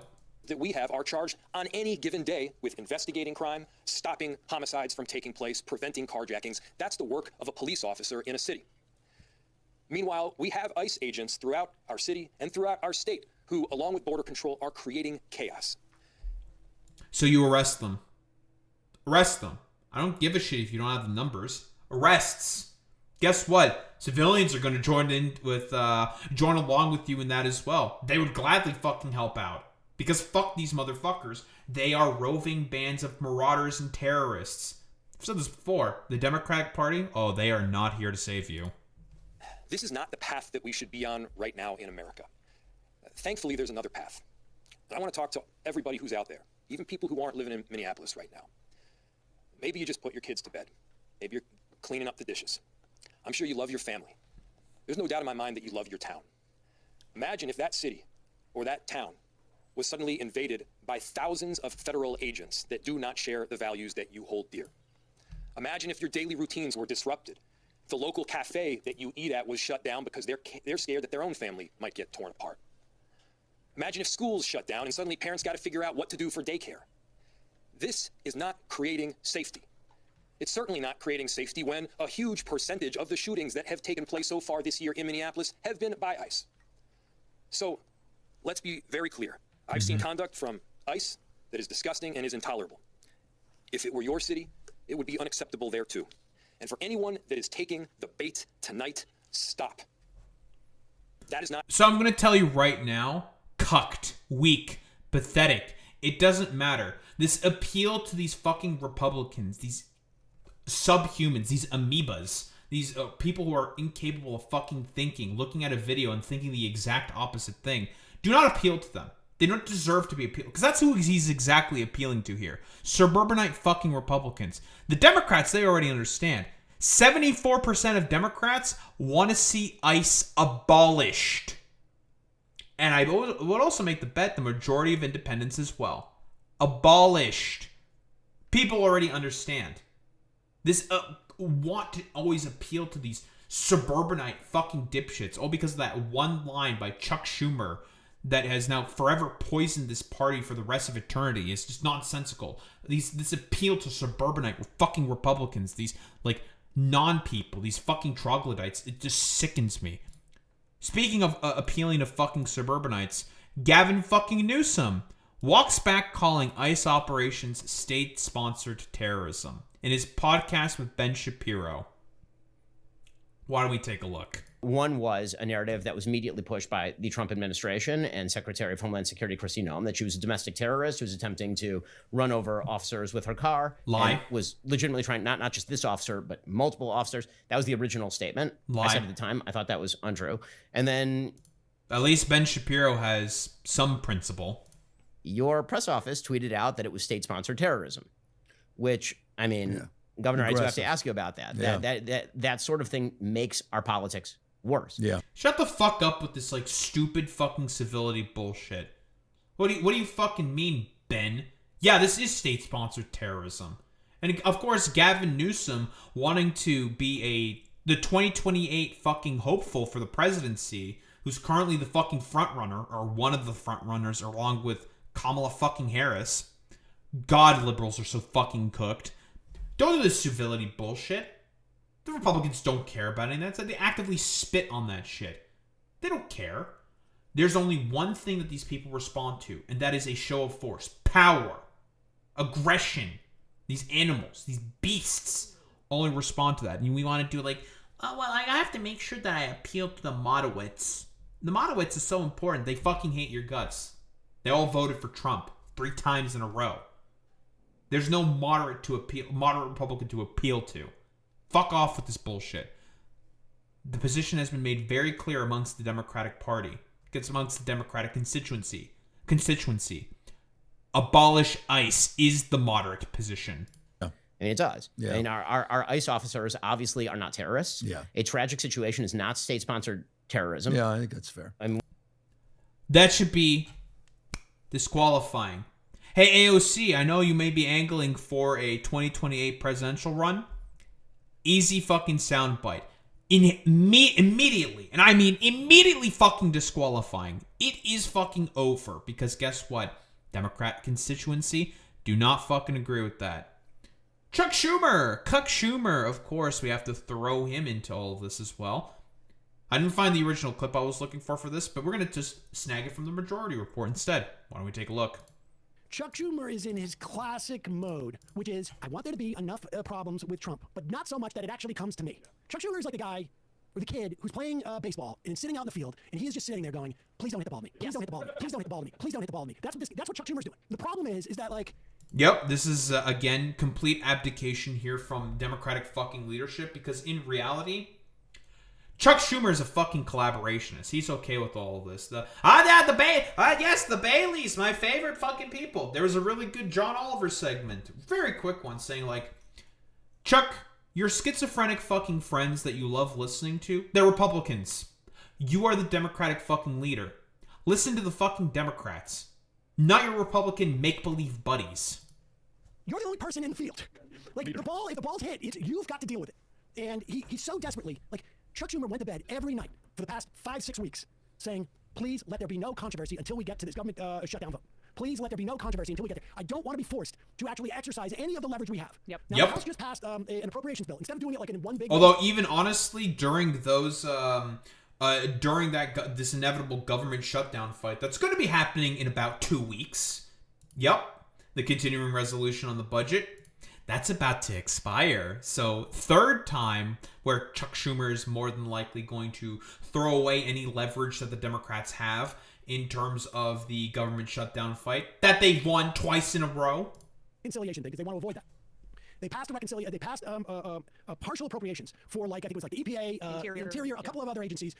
More or less, there's definitely some cuts, but more or less, the equivalent of a continuing resolution. Rejecting Trump's calls for more steep cuts. But there still remains all the tricky things where the Democrats might have some disagreement with the Republicans. Particularly DHS. DHS is not in this, is not a Department of Homeland Security, aka ICE, obviously not in this agreement. And so a lot of people and within the Democratic caucus have been calling for not only the impeachments of Kristi Noem, but also for DHS to have a significant funding cut.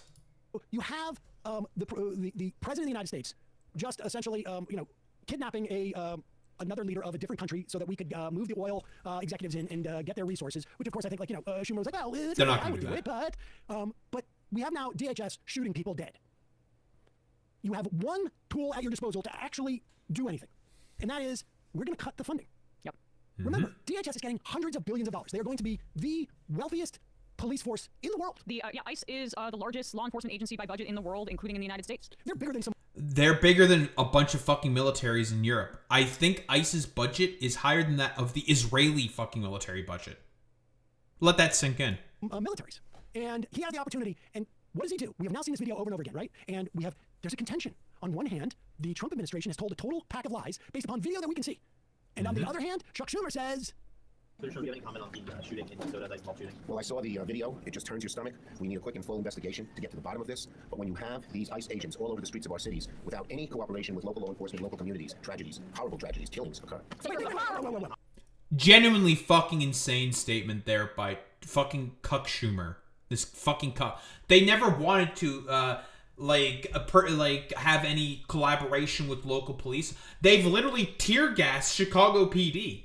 They don't give a shit about any of this stuff. They have been allowed to just rant and rave about, run around like roving marauders and just go after people.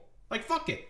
Like, they even said this themselves. They were pissed about the fact that they were not being allowed to be unleashed upon the masses like the little terroristic fucking freaks that they were. Because, again, they were not really used or deployed under the Biden administration. Despite the fact that there was multiple ICE officers who said, like, I really just want to be out on the street and just beat up a bunch of fucking immigrants. But the Biden administration has us all basically tied down. We can't do that. And it's just like, man, at that point, you should have fucking abolished ICE. Wait. We need to get to the bottom of this? Where's the mystery? Apparently there's a mystery about this still. That we need to get to the bottom of. And what is it? But, like, all the times they keep calling, like, there has to be an investigation to all this. No. What investigation? You think the Trump administration gives a fuck about an investigation? They've been blocking the people who are supposed to do the investigation from being able to get evidence. The video made it rather fucking clear. Renee Nicole Good was murdered by ICE. What are you talking about? When you don't have cooperation. So wait, he has a problem with New York City being a sanctuary city? Like is this a problem of a lack of cooperation? Wow. That's also true. Minneapolis PD? If they had cooperated with... I mean, it's all because in reality, Democrats never gave a fuck about sanctuary cities, and most of these people do not give a fuck about immigration, which is why the Republicans were able to sort of wrestle the narrative on fucking immigration. Thank you, Joe Biden, for not doing anything about the narrative of Republicans on immigration. Very, very cool.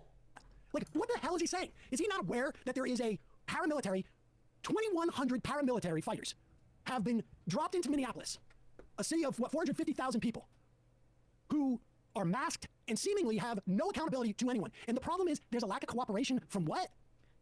Stupid. Can we play it again, actually? I'm sorry. I just want to get the passive language down here. Sure, do you have any comment on the shooting in Minnesota, that small shooting? Well, I saw the video. It just turns your stomach. We need a quick and full investigation to get to the bottom of this. But when you have these ICE agents all over the streets of our cities without any cooperation with local law enforcement, local communities, tragedies, horrible tragedies, killings occur. You know what? It's not a coincidence that he sounds exactly like some sort of Israeli official describing a child being killed in the West Bank. There's no time for this to come back to us. I mean, Tanisi Coates put this up, right? Tanisi Coates' statement at the start of this. We are in a moment right now where people are asking themselves, why can't the Democratic Party defend against this assault on democracy? And I would submit that if you can't draw the line at genocide, you probably can't draw the line at democracy. You can't. And Chuck Schumer will never be able. Nah, I mean, Ta-Nehisi Coates with another fucking goddamn banger. Like, absolutely. Because honestly, this current fucking leadership, most of the Democratic Party, they're just collaborationists. You know, cut a liberal and a fucking fascist bleeds. And I mean, that's unbelievable. Lack of cooperation with local law enforcement. He's basically criticizing the city of Minneapolis and leadership there as well for essentially saying that cops should be more coordinating with ICE. That's the problem here. Not the fact that they are functionally, as AOC said, we played this in the fucking insane, dude. They are a paramilitary force, to your point, that is an anti-civilian force at this point. They shouldn't be cooperating with local law enforcement. Schumer should be empowering through his rhetoric local law enforcement to go after ICE. Arrest them. Like I said with fucking Jacob Fry, to fucking arrest them. I don't care about the fucking number disparity. You know what you can do? Talk with Democratic governors and be like, hey, can you give us some National Guardsmen? Help us out or something?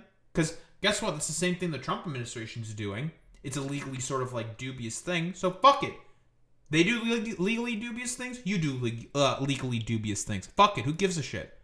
His messaging, I mean, like, and I just want to emphasize this point in case people are just watching this clip and didn't see our interview with Jeet here. Elizabeth Warren is standing right next to him. She's a part of that so-called fight club that's in the Democratic Party right now in the Senate that supposedly is building up an alternative vision of leadership for the Democrats. The time is now. The time is now to call for his ouster. I know they're probably still building up the power that they need. They're still trying to get other senators on board. But my God, Republicans make a spectacle about their internal disagreement and it has affected them nada electorally. Nada. In fact, it looks like democracy. It's a performance of it. You get yourself in the news cycle. Trump sparring with other Republicans. They rode that to success. Air this disagreement. This is a point that I've sort of also brought up sort of more. Like, Republicans are open about their hatred of fucking democracy, but guess what? Democrats also fucking hate democracy as well. Because, again, no primary during the 2024 elections, basically effectively like no primaries whatsoever. Hardly any Democratic sort of actions sort of happen within the Democratic fucking party eternally at the very least. They just say like, whoever's oldest gets the position because they have the most experience and they're old, so therefore they're more experienced. It's like, that's not how that fucking works, but whatever. Stupid, nonsensical. In reality, the Democrats also hate democracy about as much as they fucking hate, well, their own constituents. They don't give a shit about any of this stuff. Most of them are actively collaborating with the administration on this fucking bullshit. Out publicly because it looks like you're responding to the overwhelming base that wants you to rein in these lawless thugs. The numbers on this are staggering. An over 20-point increase in abolishing ICE in less than a year, and that's what the leader of the Democrats saying the problem is that local law enforcement isn't collaborating with ICE. So change the news cycle and show that you'll be an opposition party. Call for his ouster. I'm sorry if it's awkward in the meetings. I'm sorry if it's not the right time because we still I wonder why, by the way, the fucking Democratic Party is at a historic fucking low approval rating. Looking at you, Chuck. Partial budget negotiations over the appropriation actually might be the best time. Well, that's the thing, is he wants to ignore the existence of what is happening because he has the ability to wage a fight to prevent the funding. But he doesn't want to. I mean, he has the ability to do this, and he doesn't want it. He doesn't want to. Away from any leverage he has deliberately. And so, listen, the Baileys told me to do nothing, and doing nothing is so far working. So why should I do anything? The Baileys are telling me to do nothing, so I'm going to do nothing. 32% approval rating for the Democrats as a party. Gotta be measured about this. We've got to be. They have literally understand. They did not shoot this person because they thought this person was a criminal, undocumented immigrant. No. They did not shoot this person because they thought this person was an undocumented immigrant. They did not shoot this person. They shot this person because they saw this person as a citizen who was pushing back against what they were doing. Yep. That means that, and they can take these steps. They've killed undocumented immigrants in their facilities. Yeah. We know that. They are just moving down the line.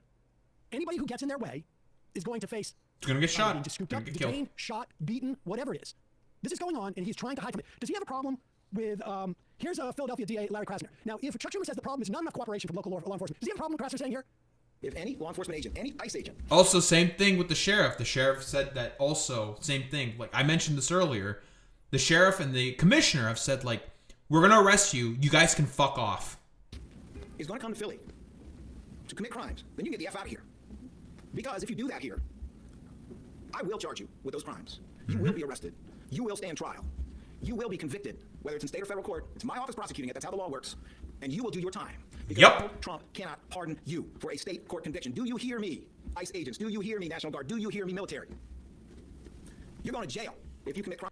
Country of fucking law and order. This is what actual enforcement of law and order looks like, Republicans. Looks like Democrats on the national level. Law and fucking order, you stupid dumb fucks. In the city of Philadelphia, you will be accountable. The law applies to all of you. Yep. And I know that there are honest, decent, moral law enforcement officers out there by the bushel, including in ICE. This is not for you. This is for any one of your colleagues who thinks they are above the law. Understand that what that does, in the same way that these ICE thugs shooting a defenseless woman in the face puts a chill and scares other protesters, or is meant to scare other protesters. That is what it's meant to do. What that does is say, there's accountability here that none of your bosses can save you from. Now, Chuck Schumer has the opportunity to say this type of thing too. If But he Chuck Schumer won't. thinks, in his mind, that because he's a cuck. We're going to take the House, maybe we'll take the Senate in the fall. You then have the ability, even putting aside his ability. Oh, by the way, yeah. Also, assuming that Trump is going to allow for midterm elections, again, he's been signaling that he's thinking about not allowing midterm elections to happen. To shove a wrench in the gears of appropriations and money going to fund this. He has the ability to say, think twice. Because the day after we get sworn into office, we're going to haul your bosses up, and we'll haul individual agents in front of Congress. And we will pass laws, and we will hold you accountable, and it may take for 3 years from now, maybe it'll take 6 months, a year from now, but you will go to jail. There will be no forgiveness. There will be no forgetting here. But the focus on the midterms, it's hard for me to know. By the way, this is exactly what they should have done with the January 6th fucking rioters, insurrectionists. You should have just, guess what? After the president pardoned them, once you get back into power, throw them straight back into fucking jail. Most of them are already reoffenders. Most of them are already fucking criminals. They've already gone back to jail for various violent crimes and also fucking pedophilia. So, whoa. Donald Trump pardoned already a bunch of known fucking criminals who did a bunch of known criminal acts, and they reoffended and got thrown into fucking jail all over again. Whoa, crazy. Just criminals. It's nothing but fucking criminals all the way down. If you're working backwards from your ideological predispositions to say that the midterms are the thing that you're focused on, or if you're genuinely convinced that standing up for your neighbors and immigrant communities is going to impact the midterms, either way, the focus is so wrong, outdated, and has led us to this moment of fascism. When I had that debate on MSNBC with Catherine Rampell and the other guest that was like a centrist Republican or centrist Democrat or something like that, they were saying, like, well, you have to focus on winning. How can you win in West Virginia without a Joe Manchin? Would you rather have a Republican in that seat? And my answer was that, well, if the Democrats had a different focus and it was more about delivering as opposed to winning and governing, like the ways actually caring, not just winning elections, hoping the ball isn't hit to us so that we can just white knuckle it until the midterms in 2026, then perhaps we wouldn't have this back and forth. We could have like actual 1000% over Congress and actually wield power. But what I really do think is that at this point it really is ideological for Schumer. He's a passive income politics. He just wants to benefit passively from all this stuff. When it just hit me, when you see he's a collaborationist. Like, what else are you supposed to say? Collaborationism. Dude, this is really the fucking consequences of we'll just take the high road, quote unquote, by Michelle Obama. If they go low, we go high. There's no going high in this. Listen, it's like that, I'm trying to remember. I think it was Keith Ellison who said, like, no. If they go low, you kick them in the balls. And there should be a lot of more kicking in the fucking balls right now. Donnie, go out on CNN and MSNBC and explain to people what sanctuary city policies are. For so long, it's been used as you hear it exclusively on the right, where they talk about it as liberals being soft on crime. And you never hear Democrats talk about this shit whatsoever. Again, all sanctuary city policies are meant to do is basically say that local law enforcement are not supposed to work with federal law enforcement, right? And that they need a reason to go after somebody. Go after an undocumented immigrant. They actually have to have a reason. Because right now, what ICE is doing is in violation of those laws. Because again, the Democrats, a lot of the Democratic mayors that are currently in charge, they don't do that. They don't do that. And that's how you enforce fucking goddamn sanctuary city laws. And all of that. We could have had a pushback Democratic national messaging campaign that would have empowered attorneys general and mayors across the country to make sure that the worst of this stuff was but they didn't. Because there have been no national Democrats that have explained that sanctuary city laws are legally binding. It's about protecting citizens and local officials standing up and saying. And Chuck Schumer's just a fucking coward. Biden, coward. Kamala Harris, coward. They didn't do any of this. No pushback on all the schizophrenia from Republicans talking about fucking immigration that they caused. They fucking caused that with their 2019 Venezuela fucking coup. They caused the Venezuelan migrant wave to happen. Donald Trump's terrible botching of the Afghanistan pullout. He caused that. He did all of that. Republicans are never allowed to face any consequences for any of their actions because of the passive, pathetic fucking opposition party that's currently in place. Pathetic. If you don't have a legal judicial warrant signed by a judge, you don't get to enter this space. And that's on the books. Why couldn't we have had National Democrats saying this? Why? Because Chuck Schumer doesn't believe in those sanctuary city laws. He just said it right there. He just said that he's a collaborator. That there needs to be more collaboration with ICE. That's his problem with it. So that's essentially saying, like, you don't want to protect people. And that's part of the problem here. I mean, almost the whole problem. It's the whole problem. And it should have been dealt with years ago. And go back to 2016, people are like, oh, Chuck Schumer's going against Obama on the Iran deal. Is that going to hurt his political future? No, it cemented it. And Democrats need to address why that happened. Yeah. Mm-hmm. Roger from Ohio. I think Chuck Schumer is secretly a Republican. Bavarian Fish Tacos. Don't know if you saw a body cam footage from the Minneapolis ICE agent who summarily executed poor Renee Good somehow and totally unexpectedly showed up on an alt-right neo-Nazi website and is now circulating on the larger internet. Feel free to verify. But of course. Socials twice now. Cole from Little Rock. If the guy who murdered a girl on camera has no accountability, as I can already see with the case, you can believe that we will be seeing more free use of deadly force. The guy threatening them with actual consequences is the only thing that will dissuade ICE agents at this point. And you need to hear more from like Jacob Fry, like saying the F word, get the fuck out of ICE. You need to follow it up with, we are going to use political authority in our office to prosecute you. Yeah, he didn't do that. Saying "F you" is not as effective as very politely saying you're going to face trial and you're going to go to jail and we will arrest you, sir. Yeah. Yep. This, like, again, you have to deploy your fucking assets and you start arresting these people. Because, again, none of these fucking people care, right? We saw what Donald Trump said. He doesn't give a shit. Palantir, they don't give a flying fuck. Oh, working on a tool for ICE that populates a map with potential deportation targets. Very, very fucking cool. Kristi Noem doesn't give a fuck about this either. Just said U.S. citizens should be ready to provide proof of citizenship to ICE agents. If not Nazi, why Nazi shaped? Again, papers fucking please. That's coming from Kristi Noem, the Secretary of the Department of Homeland Security. Again, papers please, papers. Kristi Noem, again, are you okay with federal agents and officers violating people's Fourth Amendment rights by asking for papers without reasonable suspicion? Again, same thing. Every single action that our ICE officers take is according to the law and following protocols that we have used with years. All the courts disagree with that. So, lies, lies, lies. Here's fucking Tom Homan. Says Trump admin is building a database of people attacking ICE and plans to broadcast their names and faces publicly. Oh, whatever. Like, I thought you guys hated doxing so much. What, you're just going to start doxing a bunch of people for your terroristic little fucking freaks to just go after them? Genuinely fucking insane. When officers who are doing beat cop patrols like ICE does need to have very clearly identifiable information, so they are more likely to want to comply. Because who knows if that's a fucking officer who's willing to do any of this stuff. Again, these people are terrorists. They're terrorists. They're terrorists. Treat them like they're fucking terrorists. And here, Caroline fucking Levitt complaining that protesters are pointing the middle finger at ICE vehicles. Wah, wah, wah. And here's the fucking worst part about this. They are such fucking little pussy-ass fucking snowflakes about this. Rubbing it in your fucking face that they can just do whatever the fuck they want. And any modicum of fucking pushback, they will fucking cry about it. Pussies. These people are cowards. They are terrorists. There's only one way to fucking treat these motherfuckers, and that is by rounding them all up, arresting them, and throwing them in a hole and throwing away the key so they can rot for the rest of eternity. That's what they deserve, to be food for maggots. But as expected from the Democrats, they are weak, pathetic, and in most cases, collaborationist. The moderate position is clear. The Democratic constituents want ICE abolished as an institution. They want DHS to face accountability for their fucking actions. This is even a popular position amongst moderates. Are the Democrats going to do anything about it? No. They are not going to do anything about this. What they're going to do instead is be either collaborationist, like Chuck Schumer saying, like, oh, well, the local officers needed to collaborate more with ICE. They needed to collaborate with them and do enforcements. Gavin Newsom saying, like, actually, I think it might have been a bad idea to call them state-sponsored terrorists. Pussy. Pathetic. Whoa, who would have thought this dumbass Twitter account, his like little press office, like little LARP shit, was all LARP shit all along. Who would have thought that it was always a LARP? Whoa, I'm shocked about that.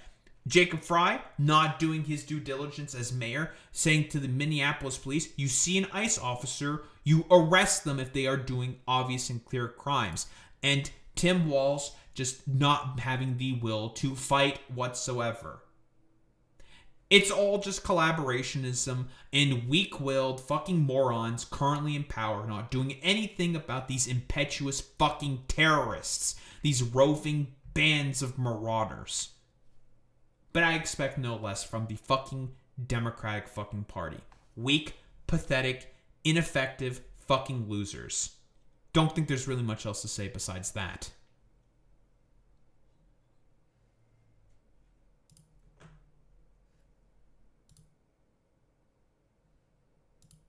Okay, I said I was going to do the Shoeonhead thing. I'm not doing the Shoeonhead thing. I'm pushing it back again another day. I don't want to be here till like 4 in the morning. No, thank you. That shit went longer than I hoped. Yeah, there's just too much going on. We're pushing it back again.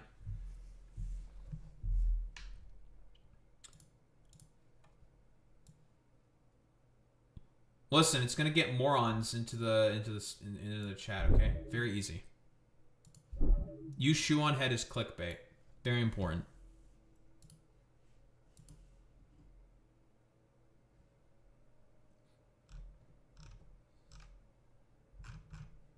Fucking like a pussy ass little bitch fucking coming in here and complaining about, why are you so mad? Oh, I wonder why people are fucking mad. You shouldn't be so mad. By the way, that's the exact same fucking shit my parents basically said. It's just like, people are not gonna like your videos if you're just ranting and you're being mad. It's like, what the fuck are you talking about? Do you know the stuff that I cover? It's stuff that you're supposed to get mad about and not be calm about. What the fuck are you saying? It's rational in this particular instance to be mad. You should be mad. People are mad with what's going on. It's like height of fucking ignorance. It's genuinely fucking incredible. Who the fuck are we rating out to?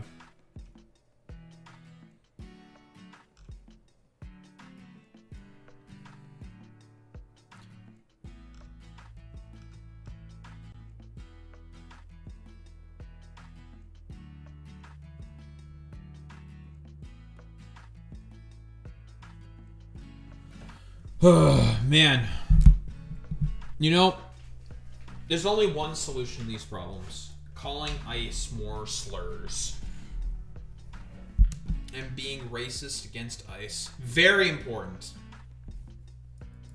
Some might say it's the most important thing.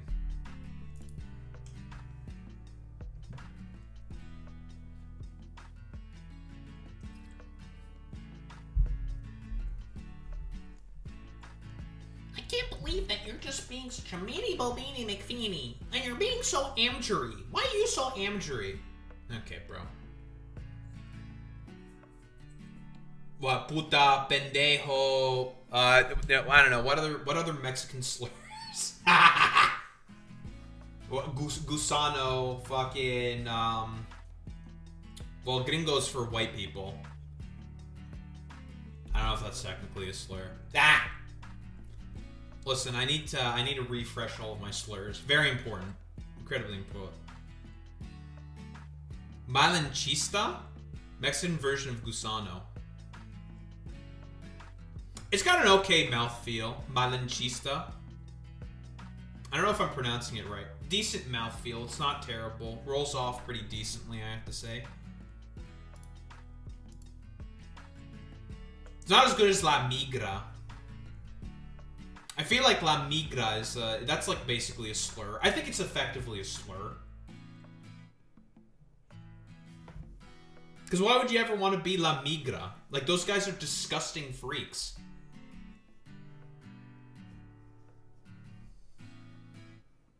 Pinches gringos.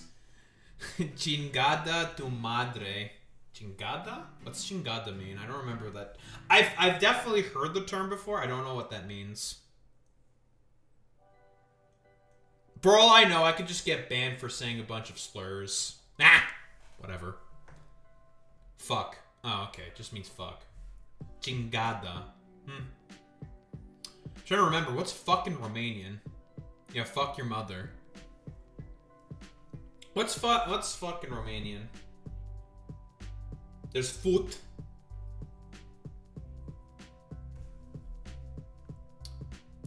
There's other words that are used for fucking Romanian in certain contexts.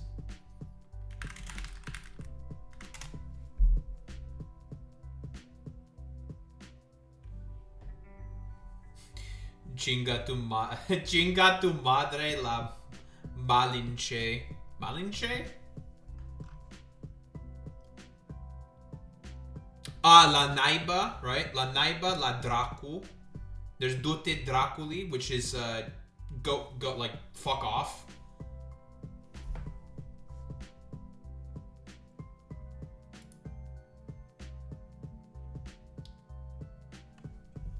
Fichtin is that German? Fichtin Mutter? That's German. Yeah. Fichtin Mutter. There's Pula, Kakat, Cedracu, La Naiba, Futil. I can't believe that Boy Meets Mini is being racist. Shaking my head.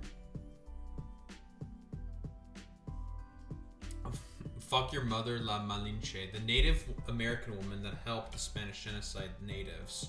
Oh boy. Very cool. Well, we don't know if Throgon is a Nazi. Boy Meets Mini jumping to conclusions. SMH, my head. That's kind of fucked up, dude. SMH, my head.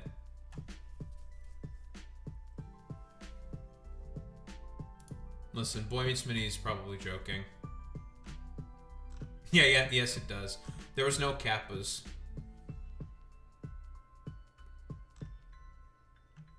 Now living in Canada, that is worse, because I also live in Canada, and we're all Nazis secretly.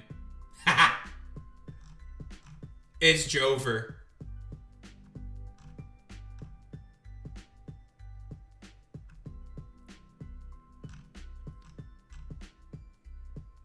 Yeah, €2 can, yeah, you know, happens more often than you would think. Shut up, Alex. You're a wannabe fucking Canadian, okay? Shut your goofy ass up.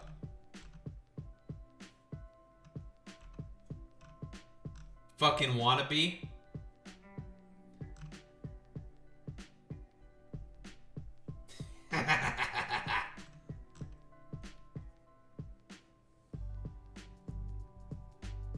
That's like the word. What, you want to be a fucking a Mexican American Canadian? What, you want to be a piece of mac? You want to be a macaroni? Why would you want to be a piece of macaroni? Not a Canadian citizen though? You'll get there soon enough. Listen, it's only 4 years.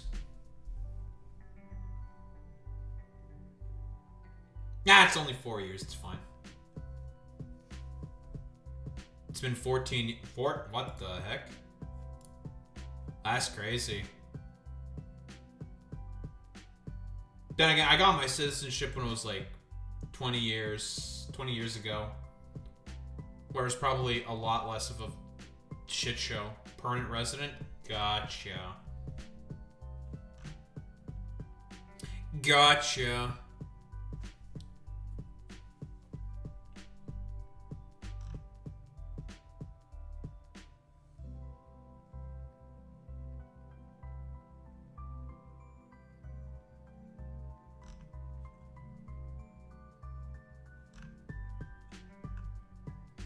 I've really not seen all that much about, like, Canadian immigration fucking policy. No, it's not PP's fault. Oh yeah, I'm aware. You definitely pay taxes. It's the same shit as America, basically. But yeah, listen. Basically the exact same shit that's happened in terms of our immigration system as the U.S.'s immigration system also is happening with our immigration system. It's very fucking similar.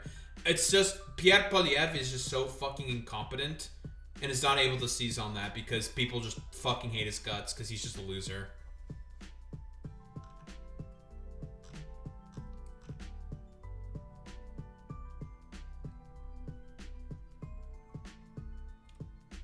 Listen, if Pierre Poilievre could, he would. He would.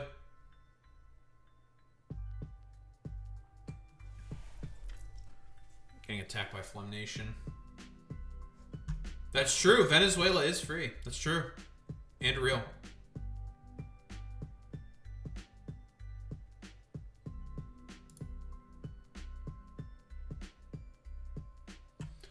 Donald Trump's spiritual leader, Robert Morris, has only been sentenced to 6 months in prison for sexually abusing a 12-year-old. It's one of my friends. It's one of my friends. Only 6 months. Classic. Yeah, classic evangelicals. Only 6 months. That's going to have an effect. In fact, Sean Ryan, who is a Trump supporter, as well, saying, like, only 6 months for that shit? Fuck off. And I agree. That's some fucking fuck shit. That's some fuck shit. But whatever. Pedophile administration. Pedophiles of a feather love to flock together. We all know this. Many such cases. Alright, who the fuck am I rating out to today? Oh, they're trying, though.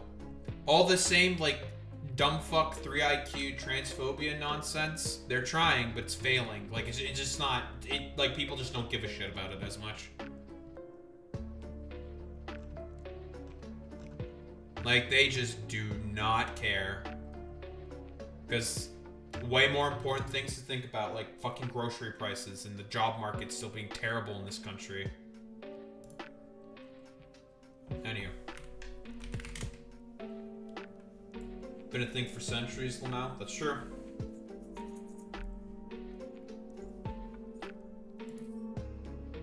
No.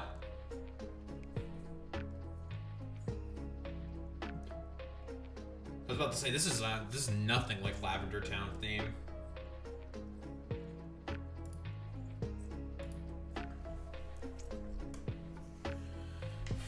All right.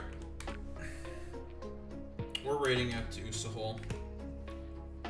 Union Cave. I'm trying to remember. Is that Gen 1? I don't think so.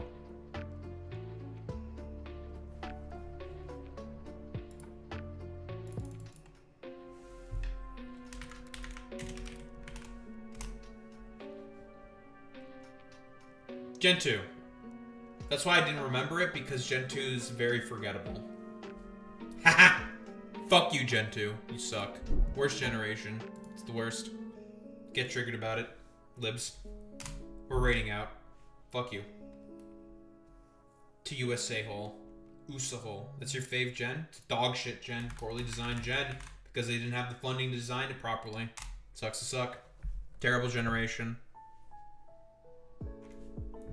Oh well. Anywho, gamers. You know what to do, you know what to say. If you're a sub, transfer to Daho Ribbit. If you're a sub, if you're a non-sub, you do wow with Daho Ribbit. So I show appreciation. Those are in 2K's gamers. I will be back tomorrow. It's gonna be more of the same. More Factorio. More yapping about politics. Anywho, gamers, I will be back tomorrow. Same time, same place, same face. Peace out, gamers.